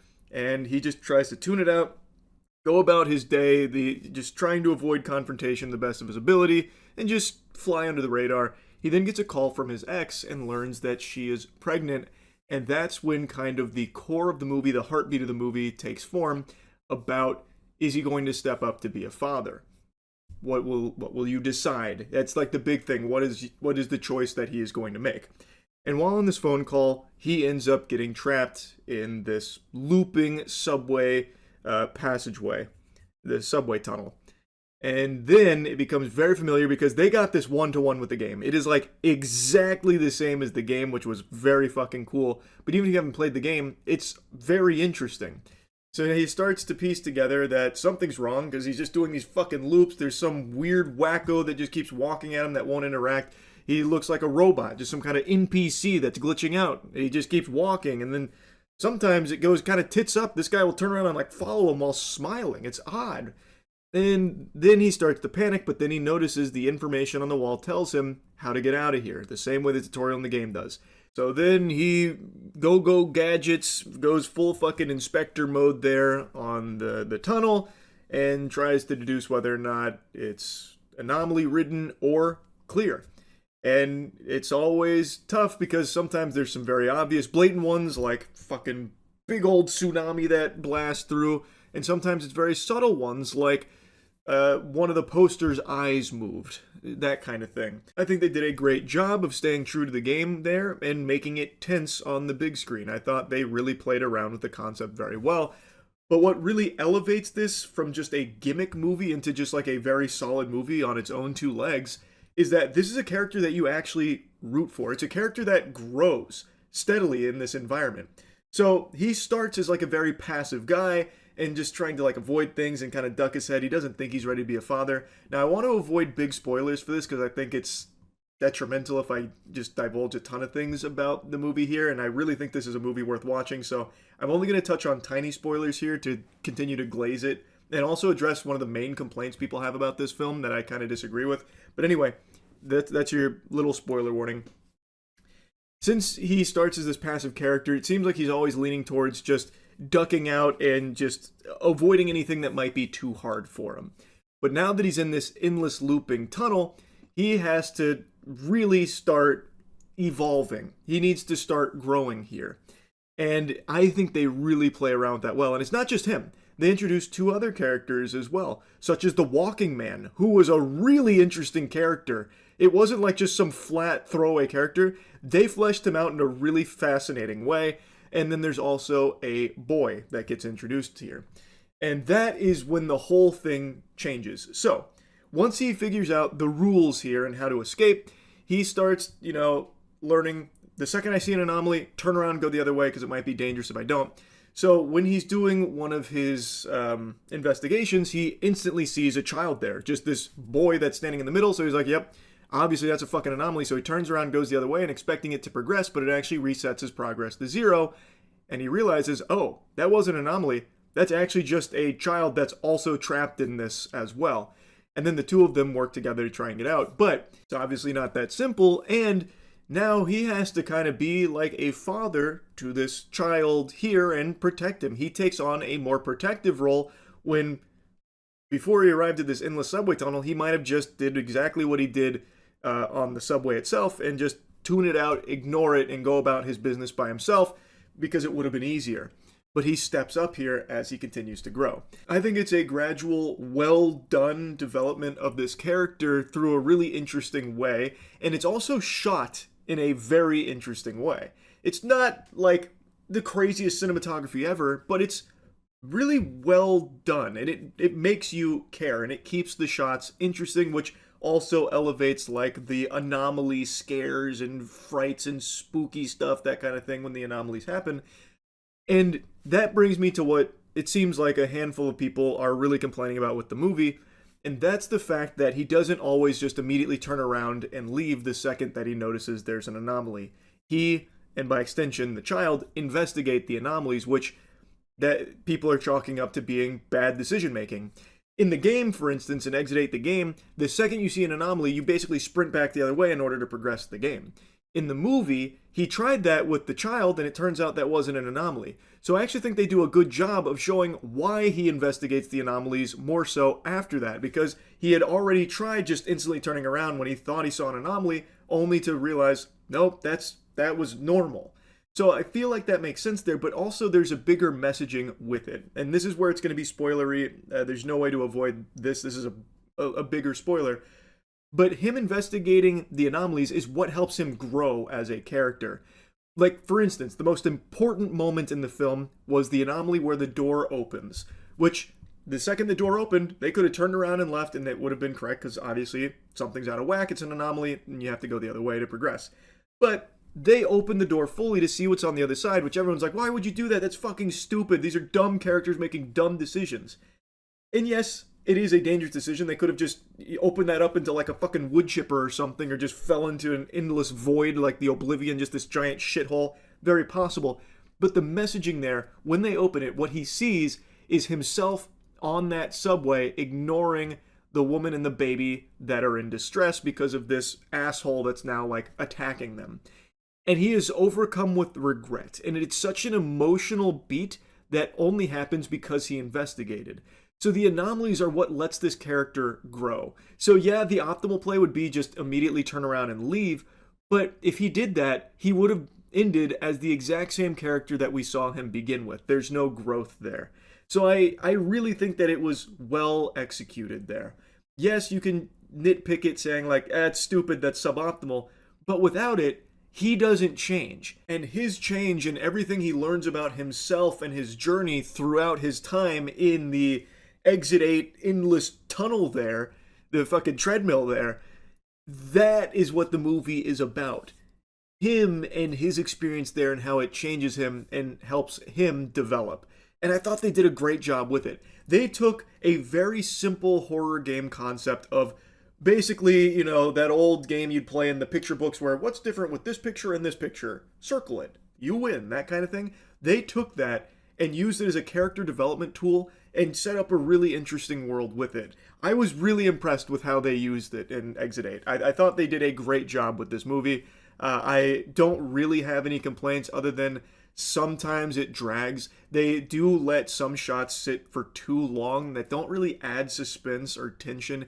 It just kind of makes it feel like, all right, come on, we get it. Let's kind of move on to the next thing. Like, there definitely were moments that I thought dragged, but nothing, like, egregious. I really enjoyed this movie a lot more than I thought would ever be even possible with a game like this. So yeah, I thought this slapped. This is definitely a very solid video game adaptation. They took the game and added a story to it and really did it justice. You could even make an argument that they elevated it as well. I'm very, very impressed with what they've done here. So I wanted to yap about this and give you a little review on it, I suppose. That's really about it. Oh, another thing I want to mention. The music in this. They did a great job with the music here, which I didn't expect at all. It's a movie that's really quiet for the most part as he's facing these anomalies, which, again, the message that is being delivered is about how he's not just like facing these random anomalies. These have meaning. He's facing parts of himself and needs to overcome and grow in order to, you know, make it out of the endless, you know, subway station here. But most of the movie is quiet and a lot of just environmental noise and background noise. But when there's music here, the music goes ballistic. They kind of went hard on the score here. I wanted to make a special mention of that. But anyway, yeah, like I said, it's a very good movie. I recommend it. That's really about it. So, yeah. The Mummy is my favorite movie of all time. The Mummy Returns is my second favorite movie ever. And one thing I've learned is that the real Mummy's curse is the fact that they just can't seem to make any other good mummy movies. Tomb of the Dragon Emperor was weak, but not terrible. Tom Cruise The Mummy was terrible. And now Lee Cronin's The Mummy is just eh. First and foremost, this has nothing to do with the Mummy franchise at all. There's not even a single tiddlywink of an Easter egg. Not that I need to glup shitto out at the screen going, oh, I get that reference, or anything. I just want to make it known that this is completely separate from any Mummy movies. This is a totally standalone film, and it bears no resemblance to anything in the Mummy franchise. What it does bear resemblance to, though, is Evil Dead Rise. I would even say that this is Evil Dead Rise with a new skin. Lee Cronin made Evil Dead Rise. I really like that movie. This steals its flow bar for bar, beat for beat. And a lot of people are praising that, like, oh, this was very Evil Dead Rise-esque. For me, I like Evil Dead Rise. I don't want to just see it done again with a new coat of paint. And I'm not just being harsh and exaggeratory. There are identical scenes in here that were present in Evil Dead Rise. For instance, I don't want to get too deep into spoilers off rip, so here's like a little spoiler warning. When they're going over the mummy's origin and like what's going on here, they even play a tape that I'm pretty confident is even the same voice actor they used in Evil Dead Rise when they play the recording about the book and what all of that means. It's the exact same lore dump moment, basically one to one. And there's multiple scenes just like that, including the same exact scares that were in Evil Dead Rise. Even identical, gross out, yucky moments. Oh, whoa. Like pretty much exactly the same here as it was in Evil Dead Rise. So I don't think this movie is bad, but it really is a been there, done that, because we literally saw Lee Cronin go there and do it a couple years back with Evil Dead Rise.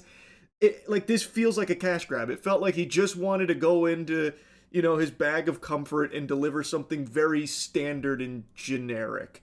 So it's just a little disappointing. Now I want to get into some bigger spoilers, so here's your larger spoiler warning. So the entire film revolves around a family, and the daughter of this family gets kidnapped by a creepy woman who's using some kind of a spell, and then fast forward 8 years, they couldn't find her, but then a sarcophagus turns up after a plane crash, and in that sarcophagus is their daughter.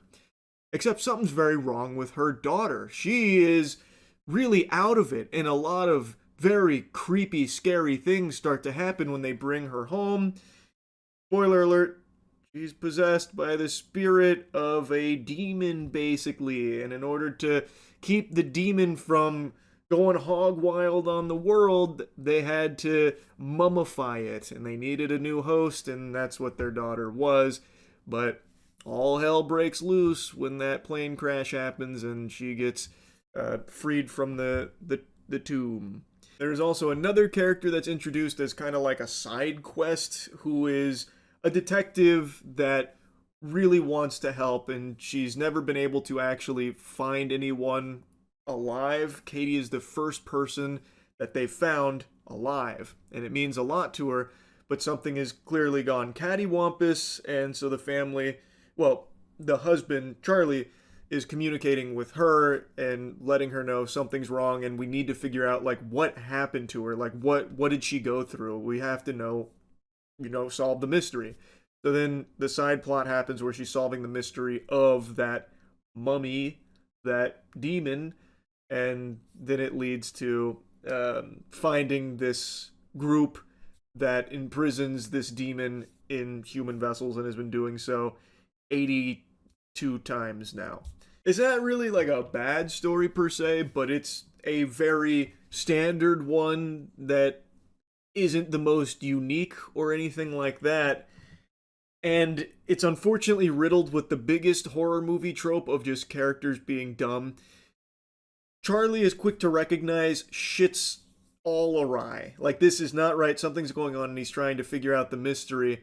And he even suggests, like, hey, we need to maybe get her somewhere where she can get specialized treatment after she fucking headbutts the grandmother and starts peeling off her own skin and, beating up the whole family and that kind of thing. But the mom is like, no, I'm not doing that. We need to actually protect her this time around since we failed last time, which I can understand that. I definitely do get that. I don't think that's bad writing or anything. I think that's totally fine. But when the bad decisions start happening is once the demon starts to free itself slightly, it literally starts possessing the other members of the family, the kids. So, like, the other daughter and the brother. She possesses them, and there's even a funeral where they live at their grandmother's house. The demon kills the grandmother, throws her out of the window.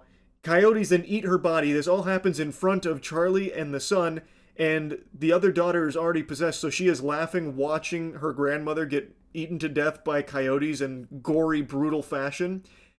And then it fast forwards to them having a funeral in the same house with Katie and everyone still there, the daughter's still possessed, and that's, get this, things go wrong. Then Katie goes to the corpse of the grandmother, bites it. The guests are throwing up and vomiting. The other daughter is pulling her teeth out, bloody, bruised, and biting someone else, ripping his ear off. And then it fast forwards again, and they're still in that house. Like, they still just don't leave, and they don't do anything to solve it. They just sit there and wait. What the fuck? They're just like, man, that was weird. That's not how those are supposed to go. That was odd. That was odd. All right, let's calm down. Let's clean everything up here.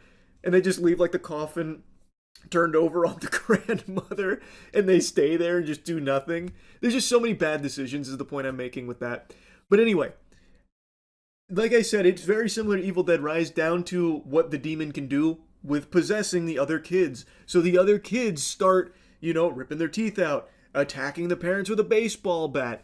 And then the grandmother gets possessed, like her body dancing around like a puppet. It is all very Evil Dead Rise, and it has my least favorite, like, nails on a chalkboard cringe horror possession shit where the demon starts talking shit.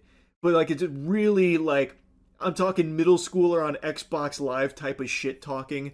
So, like, the daughter's possessed, and at school she calls the teacher a bad word, and then she's just always like, fuck you, doing that while possessed. And then the demon's doing, like, deep voice stuff. You're a bitch, a bitch.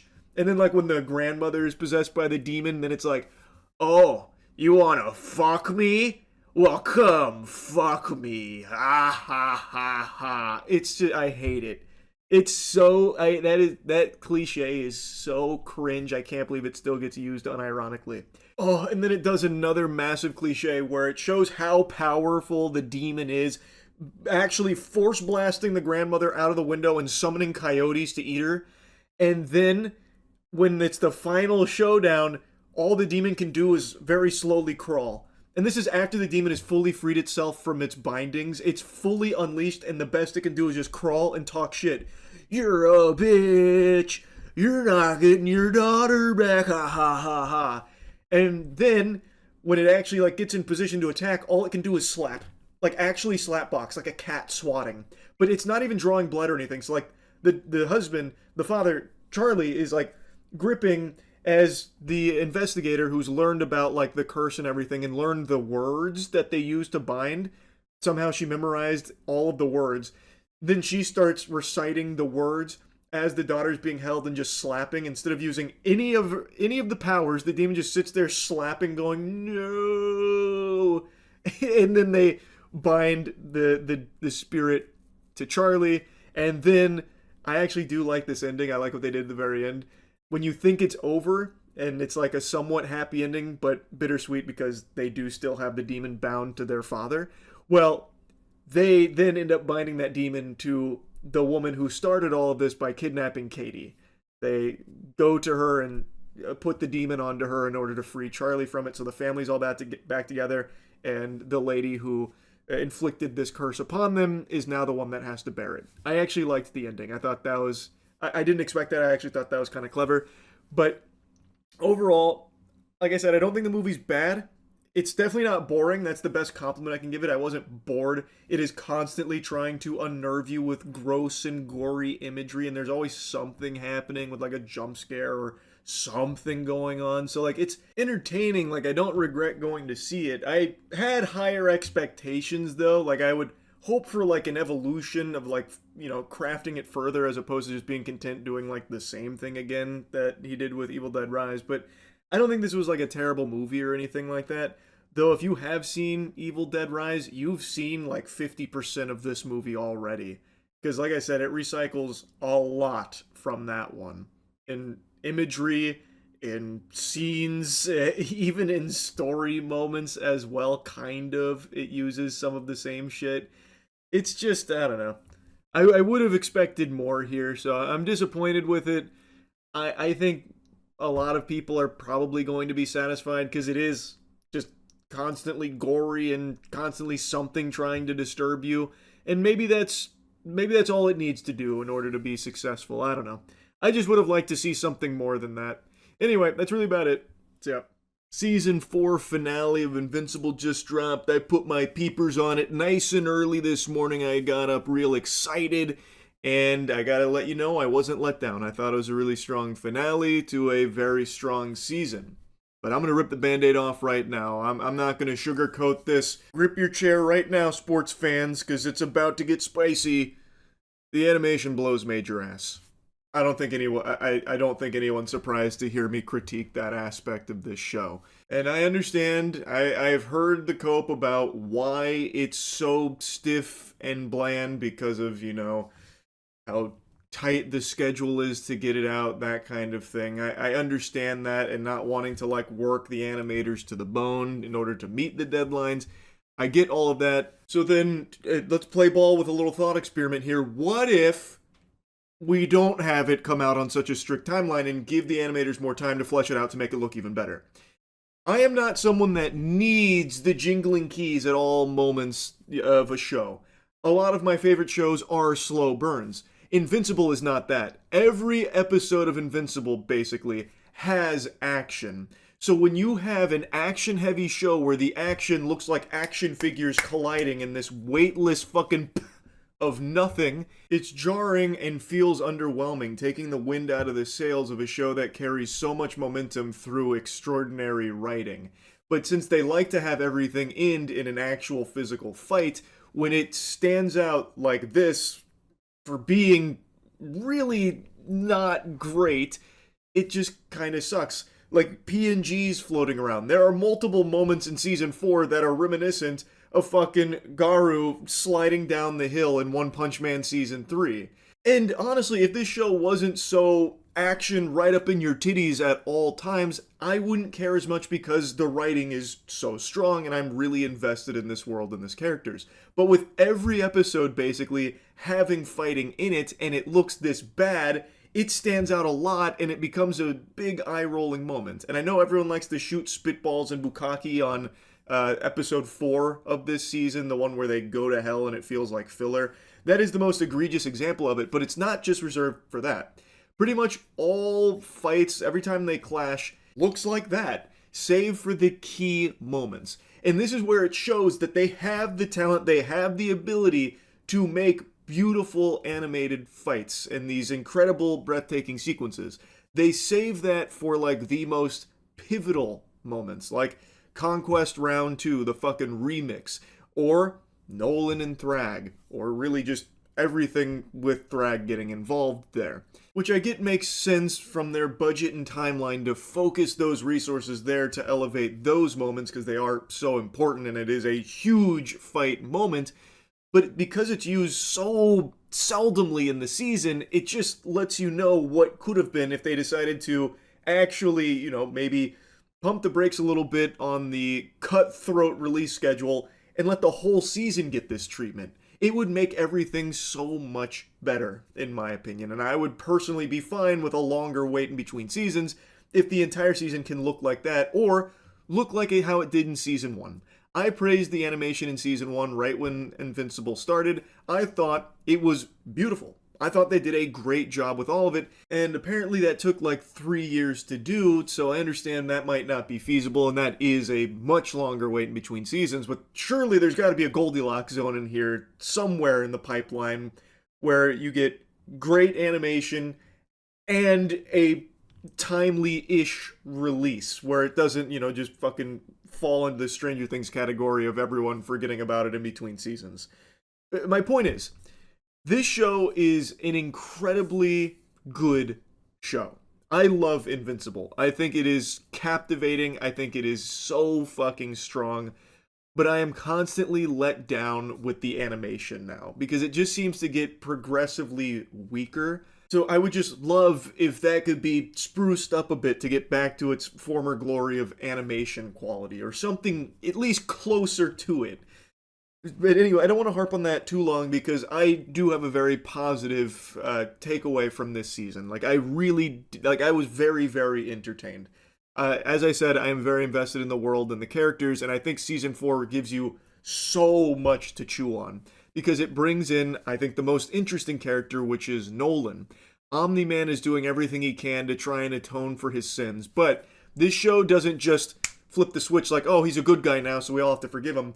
It plays with this very complicated character and this very messy man as he's battling his own demons and trying so desperately to prove that he has changed.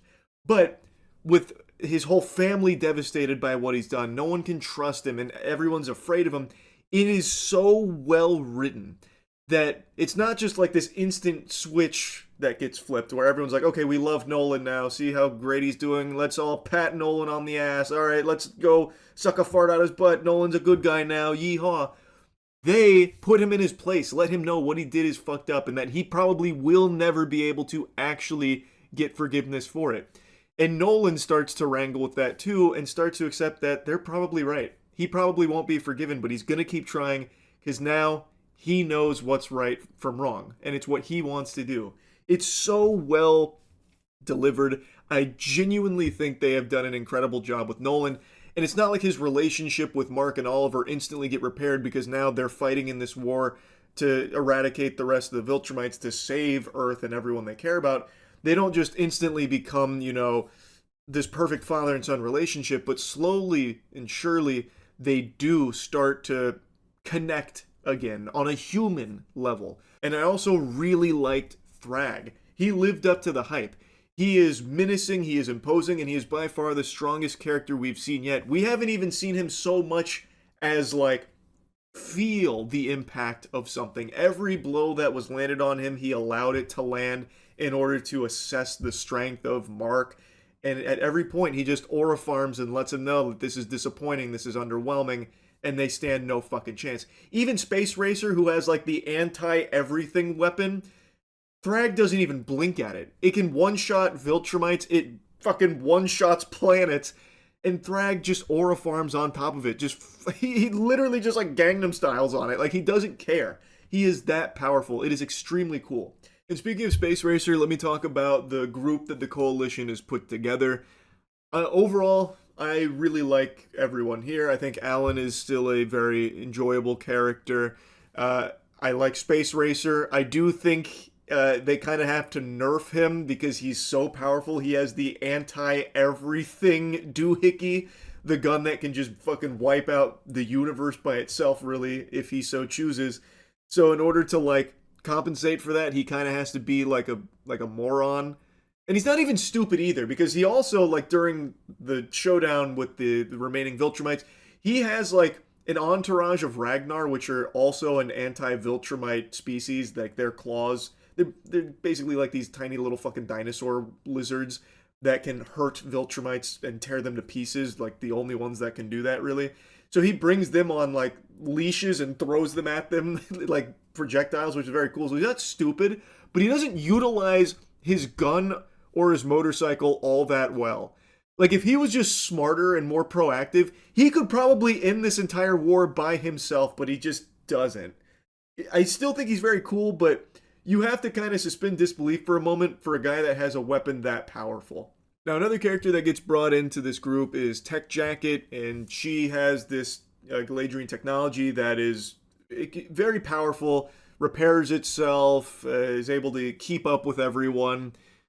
But I gotta tell you, she doesn't really do a whole lot. Like, what she does do is important, like where she hides herself and Alan on the Viltrumite ship. Like, that obviously is big, but like in a fight, all she does is just shoot beams, right? Like, she shoots like these meaningless beams that don't do anything, and they just mosquito bites basically the Viltrumites, and then she runs away. But she's able to like tank some hits from the Viltrumites, which is impressive, but I don't think she brings a whole lot as of right now.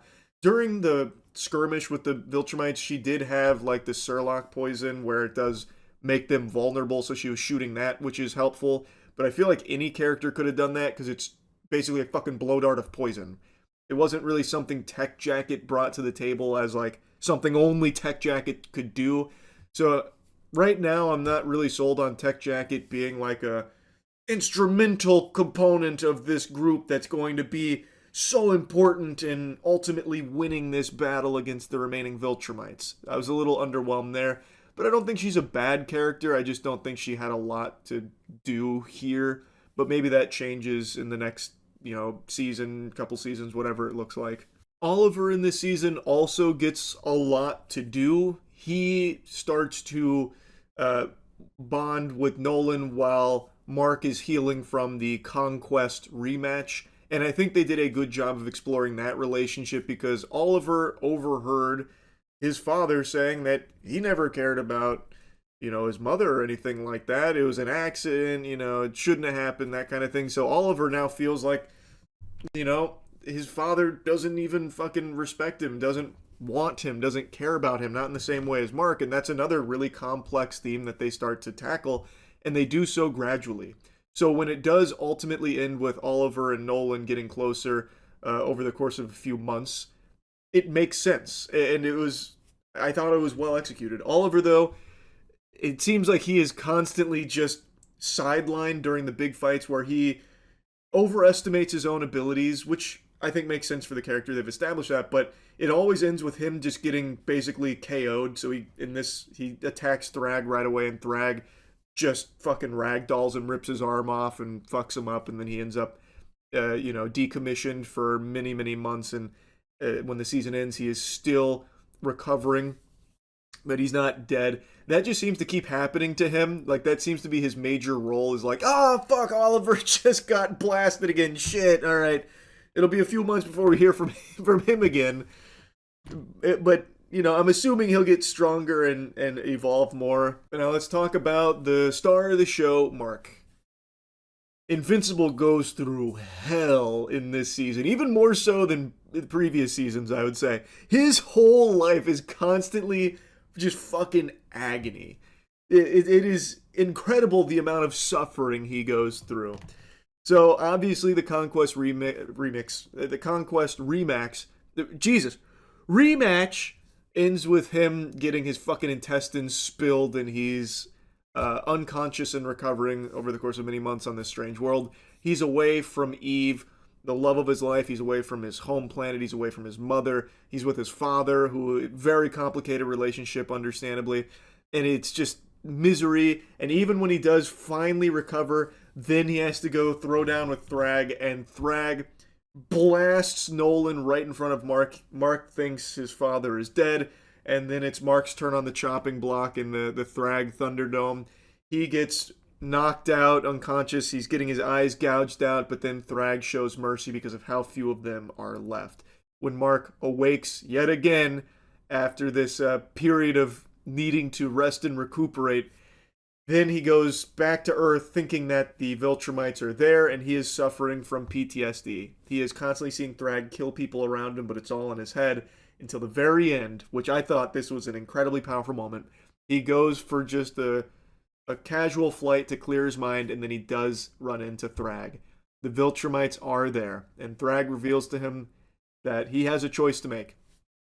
Mark can either let the Viltrumites on his planet continue to try and rebuild their civilization through breeding with humans, which has been proven to work thanks to Nolan, or it can be mutually assured destruction for both their species, because Thrag and the remaining 37 Viltrumites will blow up the whole planet, killing everyone there, and it will spell doom for humans and Viltrumites alike.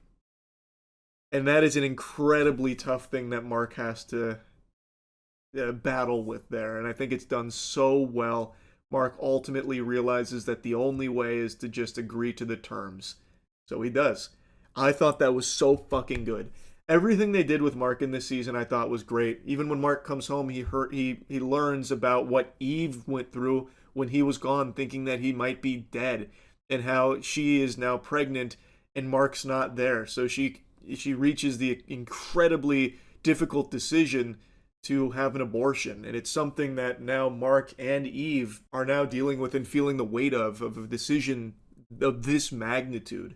Season 4 really, like, I thought did an incredible job of building every character and getting them to a point where you genuinely care where it goes next. And they tackle some very deep themes, and I think they do a great job with the writing. But like I said, my big complaint is the animation. If this wasn't a show that had so much action at every step of the way, I wouldn't care as much because it would solely be, this incredible story with this incredible writing and these great characters that I care about. But because there is always a fight that happens in basically every episode, it stands out when it looks this bad. I'm sorry to say it, but it does. So I just really, really hope that maybe in the next season we can take more time here, give the animators more time to really cook it and let it breathe. Let them finally craft the fights like they did in season 1 or in the Adam Eve special. Like, just getting to something of that quality again would do wonders for the show, especially where it currently is. So anyway, I really liked season 4 of Invincible. I thought it was extremely strong. I would just really like to see more in terms of the animation. And I think that means giving the animators more time. I recognize that maybe that's not a sentiment shared by everyone. They just want to go, go, go. Please just keep feeding it no matter what. I would like to let them really, flex their talent here and show what they can deliver in terms of animation. Because you can see it sometimes throughout the series, like when the Mark vs. Conquest again, or Thrag, there are some really great animated moments. I would like to see the entire season have great animation, as opposed to just a couple of small pieces of it. Anyway, though, that's really about it. So, yeah. Can you guess the emotion I'm feeling right now based on my face? Is it painted all over me? If you guessed refreshed, you'd be correct. It is refreshing to see a horror movie that finally lives up to the hype. I just got back from seeing Hokum and I really enjoyed it. Going into it, I saw all of the stellar reviews saying how great it is, and surprisingly, it didn't tiptoe over the edge like a lot of horror movies love to do, where they just slap, "Scariest movie ever made! Hope you brought your diaper! You're gonna be pooping! It's turbo extreme spookiness!" That kind of thing. Like Longlegs. And I know I've spit on that a lot because I think it is just the perfect example. I think it is the epitome of this overhyped, exaggeratory marketing that horror movies are really leaning into these days. Longlegs was just but the advertising would lead you to believe that it's scarier than hell itself, that it was opening a fucking portal to the underworld or something. And a lot of movies now have been doing that pretty routinely, and it's just become a big pet peeve of mine. It is just so fucking annoying how just generic horror movies now just lean into this marketing of, you're gonna fart with fear, you're gonna be sucking your thumb for the rest of your life thinking about this movie, it's gonna traumatize you, don't see it, it's too scary, that kind of shit. I'm ranting about that again, can't help myself. The point is, Hokum didn't have that around it. The reviews were just extremely positive about how well shot it was and just how great it was at being unnerving and intense, and how well Adam Scott played his character here. And all of that I agree with. I think this was a really good movie. And interestingly enough, Hokum is... we're going to get into some spoilers here. I'm not going to do like major spoil... Well, maybe I'll do that. Spoiler warning. I don't know how deep into spoilers I'll get, but in order to talk about some things, we got to get into spoilers. Spoiler warning. The movie revolves around a witch that is supposedly trapped in the honeymoon suite of this very peculiar hotel. And they make that pretty clear early on, and in the advertising you can see that there's a supernatural element to this horror movie. But what really surprised me is that That's not the meat and potatoes here. This is actually more of a murder mystery than anything, with supernatural elements that are thrown in, like woven throughout it, really seamlessly, and it's great. It's like a really good marriage of murder mystery plus just genuinely good horror. Like it does rely on a lot of jump scares, but they didn't feel cheap or anything. It actually just complemented the entire atmosphere they built up of this murder mystery really well. So I thought that was very cool. They introduced some interesting characters. Adam Scott plays a writer who's a real asshole. And you spend most of the movie kind of rooting against him. You're like, okay, when's the witch gonna fuck this guy? And by the end of it, you're like, oh, please, I hope everything works out okay, that kind of thing. They do a good job of making you care and fleshing out these characters. Even like a wacky guy in the forest named Jerry, he gets quite a bit to do. He's a cool character. It does a lot that I didn't expect it to do. I was expecting, based on the previews, or the trailers and the reviews, it would mainly just be like a horror movie about a witch, that kind of thing, just doing like creepy witch shit. But it's not. That is definitely there, and when it's there, it's done well. They do try and put a different kind of spin on it to a certain degree using the folklore, which I appreciated. It's not the most unique thing you'll ever see when it comes to that, but it's done effectively. I also really appreciate that there's no stupid characters per se. No characters are making like really dumb decisions. Like there's even a moment where they basically do like a video game puzzle, like some shit you'd see out of like Resident Evil or something, where Bowman, Adam Scott's character, has to brainstorm and come up with a good plan on how to utilize a dumbwaiter without just trapping himself and basically game over there. And the solution was really creative. I just appreciated that, because usually a lot of horror movies rely on characters being super stupid. Here, not so much the case. That being said, there is something in the very beginning of the movie. He is writing a story, and it is reaching its conclusion. And there is a glass bottle with a very important item inside. And the character and a child that's traveling with them are in the desert, and they reach their destination. But then he realizes he can't open that bottle to get the piece of paper inside of it out. So his plan is pretty morbid. He believes the only way to open it is to break it on the skull of the child. So he was going to bash his skull with the glass bottle in order to break the glass to get the item out. And I think that's just a little silly. And this is something kind of important to the film because it shows Bowman's outlook. He has been through something very traumatic, so he views everything as just having bleak endings. And that's a point he makes to a waitress at that hotel while he's drinking. He's describing the ending of that story, and she says how bleak it is, and he's like, yep, that's how everything goes. And this is a perspective that he has carried his whole life after that incident that happened in his past. And even at the end of the movie, as things change, and the ending of this book maybe gets altered in certain ways, it is still reflective of his outlook, and that's why it's something that's kind of important to the overall film. But even in the end, the solution of bashing the bottle on the skull is still the only thing that the characters thought of there. And I just thought that was really silly. Immediately what came to mind is, why the fuck would you decide that the only way to break that glass bottle is by killing your child there with it, breaking it on their skull? If that is the let's just assume the sand is way too soft and there's nothing you can do to like stomp on it to break it, because the sand would just absorb all the energy. It wouldn't actually like explode the glass. There's obviously no rocks around them because they were looking for a rock, couldn't find a rock. The skull is not the only part of the human body. Like, you could do like elbows, you could do knee. I feel like there's 100 other ways of breaking the glass there that doesn't involve just bashing someone's skull in to hopefully break it. So I had to just suspend disbelief there and just write it off as, well, it's because he wanted it to be a bleak ending, and that's why that's the only solution that he could come up with. But I feel like when he was talking with the waitress, he made it sound like it's the only logical one too, thus everything has to be bleak because it's only logical that it's all bleak, that kind of thing. When really, if you just think about it for a handful of seconds, you can come up with multiple other solutions. Like, fuck, you could have someone hold that glass bottle and then you kick it. Like, there's a bunch of ways to break it. Like, genuinely, a bunch of ways to break it that aren't that one. So that was the only time where I was like, okay, that's a little silly. That's a little stupid. Everything else the characters do, I think, is very smart. And I know that actually flies in the face of some reviews that say that the characters are really dumb.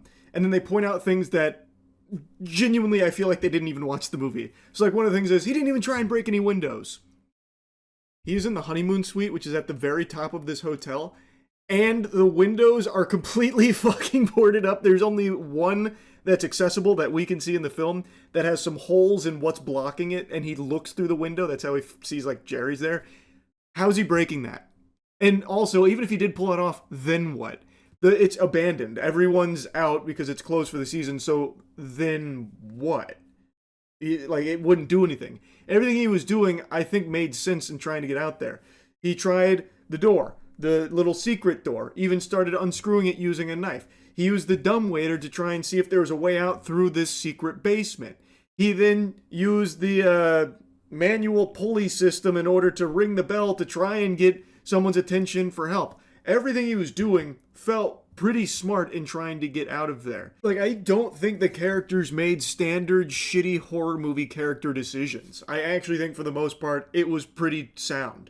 I don't have any complaints in that department at all. The only other complaint that I have is that I do think that when they showed the witch, it wasn't really creepy. It was a little silly. Like, all the scenes with the witch, like, creeping up and doing, like, freaky shit, I thought was good and unnerving.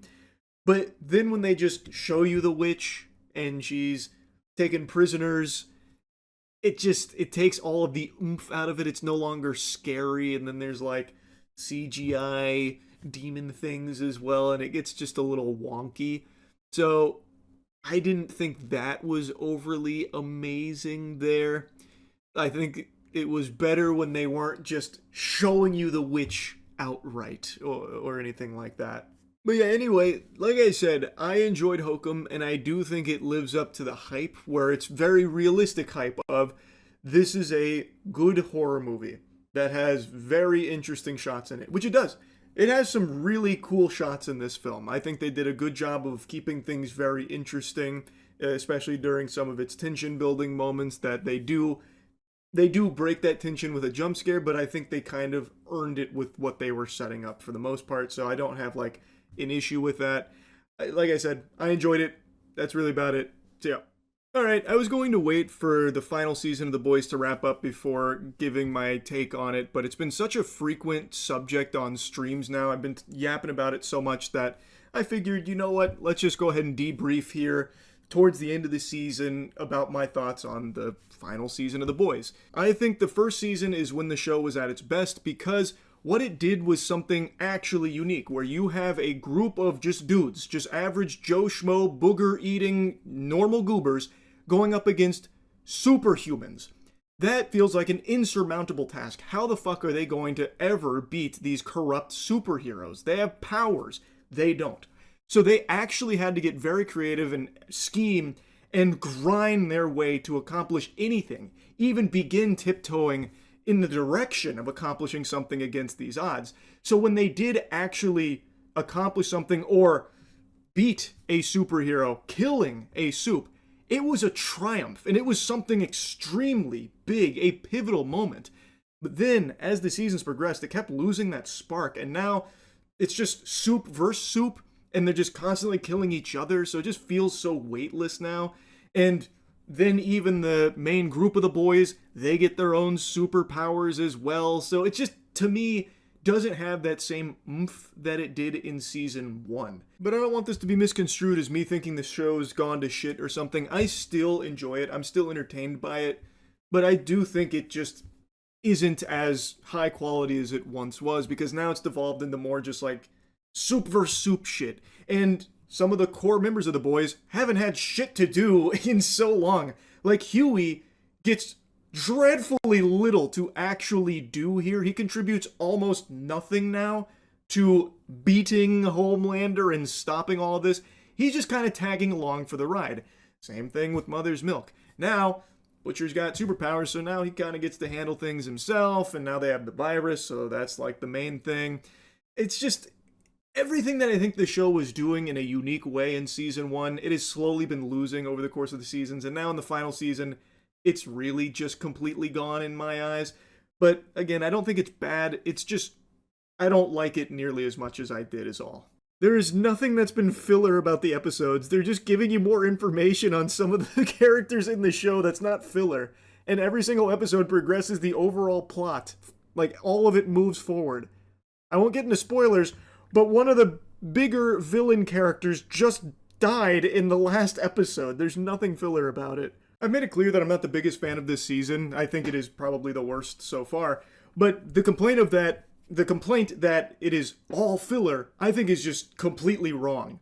So, like, one of the things they're using is Terror plotline. And we're getting into this spoiler, so spoiler warning. Like, Terror banging Homelander toy thing. Even that's not filler. What's happening is, through the eyes of the dog, it's quirky, I don't love it, but it's not filler. Through the eyes of the dog, you're seeing the fallout of everything that's happening with the group and the boys, and you're seeing Butcher still has that bit of human side left in him due to his relationship with Terror. So you get to see that. That is still integral to the plot. And it is something that was explored in previous seasons, granted not in the same way, but it is still delivering plot-relevant information. Even the stuff with Terror, which everyone's pointing to, is like, no, this is definitely filler, see? And it should be obvious why the Firecracker storyline is also not filler, because it is showcasing her complex relationship with Homelander and God. And if she's going to choose God or Homelander, and it slowly builds that up, and the turmoil that she feels inside, especially with a pastor that basically raised her. And now she's going to ultimately choose between Homelander or God. Like, all of that is plot relevant and important. And again, these are all things that were explored in previous seasons as well. And now for some reason they're being pointed at as, oh, it's just filler, who cares? It's still important to the plot. And I know people are like, oh, to the last 5 minutes with Firecracker is the only canon thing, everything else is filler. And it's like, what the fuck are you talking about? Filler is when everything that happens actually has no bearing on the overarching plot. It is its own little side quest. Most notoriously with, like, the bounce in Bleach. Good heavens, I actually watched that entire arc. That is filler. Or in other shows where they are just trying to pad out time and a little bit of bloat, so they instead put you on like a side rail that doesn't ever overlap. That's filler. What's happening with the boys isn't filler. They're giving you more information about these characters as they come deeper into the fold on the overarching plot, and every single time, they do. They are. Again, Firecracker ultimately chooses Homelander over God, throwing away Jesus in the trash can right before her death. So everything you saw with Firecracker is clearly important. It's not filler. Again, I don't really like this season very much, but that complaint of it's all filler makes no sense to me. It's like you're not even watching it. Now, a complaint I can understand is that the pacing you don't like. The pacing is bad. That I would agree with. I think the pacing in the final season has been not optimal. It has been glacial at points in what is supposed to be like an explosive final season. So it is definitely moving far slower than I think it should, and it's spending time in areas I don't think it needs to. And that is leading to it feeling kind of like a slog. So I would get that if that was the main complaint, if people were making that complaint more than calling it filler. Because it's not filler. Kimiko deserves better. Oh, that's another one of my big complaints about this season. They have, I was going to say ruined, but maybe that's too harsh. They have really done a number on Kimiko's character. Like I said, having her speak, I think, was a natural progression to the character. They built up to it for multiple seasons and did a good job slowly, gradually getting there. But now they have her speak and all she does is talk about porn and use TikTok Zoomer words and shit. It's so upsetting. Only characters I think they did really well with are A-Train and Firecracker. I completely agree. I think they did a great job with both of those characters. And Homelander. I don't know if it's a hot take or not. I don't really know, but I think they've still done a really good job with Homelander. They built up to his current motive, I think, pretty seamlessly. Just constantly chipping away at it. I do think they kind of flipped the switch too quickly, though, at the end, just to get over the line, but overall, I think they did a good job with Homelander's character as well. Homelander feels a lot more stupid now. Well, to be fair, every character has been a lot more stupid since season 1. Homelander used to be a lot more crafty and actually have good plans and stuff, but it hasn't been that way in a while. I wouldn't even say that's like a season 5 thing. They actually nerfed the intelligence of every character. To go a bit further, it also feels like they're getting some ass pulls out there now. So, like in the most recent episode, spoilers, I will get into spoilers here. They introduced a character, Mount Chemical, that's able to put Homelander to sleep with his breath. Like, it actually knocks him out. That's like an extremely powerful thing. They also imprisoned Homelander. One of his weaknesses is enriched uranium.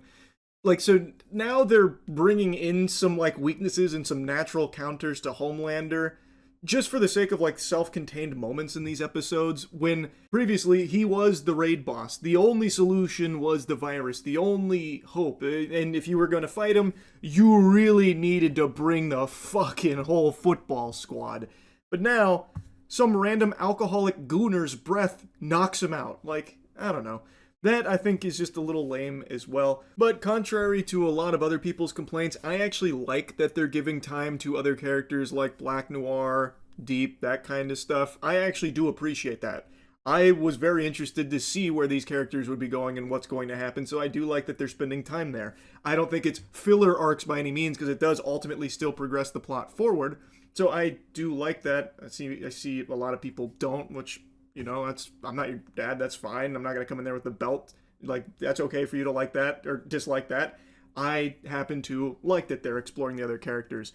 But in doing so, I will say that some of the more main characters get shockingly little that they actually get to do in this season. So for the final season, our main boys aren't fucking doing anything. They're on the bench. They are fundamentally just sidelined characters.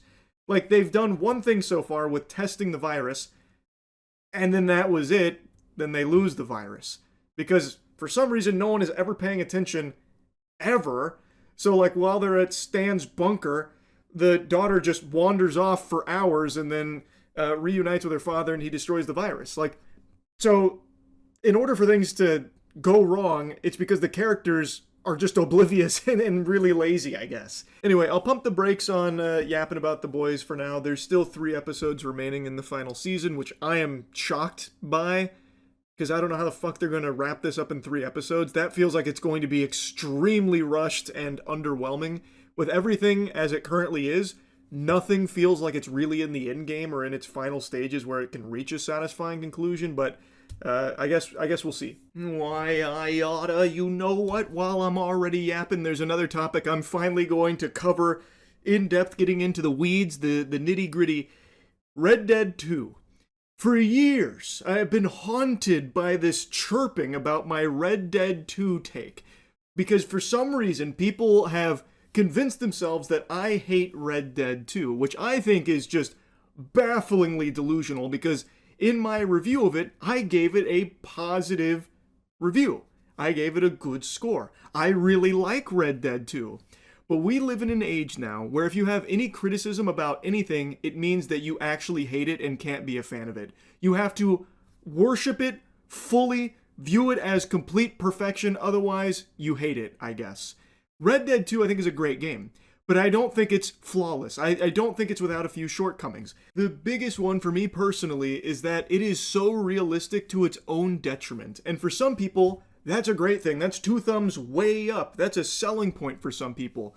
But in my opinion, I think it's just tedious for the sake of being slow. It's not even really immersive.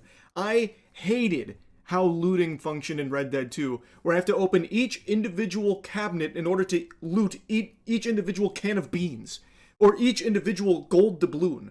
And this is a complaint that I carry for other games that do something similar, like Crimson Desert, where I have to loot each individual gold piece. For me, it's not immersive, it's a fucking slog, and it makes me roll my eyes every time I start looting something.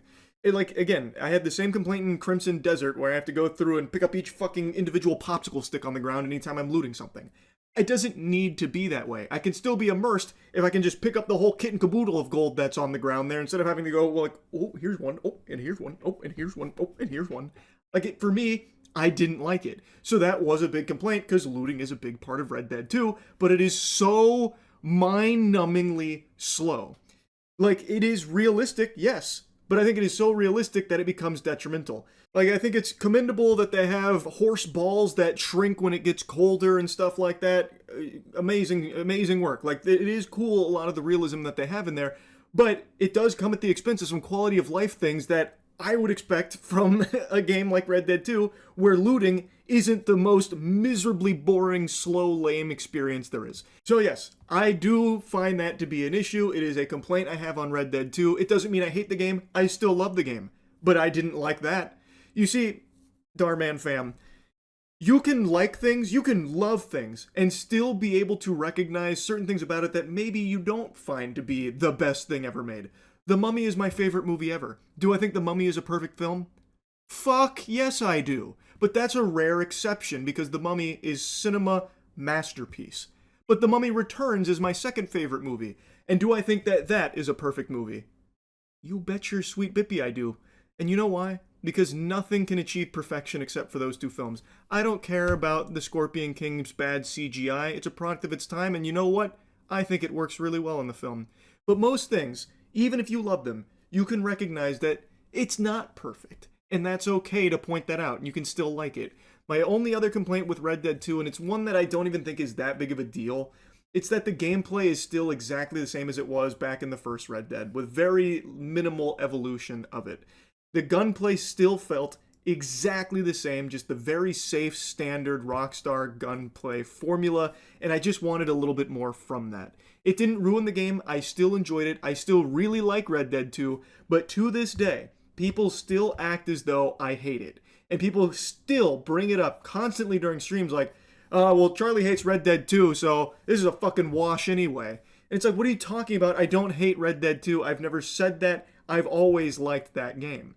I just had two complaints, neither of which I think ruin it by any means. It's just a couple of things that I would have liked to have seen a little bit better, like a more evolved combat system that isn't pretty much one-to-one what it was a decade prior, and looting that doesn't make me fucking fall asleep where I'm looting each individual thing, opening each drawer and each, checking under each fucking cushion on the sofa for a can of beans. Like, those are the only two things I had an issue with. Everything else I think is amazing. Top tier. So yes, I like Red Dead 2. I'm tired of people pretending that I don't. It's weird. So I wanted to set the record straight on that. Anyway, I'll stop ranting for now. That's really about it. So yeah.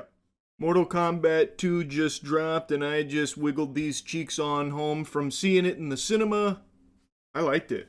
I think in every possible category, this was a drastic improvement over the last movie, which I recognize is not the most awe-inspiring of praise. It's a pretty low bar to clear. That's like saying the last suppository I took hurt my butthole the least.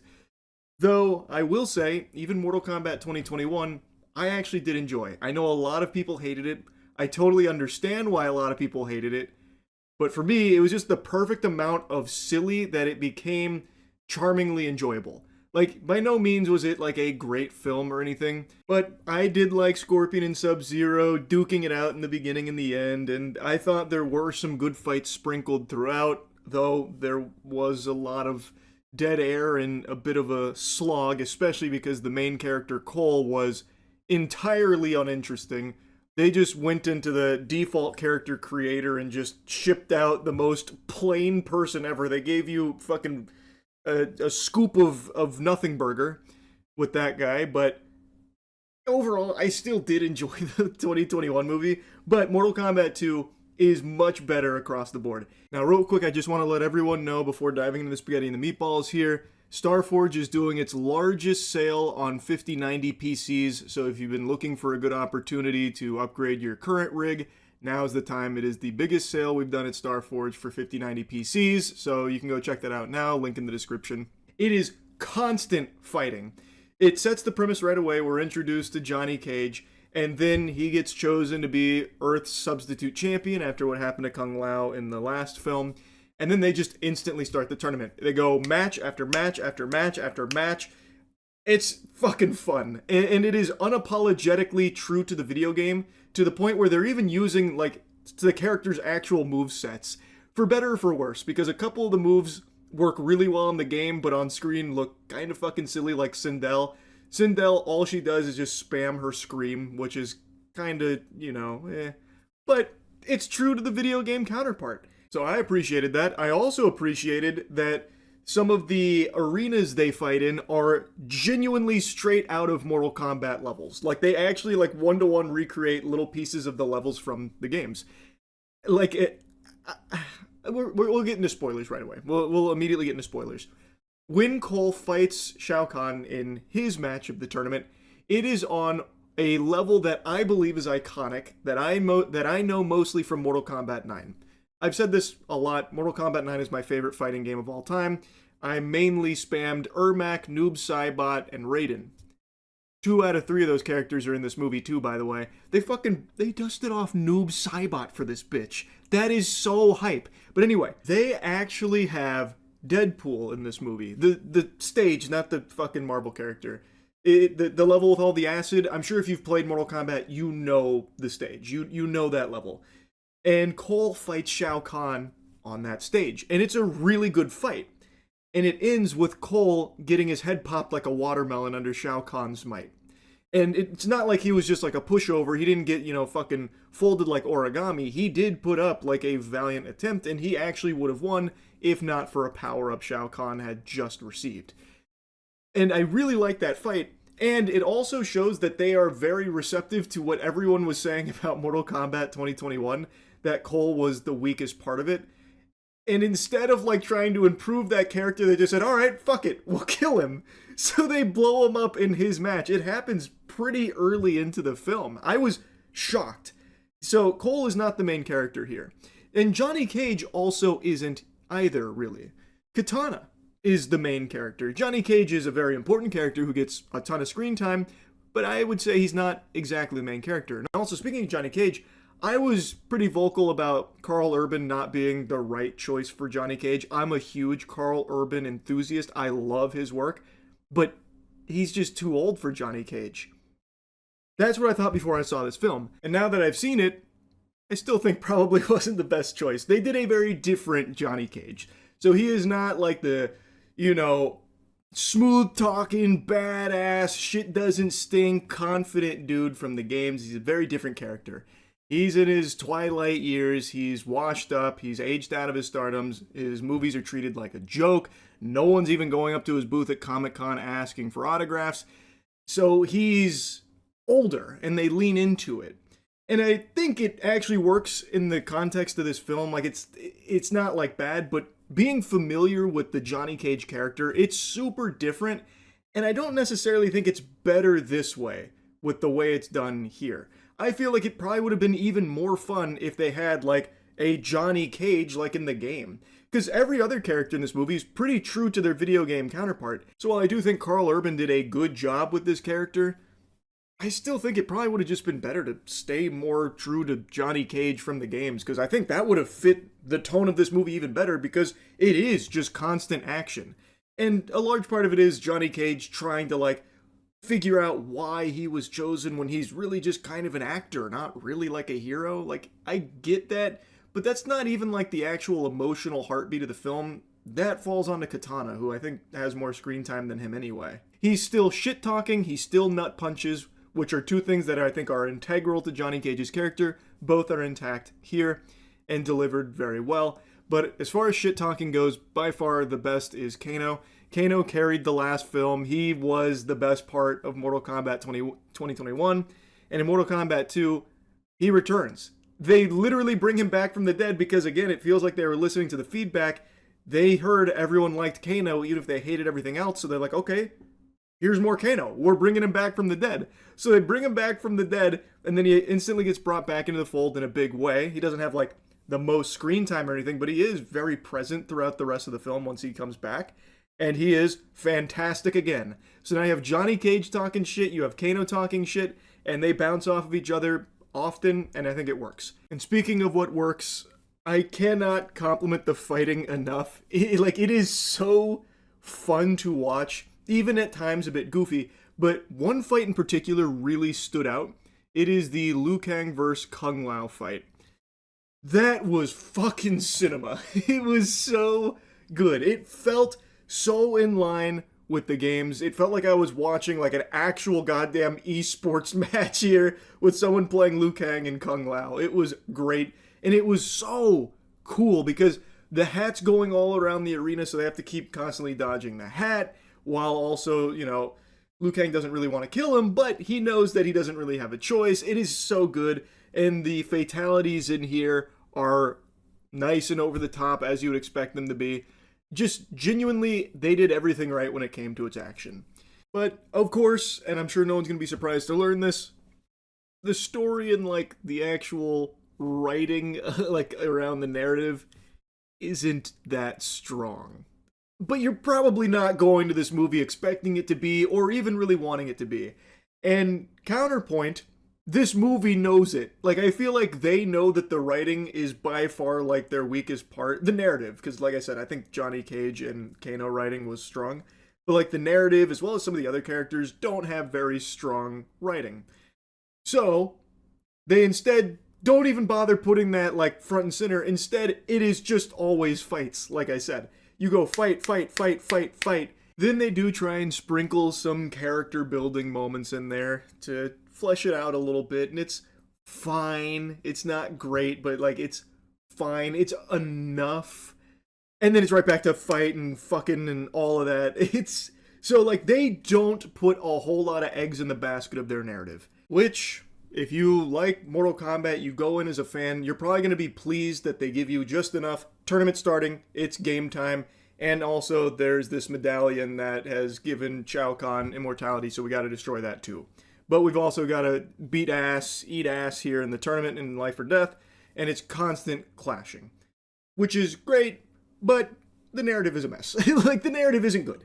And it seems like they were aware of that, so they really kind of pumped the brakes on making the narrative like a big part of the film. Like, heavens to Betsy, Cole, the main character of the last film, dies pretty early on, brutally murdered. The whole gang knows it, and he is never mentioned again past the initial, like, where's Cole? And they go, oh. Then you never hear his name again. Not once. I mean that. Not a single time does Cole's name come up again. And this was the fucking protagonist of the last movie, by the way. Jax as well. Jax dies right in front of Sonya Blade, and she's like, no! And then you never hear his name again. They don't even acknowledge his sacrifice or anything. His name never even pops up. So, like, the narrative is a mess. And even outside of that, then you have Jade, who is back and forth, like, Katana and I are like sisters, but I gotta turn her in, and my loyalties lie with Shao Kahn. And then she decides to, like, betray Shao Kahn a couple scenes later, but there was never, like, a huge thing that explains where that change of heart came from. Like, she was pretty set on, like, Shao Kahn, and then she had, like, a brief conversation, was like, alright, fuck it, and then it goes and helps the good guys. So, like, it bounces back and forth. The narrative is pretty sloppy, but again, it doesn't feel like they were putting a whole lot of focus on it, so it's not overly detrimental to the film, but I do think it's something that sticks out, definitely worth mentioning. Overall, I enjoyed watching this movie. I had a fun time watching it. Like I said, Noob Saibot's here. And I will say, Noob Saibot is very hype. The fight with Scorpion and Netherrealm, great. Really good stuff. But then the writing kind of rears its ugly head at the end there when it comes to Noob Saibot. I won't spoil exactly how that unfolds, but it was a little rough what they did with Noob Saibot there at the end. But anyway, like I said, I liked it. I was pleasantly surprised. That's really about it. So yeah. If you would have come to me 5 months ago and told me that potentially the best movie of 2026 was going to be a horror film, I would have poked in the eyes like Captain Insano and told you to get out of my house. Would have been trying to have you institutionalized for such a delusional idea. But now look at us, farting and shitting in the reality where the best movie this year really might just be the horror film I just got back from. Obsession. A lot of people have been glazing it. I'm sure you've seen a lot of the hype around it, and I know I've been very vocal and you're probably tired of hearing me whine and squeal about how exhausted I am of this marketing tactic, specifically in regards to horror films where everything has to be the scariest movie ever made. Oh, no, it's run, don't see it, no, it's too scary, you can't handle it, it's gonna be piss all over the fucking seat, don't go see this new horror movie, it's too scary, like with Long Legs. And I know every time I review a horror movie now, I can't help but make that mention, just always fucking shooting spitballs at long legs for the marketing around it. But point is, this movie had a lot of hype, and nowadays that makes me kind of skeptical, like, okay, might not be all that special. But in the case of Obsession, I think, exceeds all expectations I could have had based on the early reviews, and even the trailer. The trailer looked good, but this is much better than the trailer led me to believe. I went into this kind of expecting something in the vein of Wish Upon, which is one of the fucking worst horror movies ever made. Actually, an insult to cinema. Like, that right there is why you could make a strong argument that we were never meant to have this technology, because what that captured is a fucking sin. Wish Upon is a terrible film, but there is something in Wish Upon that is shared in Obsession, which is a wish for love, which overwrites a human being's free will to bend to that wish for the person who made it. It's a fun concept that is ruined in Wish Upon, but explored beautifully in Obsession. And now, after having watched this film, I feel like I can say with confidence the best horror movies are being made by YouTubers. Raka Raka crushed it with Talk to Me, came back for the double whammy with Bring Her Back, which I thought was one of the best films of that year, and now this film, Obsession, is also a YouTuber-directed film. This comes from Curry Barker. And this is so far my favorite movie of the year. I really liked it. And I think what elevates it, the concept is pretty simple. And like I said, it actually isn't the most unique concept ever. Making a wish for someone to fall in love. Fucking Fairly Odd Parents had something like that with Timmy and Trixie at one point. So it's not the most unheard of concept. And you can immediately deduce where it will go, where it becomes an obsession, stalking, that kind of thing. But what really gives it that extra oomph is the performances from the main characters. So Bear, played by Michael Johnston, and Nikki, played by Inde Navarrete. I'm sure I fucked the name up. I'm super sorry. But they both gave such a great performance. In particular, the actress who plays Nikki, extraordinary. They are really able to sell everything in this film to you. And it does a great job of tiptoeing on the line of being like comedic at points, and also just being extremely unnerving. This movie does some great tension building. I just have zero complaints about this film. I also like that it unapologetically uses weirdness. It uses tactical cringe, where it's self-aware of what it's doing because it's part of what's happening. He has made a wish to make the girl of his dreams fall in love with him, and now she is obsessed, but it's not her, and they make that point pretty clear that this is now basically just some kind of demon that's piloting the body here under the orders of the wish that he made. And so they'll occasionally have the real Nikki come through at very rare instances, and it snaps from her being all over him and in love to then just freaking out help, it's not real, it's not me, that kind of thing. The film is not afraid to be weird. It doesn't just try and rely on the normal standard horror movie cliches you've seen a bunch, though there are a few cliches sprinkled throughout. It does try and just be odd, and I really appreciate that. So very uncomfortable scenes, one scene I know popped off pretty recently where they're at a dinner and he asks, hey, that thing about your dad dying, is that real? And then she just starts going no, freaking out. I thought we were having a nice date, in front of the whole restaurant. It's really uncomfortable. There's also other scenes like that where when he goes to work and she's off, she just stands there and basically goes into low power mode and just stands there smiling at the door for 8 hours, and she's pissed herself, she's shit all over the floor, covered in vomit and stuff. It does just get weird and uncomfortable and unnerving, and I think that really helps sell the unpredictability of each scene as they're building all of this tension, because you don't know if it's going to go in a comedic direction where at a party she has to do something for a drinking game and it ends with her reading a really odd passage from a book that she's working on and everyone's all weirded out. She's completely ruined the whole vibe of the party, and then she just goes into wacky maniacal laughter. Just joking. No, I'm joking about joking. So what if I'm fucking serious? That kind of thing.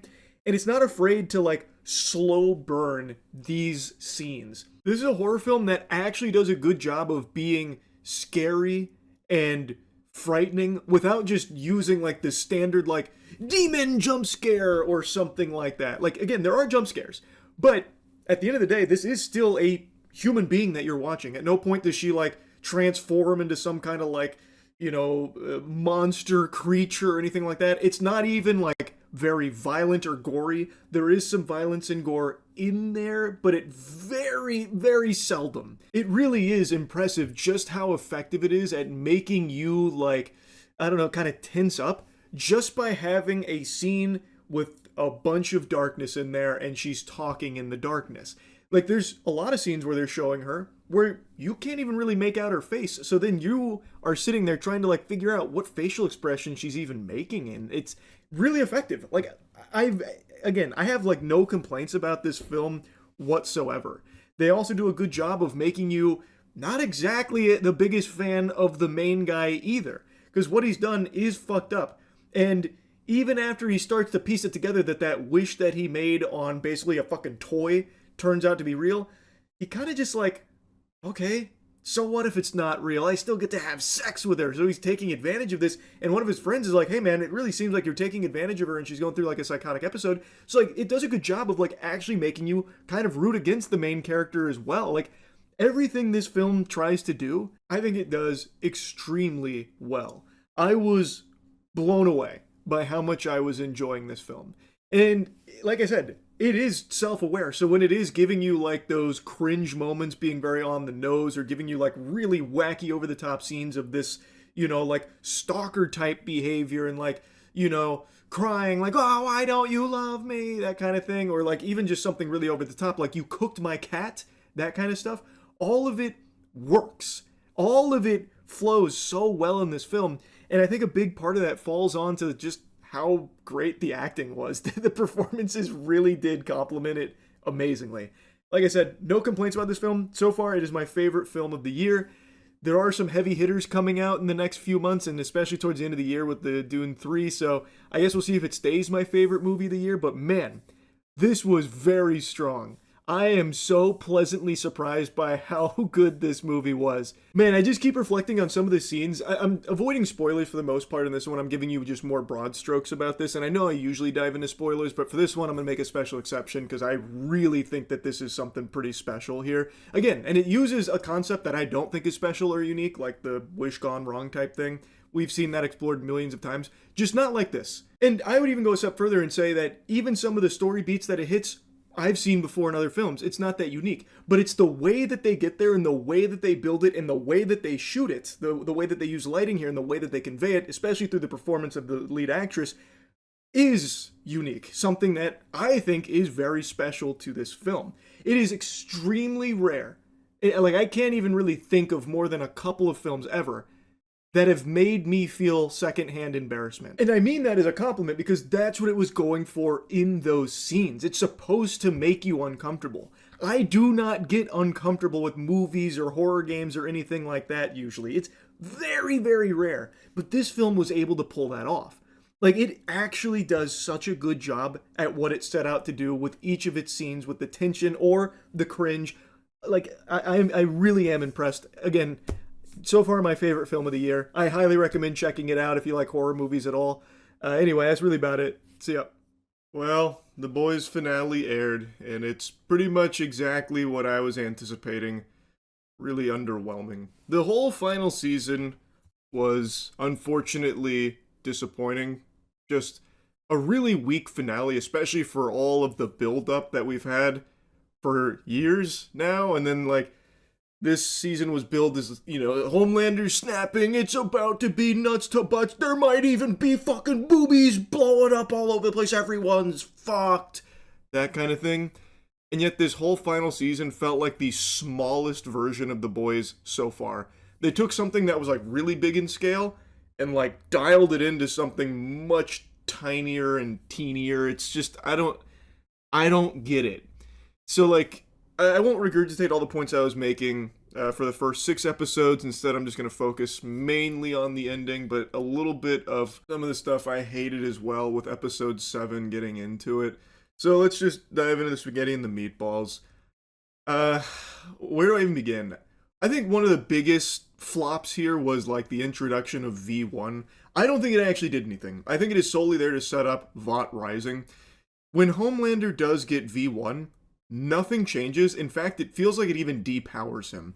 So V1 That's how the Soldier Boy and that original troop are able to survive the virus that was supposed to be like the, basically kill switch for Soups.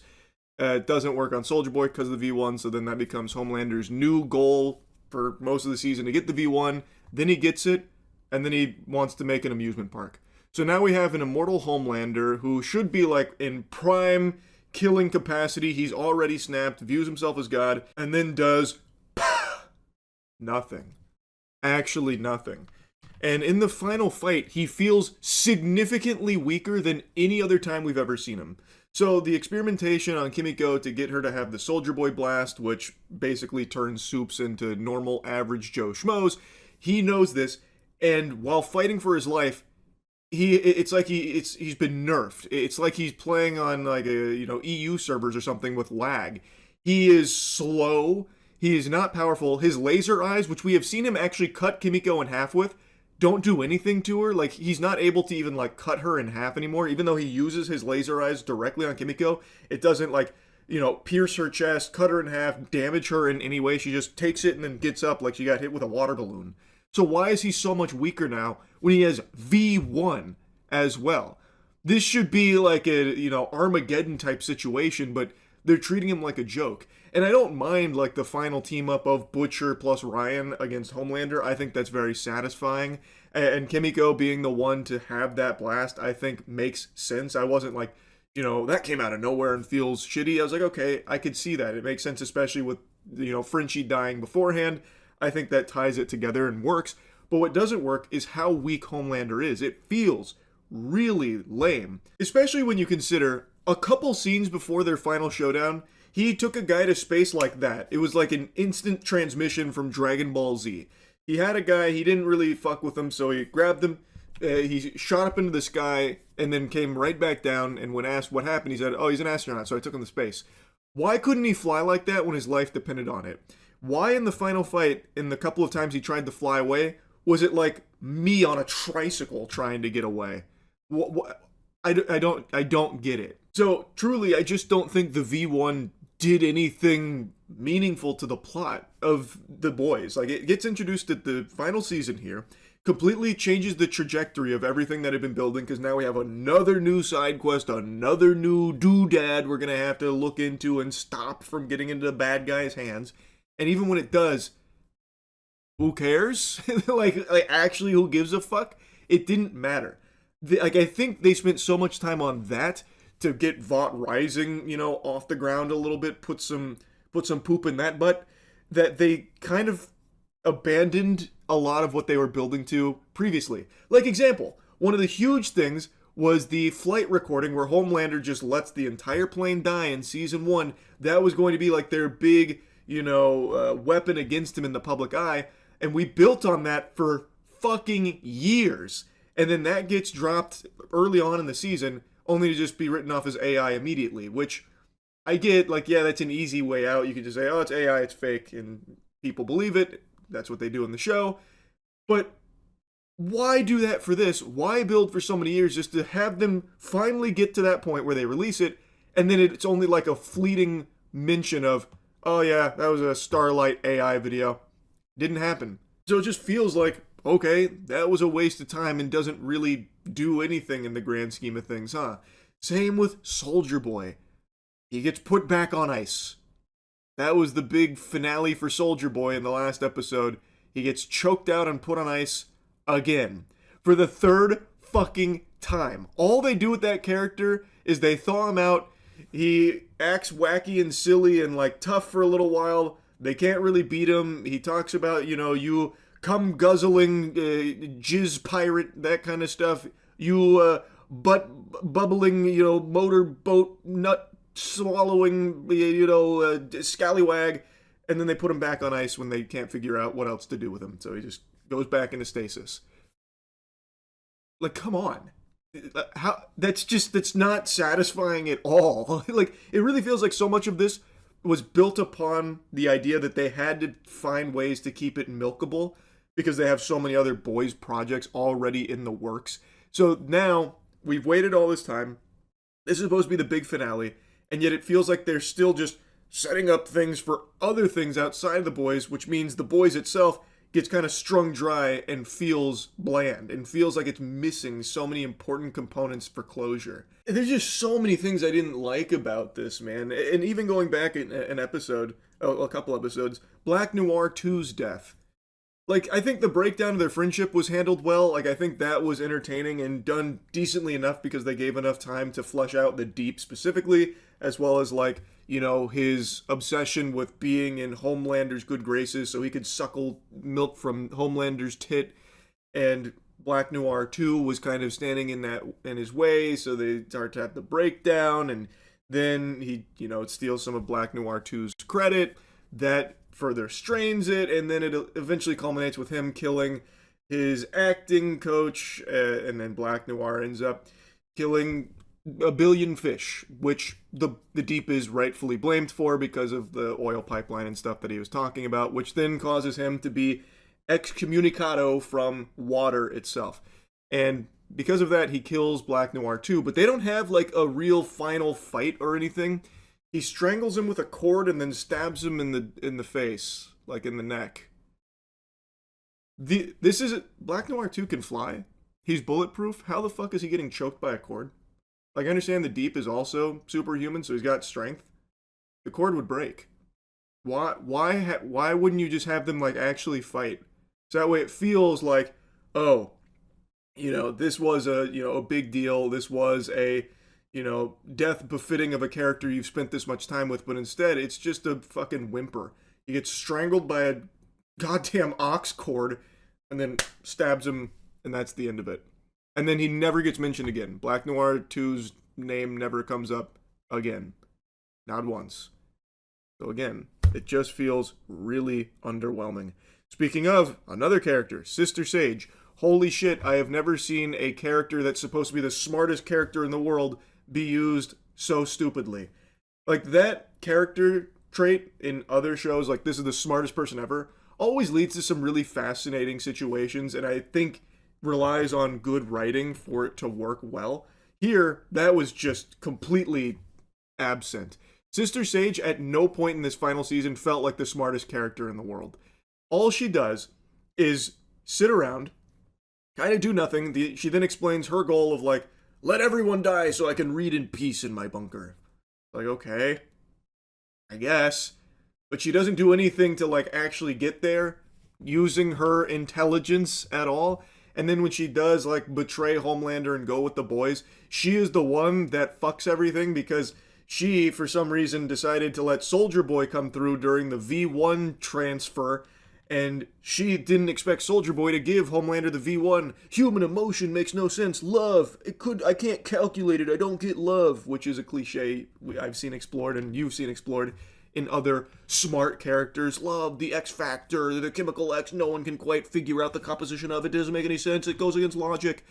But it's like, why even bring Soldier Boy there in the first place? That did nothing to help with the goal of getting the V1. It just puts it in more jeopardy. So he shows up and then just does give Homelander the V1, and then she's fucking shell-shocked, and then spends the next episode just moping and watching Love Island and lobotomizing herself.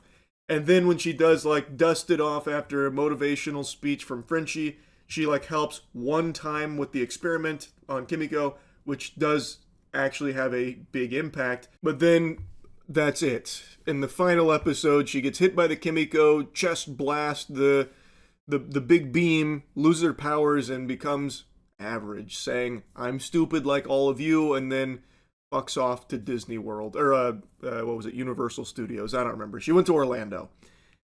So, she never did anything like the smartest character in the world was only the one capable of doing. She just does, like, basically nothing except check Frenchie's work and, like, change a couple numbers around to make it actually work better. It's just so weird because you would expect the smartest character in the world to have all these plans and account for everything imaginable, and like you're always playing into their palms because they know what's coming because they're that smart. But Sister Sage, the smartest person on the planet, she does nothing but eat Taco Bell, lobotomize herself, and doesn't actually do anything with her intelligence like ever. And then just goes to Orlando and that's it. it's such a fucking wild usage of that kind of superpower, or really not even usage of it. It's again just underwhelming. I like that's just the word to describe everything with this whole final season. Everything about it was just so underwhelming. And even in this final season, they still found ways to focus on shit that no one cares about. Like, why do we have like it was like a 2-minute scene of two like throwaway villains sniffing each other's assholes, telling each other what they had for lunch? That's in the second to last episode, and we're spending time with that kind of shit. Like, it's so little worked about this finale, unfortunately. Like, Starlight versus the Deep. This is something that I think had been building the entire series. And the Deep, you always had this sense like, oh, maybe he'll turn on Homelander. He's constantly belittled, but it never quite sets in. And I think that works really well for his character. So then it's a final showdown between Starlight and the Deep. All the terrible shit the Deep has done. There is no redemption to be found whatsoever. And their final fight, Starlight takes him to the beach. Why the fuck would she do that? That is where, presumably, he would be the most powerful. She has no idea that the ocean now rejects him. She is not aware of that at all. Why would she choose to take the Deep to the fucking sea to fight him? That makes no sense. That's the dumbest shit imaginable. What? Why? Of course it works out because the sea does reject him, which, again, Starlight doesn't know. So she does win, like, the hand-to-hand fight, and it's an okay fight, I guess. I would have liked to see it be like a little more like emotionally weighted. Like it still felt fast. Everything felt rushed here because it's the final episode and this whole season was written as if they had like 15 episodes to go. But it does ultimately end with him getting blasted into the sea, and it has kind of a callback to how he killed Black Noir's acting coach, the director. He gets ass murdered by a sea creature, a tentacle popping up from his butthole out of his mouth, and he dies there in the sea that now hates him because he betrayed them. Starlight had no idea that was the case. Why did she take him there? That's just ridiculous. Like, that is just dumb. There's a lot more I could yap about, but I've already been going for a little while, so let's just instead focus on some of the biggest things that make this so weak. And I've already touched on one of them, but the scale of it. This was billed as the Scorched Earth final season, and I think they did a great job building up to a Homelander just snapping and going fucking insano style on the entire planet. And that's what everyone, myself included, was expecting to happen with this season. But none of that ever gets there. At no point does he go Scorched Earth. And in fact, in this, like, genocide mode Homelander, he kills less people than he ever has in previous seasons and is far less threatening than he has ever been. I don't mind that they have him be like a sniveling, temper tantrum throwing loser that everyone makes fun of and constantly calls pathetic. I think that fits really well with what they've built for this character. But the whole thing is he has snapped. He is unhinged. He is a loose cannon. But he never actually does anything Scorched Earth. There is no big, like, holy shit moment or anything like that. It actually feels like a neutered Homelander. Especially in their big final fight, which I've already blabbered about. But one other thing I want to mention is, you remember how he kills Frenchie? He basically teleports across the building right in front of Frenchie. Why couldn't he do that in the White House? Why couldn't he just start doing that speed blitzing out of there? Or just speed blitz insta-kill Kimiko, just fucking, one tap there. Like, it doesn't make sense. He had already lasered her in half earlier, and now his lasers are so weak, and now all of a sudden he's so slow, he can't fly away, he can't do anything we've seen him do before in the final fight. So the final fight doesn't even feel like a big moment either. It feels anticlimactic. It feels like it was like an inconvenience. The fights with Homelander and like with Soldier Boy were better. Like, I don't want to go back into like the nitty gritty because I've already been blabbering so much, but there's just so little about this finale, and really the whole final season worked. It's just such a letdown. Anyway, though, like I said, this season does not follow through on where they were building Homelander to this global threat. He keeps like giving lip service about it, like if you're a non-believer, get ready to face oblivion and that kind of stuff, but it never happens. It gets cut short, and even leading up to that, it doesn't happen. It's so you just have a final season that feels like it's the the actual smallest season yet. Anyway, I do want to give a couple of mentions for things I did like in the finale. I'd already mentioned a couple of things I liked throughout the season, which again were pretty sparse, but in the finale, I did think they did a few things pretty well. Notably, Butcher. I do think they did a good job with Butcher.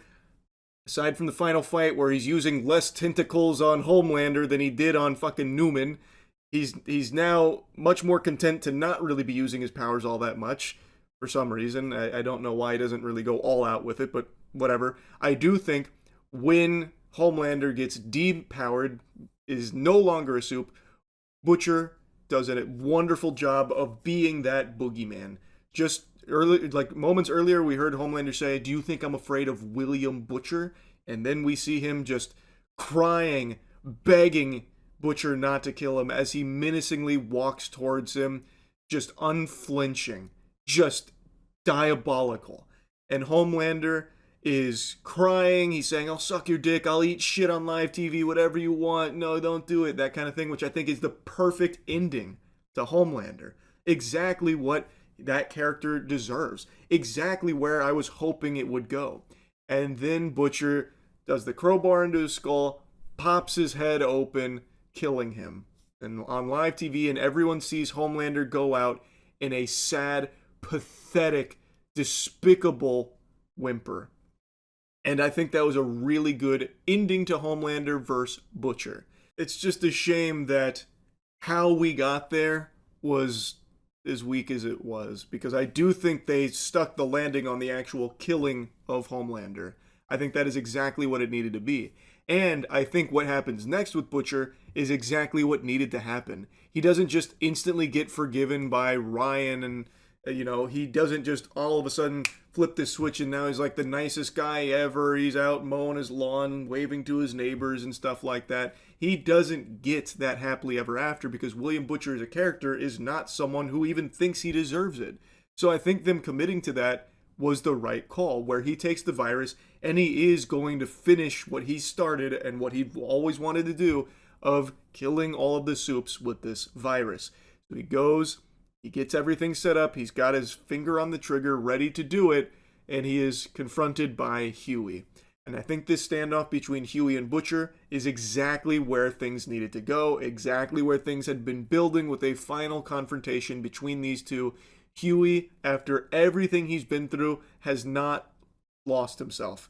He tiptoed on that, line a little bit, but always came back to being the Huey that we had always known from the very beginning. He stayed true, which is something Butcher also makes a mention of. So Huey and Butcher, they clash, and Butcher is obviously fucking clobbering him. He is walloping Huey, and it looks like Butcher is going to follow through on killing all the soups right in front of Huey, even though Huey's like, "This is your moment. I know you still have a heart. I don't need to be your canary. I don't need to be your Lenny." But it's not working. Looks like Butcher's going to go through with it until eventually he sees Lenny and he starts to take his finger off the trigger. Huey shoots him. And Huey felt he had no choice because Butcher, it looked like he was going to do it. It looked like he wasn't going to stop.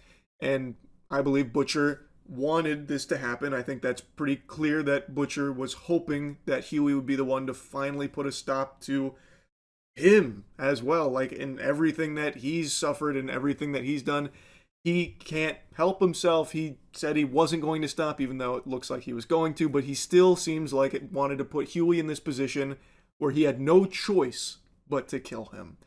Because I think that's what Butcher wanted as well. His way of trying to atone for the past through Huey, his view of him as Lenny and all that.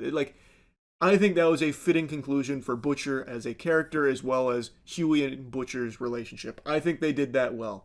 I'm sure people will have their issues with it, but for me, I thought that was something they actually did well there. It was everything around it that didn't quite work, especially in this season where Huey and Butcher's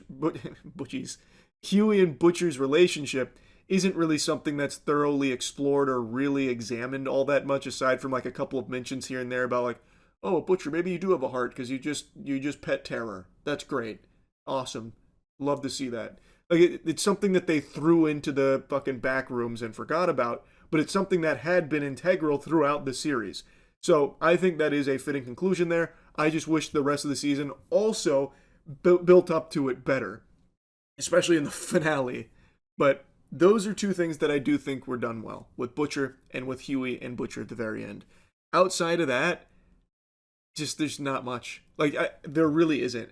Oh Father was fine. Like I actually think Oh Father was a really interesting character, but then he just goes out like Black Bolt from fucking Doctor Strange Multiverse of Madness. It felt extremely quick for a character that had become such a big deal, but you know, they were running out of time.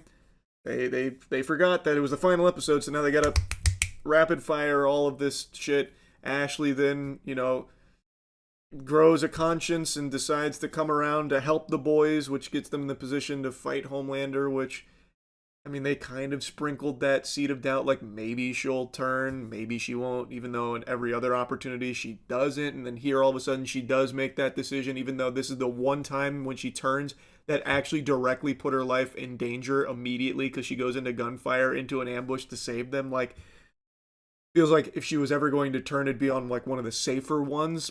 But here she does make the plunge and it saves the day.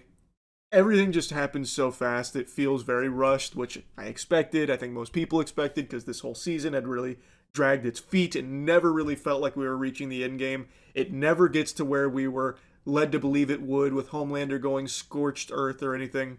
It's just not a good finale, and it was not a good final season, unfortunately. So yeah, anyway, just wanted to yap about it, give my thoughts on it. That's really about it. So yeah. I feel like a lot of people didn't even know, but a new Star Wars movie just came out today. First one to hit the big screen in, I think it's 7 years since the last one. I can't fully recall, but it's been a while. And it's Mandalorian and Grogu. Feel like there wasn't a ton of hype around it. I haven't seen a whole lot of buzz or a lot of people, you know, biting at their nails, scratching at their neck, waiting to get their fix of Star Wars in the cinema, which if you had told me even just a decade ago that would ever be the case, I'd call you crazy, spit in your mouth, and then slap your bottom and tell you, you filthy animal, get out of here. You're crazy. But here we are. A lot of people are really tuned out of Star Wars, myself included. The Mandalorian, I never even finished season 3. I just slowly lost interest in it and never finished the series. Andor, I can't stop glazing. I'm constantly just fucking gobbling the goodness that Andor has served up and preaching the gospel. But Star Wars just hasn't had a whole lot of oomph to it in a while. So I guess Mandalorian and Grogu has just been one of those things where people just didn't even really keep tabs on it. I guess we'll see how it performs in the box office, though. Anyway, I just saw it, and it's all right. I didn't dislike it as much as a lot of other people seem to. It is truly a simple adventure that you can't think hard about, because if you do, a lot of it falls apart. And really the biggest thing about it is it doesn't feel like I watched a movie. It feels like I watched maybe 4 episodes of a Mandalorian season that were squashed together without being broken up over the course of 4 weeks. Like, I just don't feel like this justified its existence as a movie. It feels like a tiny little arc that would have unfolded episodically. So, take for that what you will. Maybe that's exactly what you want. But for me, I would want, like, something that feels like a spectacle. Something that feels like it justifies its existence in this medium, as opposed to just being part of the TV show. And maybe that was, like, a strategic decision because they knew there'd be a lot more like hype around it as opposed to just being like part of season 4 of The Mandalorian or something. I don't really know. But it really does feel that way, where it's just a handful of episodes. Now, something I want to make a mention of, I saw this film in something called Screen X, which I'd never heard of in my life, but it was just the most convenient time for the film, and it happened to be Screen X. It was fucking expensive. Holy Toledo. Movie tickets are already pricey, but seeing it in Screen X, wow. And the experience was cool, I guess. So what it was you have like a big screen, normal big theater screen, but the walls outside of the theater screen, like around the auditorium, are also a screen too. So it's supposed to be more immersive. So what you're seeing on screen also expands out onto the sides, but in a way where it feels like in VR, right? Where like in VR, out of your peripheral vision, you can see more of the scene playing out in front of you. That's what it was like in ScreenX, where like there was more happening on the sides. Nothing important, obviously. All of that's still on the main screen, but like you could see, more of the landscape, more of like the characters idly on the side, like doing stuff or working. It was interesting. Would I ever pay that much again to go see something in ScreenX? Probably not, but I do think it was a pretty, I don't know, fun novelty, I suppose. It did help elevate a couple of things. Anyway, though, let's dive into a bit of the spaghetti and meatballs here. There's going to be spoilers. Spoiler warning. The Mandalorian and Grogu follows an adventure where Mandalorian is just a fucking one-man army, and he's taking scalp, and he's working with the good guys now. Sigourney Weaver's in here, but I don't even know if she knew she was in the movie. It really feels like she didn't try at all, especially at the end where she's like the hero saving the day. She delivers her lines like she's falling asleep and is actually annoyed to even be a part of the production. I don't know why they wouldn't just ask her to like maybe put a little more gusto in there, but it seemed like she didn't want to be there at all. Everyone else seemed to be having a good time and like trying, but for some reason she seemed miserable. I just wanted to make a mention of that. But anyway, Mando's now working with the good guys, of course. Him and Grogu are a tag team. They also have their pilot, their right-hand man, and they go out there and beat the bad guys. They're shooting and shitting, and, it's fun, actually. I like the action. There's a lot of action here, and it's good. They get a new mission. They got a new target. They've got something that they have to do with the twins, the Hutts. They are big crime syndicate. They contact the good guys, and in exchange for some information on a big ex-Imperial figure, they agree to have Mando temporarily work with them, the Hutts, to get Rada the Hutt, their nephew, the twins' nephew. So that leads us to the meat and potatoes of this, where he goes to this new world and finds Rada the Hutt, and he's yoked. This guy's fucking juiced to the gills, and he's fighting in the pits, and Mando has to try and rescue him, but he doesn't want to be rescued. Turns out he doesn't want to be anything like his father. The fact that he reminds you of fucking 4 times throughout the film, he's like, I don't want to be like Dad. I know I'm the son of Jabba the Hutt, but I hate that. And I hate him, and I'm not like him. I like when they cheer for me. Did you know they cheer for me? I like when they cheer for me. I like when they cheer for me, Mando. So no, I don't need rescuing. Ultimately, he needs rescuing. He is under contract with the target that the Hutts were going to tell the good guys about, but Mando ends up getting that information anyway. So then he gets the target, brings him back, and this ends up with the Hutts believing they've been betrayed by him. So then they hunt down Mando, getting a bounty hunter on his ass who outplays him, fucking checkmates him, separates him from Grogu, also captures Rada the Hutt. He is being tortured. And I'm sure I don't need to recap everything that happens. You could probably piece together the breadcrumbs here on where it goes. There's no big surprises here or anything. Now, the thing is, when you start actually thinking about what's unfolding, it's pretty fucking nonsensical. Also, Mando gets knocked out. He goes unconscious, I think 5 times. Unironically, I think it's 5 times. Once with gas, when he was trying to save Rada, and Rada's like, I don't want to be saved, you're not listening. So then gas comes out, knocks him out.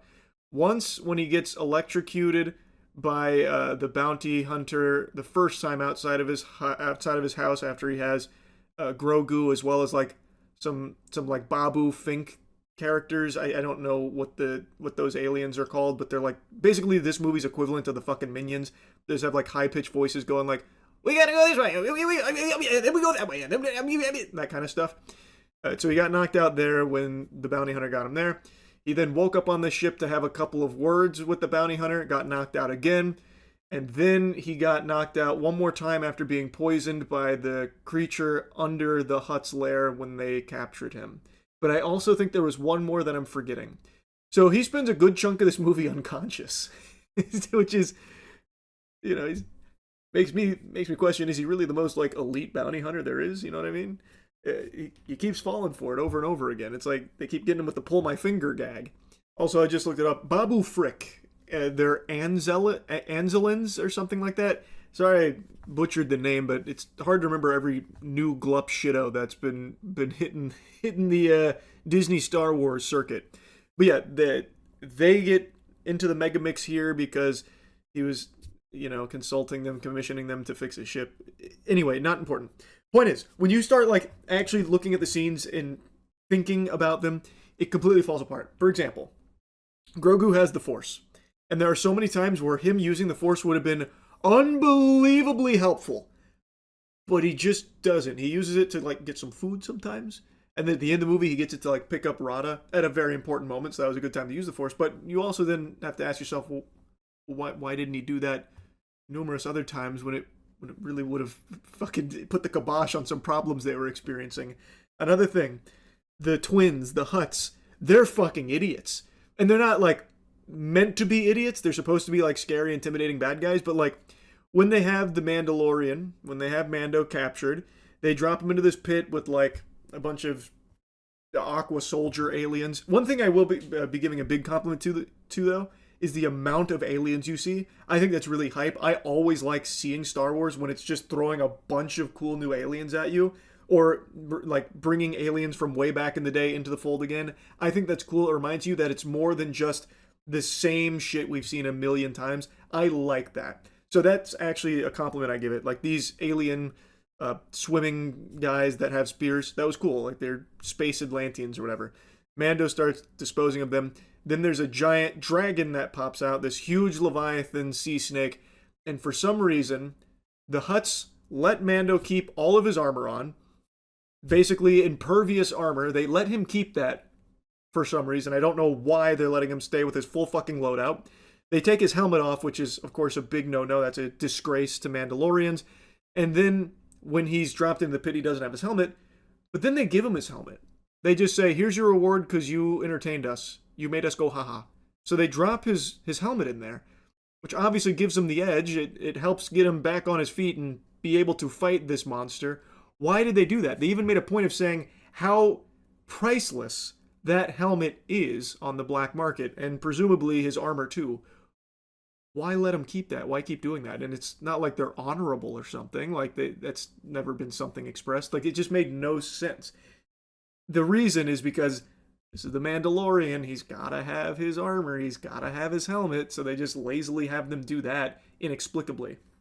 And then Grogu and the Anzelins, they somehow were able to find Mando at the twins' lair. Convenient that they found him there, and then they blew up the pipe there, so that way Mando could escape. But he did get hit by the Leviathan, which poisoned him, which was killing him. And then he passes out, and Grogu then goes on his own solo adventure, where now he has to fend for himself without Mando being there, which was kind of cool to see. And another thing I really like is the puppetry. I like that it's not just CGI. I said that from the very beginning with Baby Yoda. I think that's very cool. And they do have that as well with the mechanics, the Anzelins that travel with them and became a pretty important piece of this film. They look cool. Now, when Grogu's doing his own thing, he closes up Mando's wound with the Force, which I didn't finish season 3. I don't know when Grogu got Force healing. Maybe it was in seasons 1 and 2 and I forgot at some point. I really don't know, but it doesn't instantly save him. It doesn't just revive him, give him the fucking chug jug or anything, which is good. But how he does revive him is in this desolate area, devoid of life. He happens across an alien catfish guy who's fishing, and so Grogu starts stealing his fish, and then the catfish guy decides to, for some reason, like, put his ass on the line protecting the little guy. So the bounty hunter ends up at this guy's house asking about the Mandalorian, and exposition dropping, just fucking lore dumping everything about what's been going on. So now this catfish alien has the whole scoop, and he's like, so he got bit by that Leviathan dragon snake thing, yeah? That's poison, you know, he's probably gonna die from it, but here, I'm gonna whip him up the antidote real quick. Now, you give him this, it might be too late, but we gotta try, right? So this guy, in the middle of nowhere, just happens to also have the antidote and all of the supplies needed to make it on hand, gives it to Grogu. Again, a creature he has no knowledge of at all, no reason to help or anything, and then he goes and gives it to Mando, which saves him. Like, there's plenty of things like that, where it's just so extraordinarily convenient and nonsensical how we're going from point A to point B, which I can suspend disbelief on, because this really feels like a film that was just meant to be like fun and nothing else. And I think if that's the goal, it did succeed. I was entertained, but there's nothing about this film that convinced me it's more than just a few episodes stitched together. I don't know. I didn't hate it. It was fine if you're willing to just go in there and not think and just have some fun watching Mando and Grogu and a couple of pals beat up some aliens, beat up some bad guys, shoot some guys, and that's really it. But I imagine a lot of people, especially like with the current state of Star Wars, were probably hoping for something with a bit more substance, because it has fallen out of like the cultural impact. Again, this is a new Star Wars film that I think a lot of people didn't even know was on the horizon.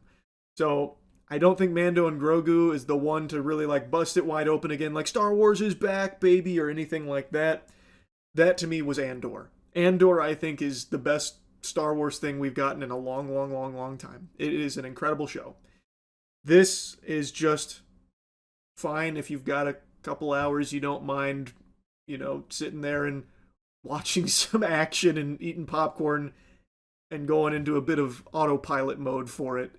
That's really about it. So yeah, you don't care.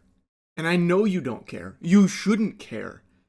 And yet, even with that knowledge, I can't help but yap about this piece of garbage that I just watched. Passenger. So this was a horror movie that when the trailer dropped, people were glazing. I remember in streams, people were saying like, oh, you need to check out the Passenger trailer. It looks like a really unique, fun horror movie.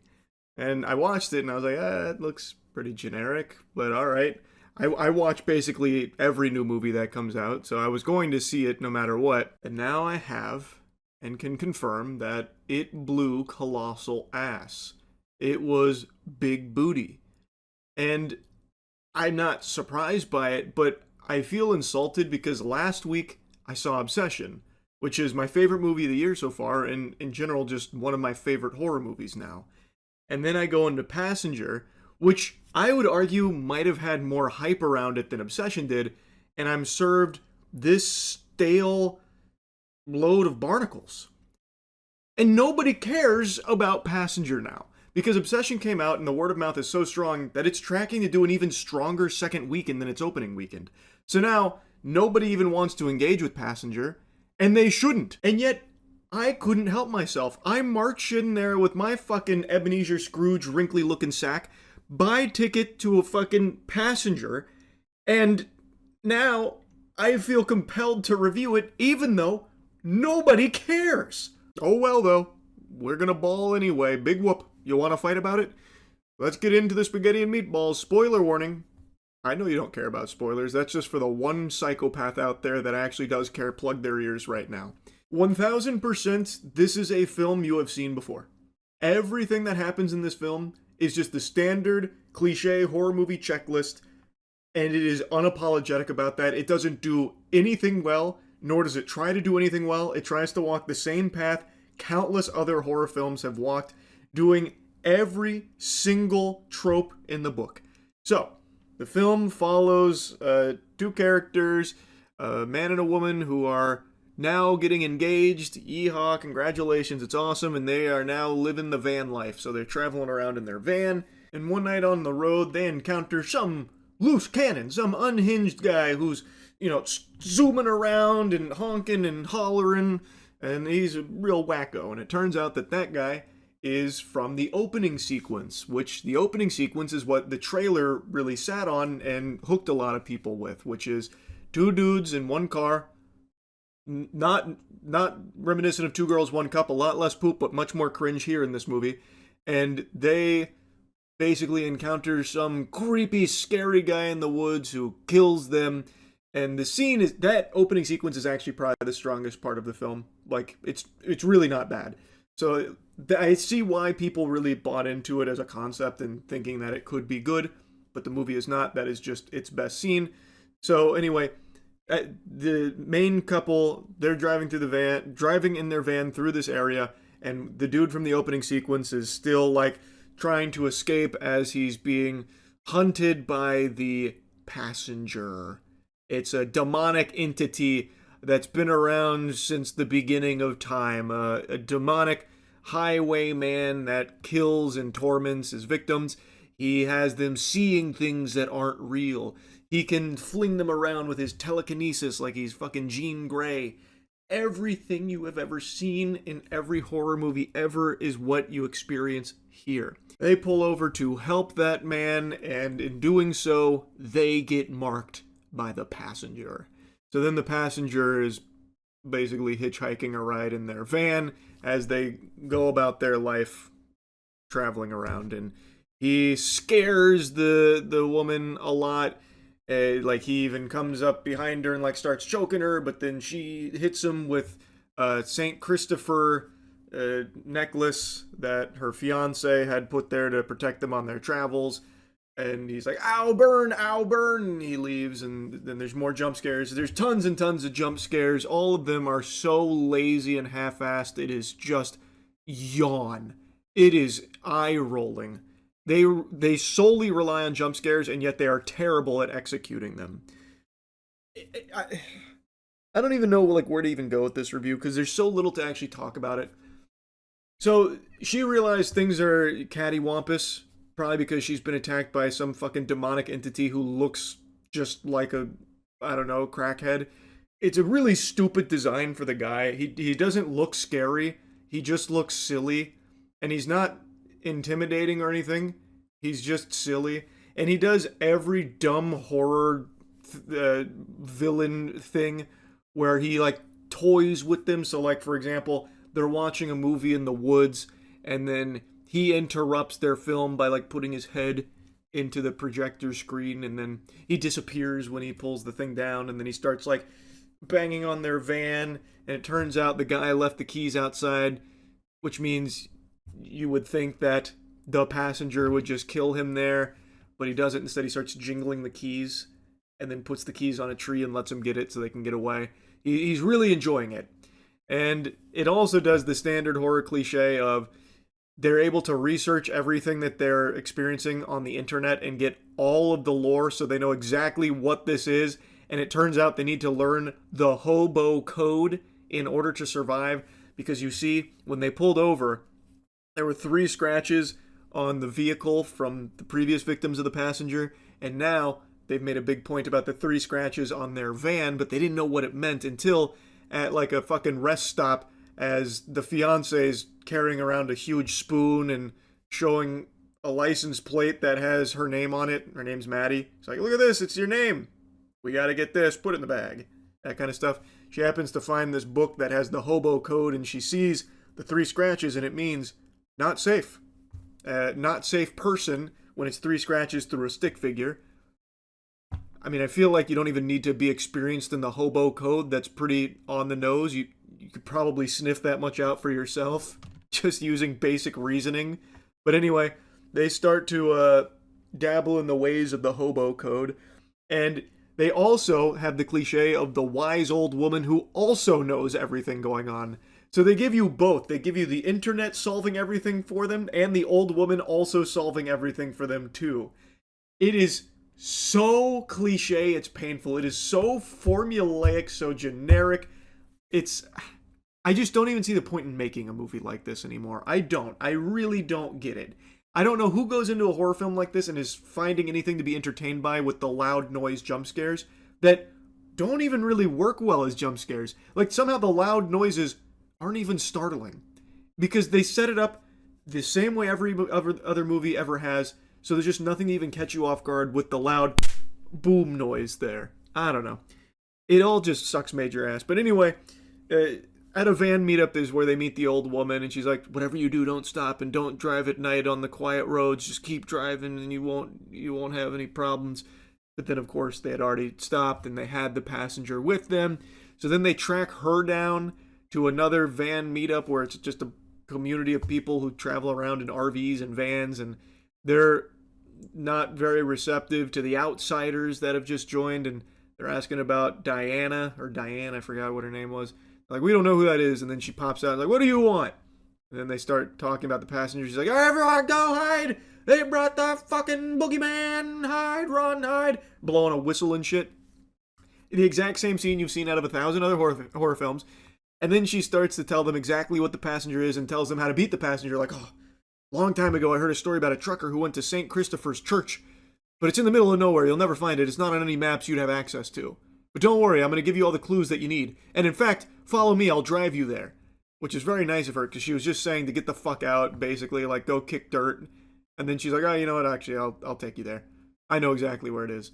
So then they get ready to go, and then the passenger comes and rips her head off.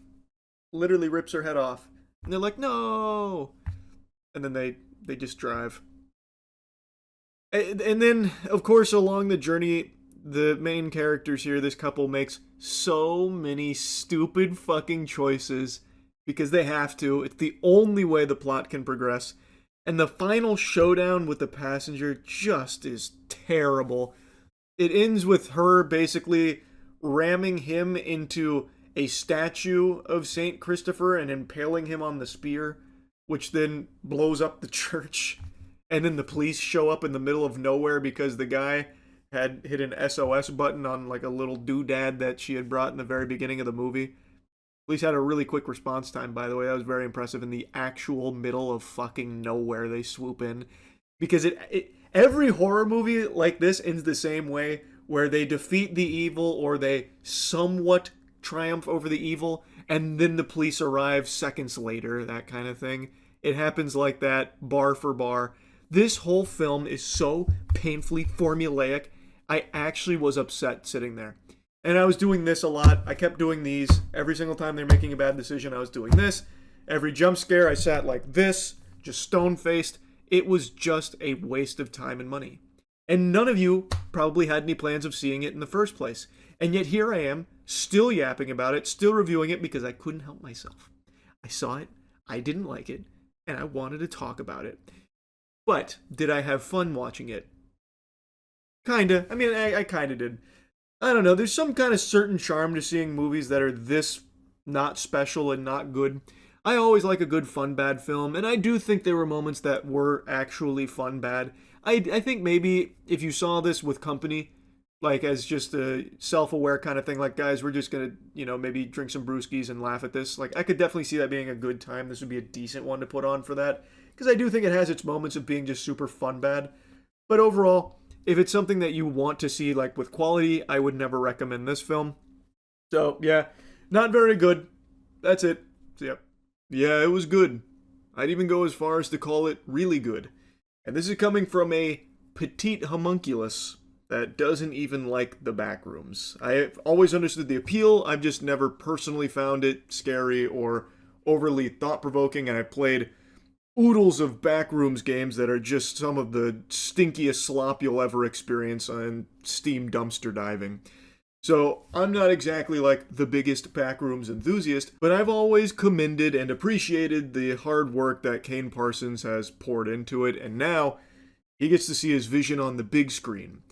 And he turned a hater to a glazer. I had always bah-humbugged Backrooms, but this movie I really enjoyed. Now, it's not without flaws, obviously. No movie's perfect, but damn, he really did step up to the plate and hit a fucking dinger. So anyway, let's get into the weeds of it. Order up, here's that yappy meal.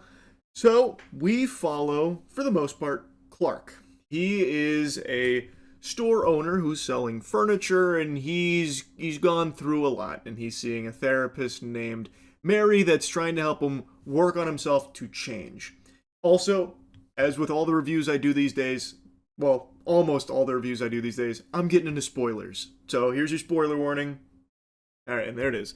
So he is seeing Mary after he's been kicked out of his own house by Barbara, his significant other, and now he's living at the store, and he hates it. He wanted to be an architect, and he just unfortunately wasn't in the cards for him. Now he owns this furniture store, and he is just filled with this bubbling rage. And when he is going through an exercise with Mary, it becomes very clear that he has some deep-rooted anger and has this lack of ability to accept things that are his fault. He has a drinking problem. He lashes out. He bears resentment towards Barbara because he's paying for her to go to school to be a lawyer and not contributing. He pays for the house, but now he's kicked out of the house. It's not fair and it's not his fault, that kind of thing. He's a pretty interesting character, and the acting in this film is, like, really good. That being said, there are times where the script just isn't super strong, so even though the acting is really solid, there are moments, and it's mainly towards, like, the second half of the film, where the dialogue just gets a little cattywampus, kind of gets weird and wacky, and I don't think it's, like, intentional. It just kind of, at times, doesn't hit the way I think it was supposed to. But it's not a huge issue because it was only a couple of lines that I thought kind of stumbled and fell a bit flat. It doesn't, like, ruin any scenes or any sequences or anything like that, but just something I wanted to make a mention of. For the most part, the writing and the acting are very, very strong.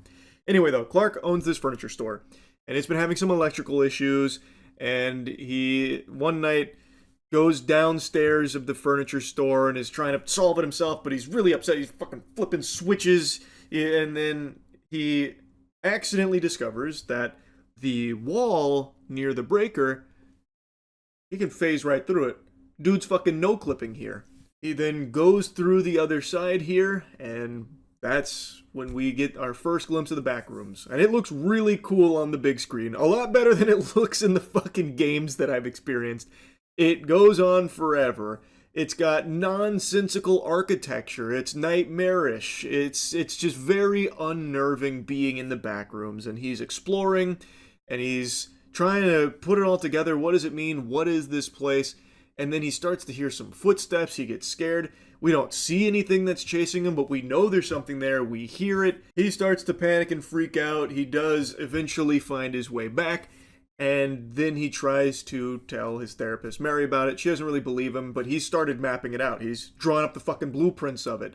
And he wants to prove its existence, that he's not crazy or anything or having some psychotic episode.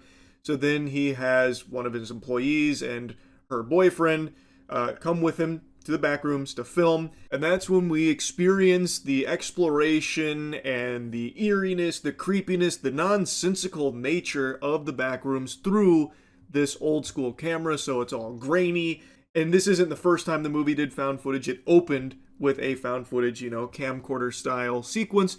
And I know a lot of people are really tired of it because it has been exhausted. They have milked found footage to death. There is not a drop of milk left in those titties. But I would still say it does very well in this film, especially when the Backrooms was built upon found footage. At least most of the content is around old school camcorder videos where some poor soul falls into the Backrooms and ends up in a library that's shaped like a DNA helix, and maybe the fucking Babadook throws a pie in their face. Whatever. Found footage is integral to the DNA of the Backrooms, so obviously it's got to be here, and I do think they do a good job of making it not like the most trope, cliche-ridden found footage you'll ever see.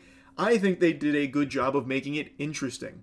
We are not just seeing, like, jump scares or whatever through the camcorder. We're seeing a lot of the Backrooms and trying to, like, map it out ourselves, and we're hearing things, we're seeing things, we're watching the group here try and explore deeper to see what's down there. You get like a laundry room section, then you get this monster that you can't quite make out the shape or the actual look of it, and I think that helps elevate it. You see the panic as the guy's trying to run back, pull me up, pull me up, pull me up, and then ultimately ends with the entire group being pulled down by the monster. We see blood splattered all over the place, everyone's screaming, and this is all through this 90s camera. So it's definitely got like that old school VHS camcorder style feel that I think is always something that can make it creepier. especially when you are dealing with like a monster. I always think it's best not to just go whole hog and show the monster outright, because that takes a lot of the mystery out of it. And the scarier experience is when the audience isn't quite sure what they've seen, which is something I said about Obsession. I thought Obsession did a great job of that with its lighting, how it would like obscure Nikki's face and make you on the edge of your seat, like trying to figure out like what expression is she even making? What's going on there? Like I think that's when horror is at its best, when you're not entirely sure what the threat is, but you know it's a threat. And the Backrooms, in a couple of instances, does that too. But the Backrooms also isn't shy about just showing the creepy things. So as Clark is exploring the Backrooms and running away, he of course keeps the camera with him, so we're experiencing it too. We see like a Christmas tree, we see a lot of like furniture that's clipping into walls, we see a lot of rooms that just don't make any sense, but we also see some potential enemies down there, like a woman who just starts charging at Clark, and that freaks him out. Eventually, we then leave this adventure here with Clark, and now we're focusing a bit more on Mary. And we've been getting flashbacks to a very troubled childhood that was traumatic for her, with her mother going through very severe mental health problems, where she wasn't even letting her daughter outside. So she has been trapped inside as well, kind of like her own personal backrooms in a certain way. And that's something that I believe they were exploring, especially towards the end of the film. But anyway, the second half, well, not the second half, like the last like 30-ish minutes, we are spent with Mary, discovers the Backrooms. Turns out Clark was right about everything. She meets Clark, and Clark has kind of lost his mind. He is unhinged, and we are now seeing that side of Clark that came out during the earlier therapy sessions, where that rage is coming out. He's angry at the world, and he takes no responsibility for where he is and how unhappy he is. So he ties her to a chair, and that's when he starts monologuing. And this is where I thought some of the dialogue got a little weak. Even though the acting was great, I think some of the dialogue just wasn't really hitting during this section. And this is also where the movie now just shows you all of the threats that we had only kind of caught glimpses of. In this scene, Clark has 3 humanoid people around him, but there's something very off about them. And they're very odd looking. He stabs one. He then starts like pulling the stuffing out of one of them's belly. He's like, the best part is you can eat them. And he plops stuffing on the plate. And it's goofy, but I believe that's self-aware. I think that was supposed to be humorous. A couple people in the auditorium were laughing at that. And I believe that's on purpose. So like, I actually thought that was really good. But by showing you like these creatures that we were all like were fearful of going into it, it now takes the bite out of them when we see them again later. I think they've done a good job of making them look unnerving, that's for sure, but it's now no longer like scary because he's explaining exactly what they are.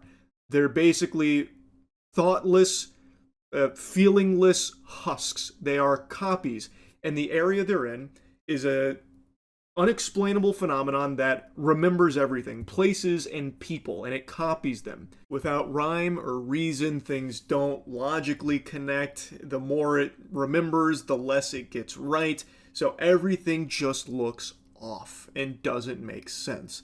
And it's a really, really cool explanation for all of it, and the way Clark delivers it, I think, is great. Like, I actually was really captivated by that, and it was, I think, a very good, like, reveal of the Backrooms to Mary here, as Clark has lost his mind. Clark, while explaining this weird, wacky world that they're in here in the Backrooms, is also very threatening to Mary. He has a knife. He's got her tied to a chair, and it looks like he's going to kill her. He even goes up to one of the copies in there, the woman, and scalps her, cuts her hair off, takes the scalp and puts it on top of Mary as a wig, and then demands that they go through that exercise from the beginning of the film where he is being walked through his experience the night that Barbara kicked him out of the house with Mary, and now he is demanding that Mary play Barbara again. It's a very tense scene, and I think it works really well. But where I think it loses some of its luster is after Clark and Mary have their big exchange, and Clark is, starting to learn this is where he wants to be. Then we have the big giant bad guy from the beginning of the film, and that we've seen as a threat throughout, like, when Clark and his employee and her boyfriend were there, we see the big bad guy. And it's a version of Clark. It's a copy of Clark in his pirate getup that he used to advertise on TV for his furniture store. And I really think by showing you that just full front, it made it a little silly as opposed to scary, especially considering Clark then starts talking to it like it's an animal. Like, oh, don't worry, buddy. No, she said this is just how we are. It's how we're wired.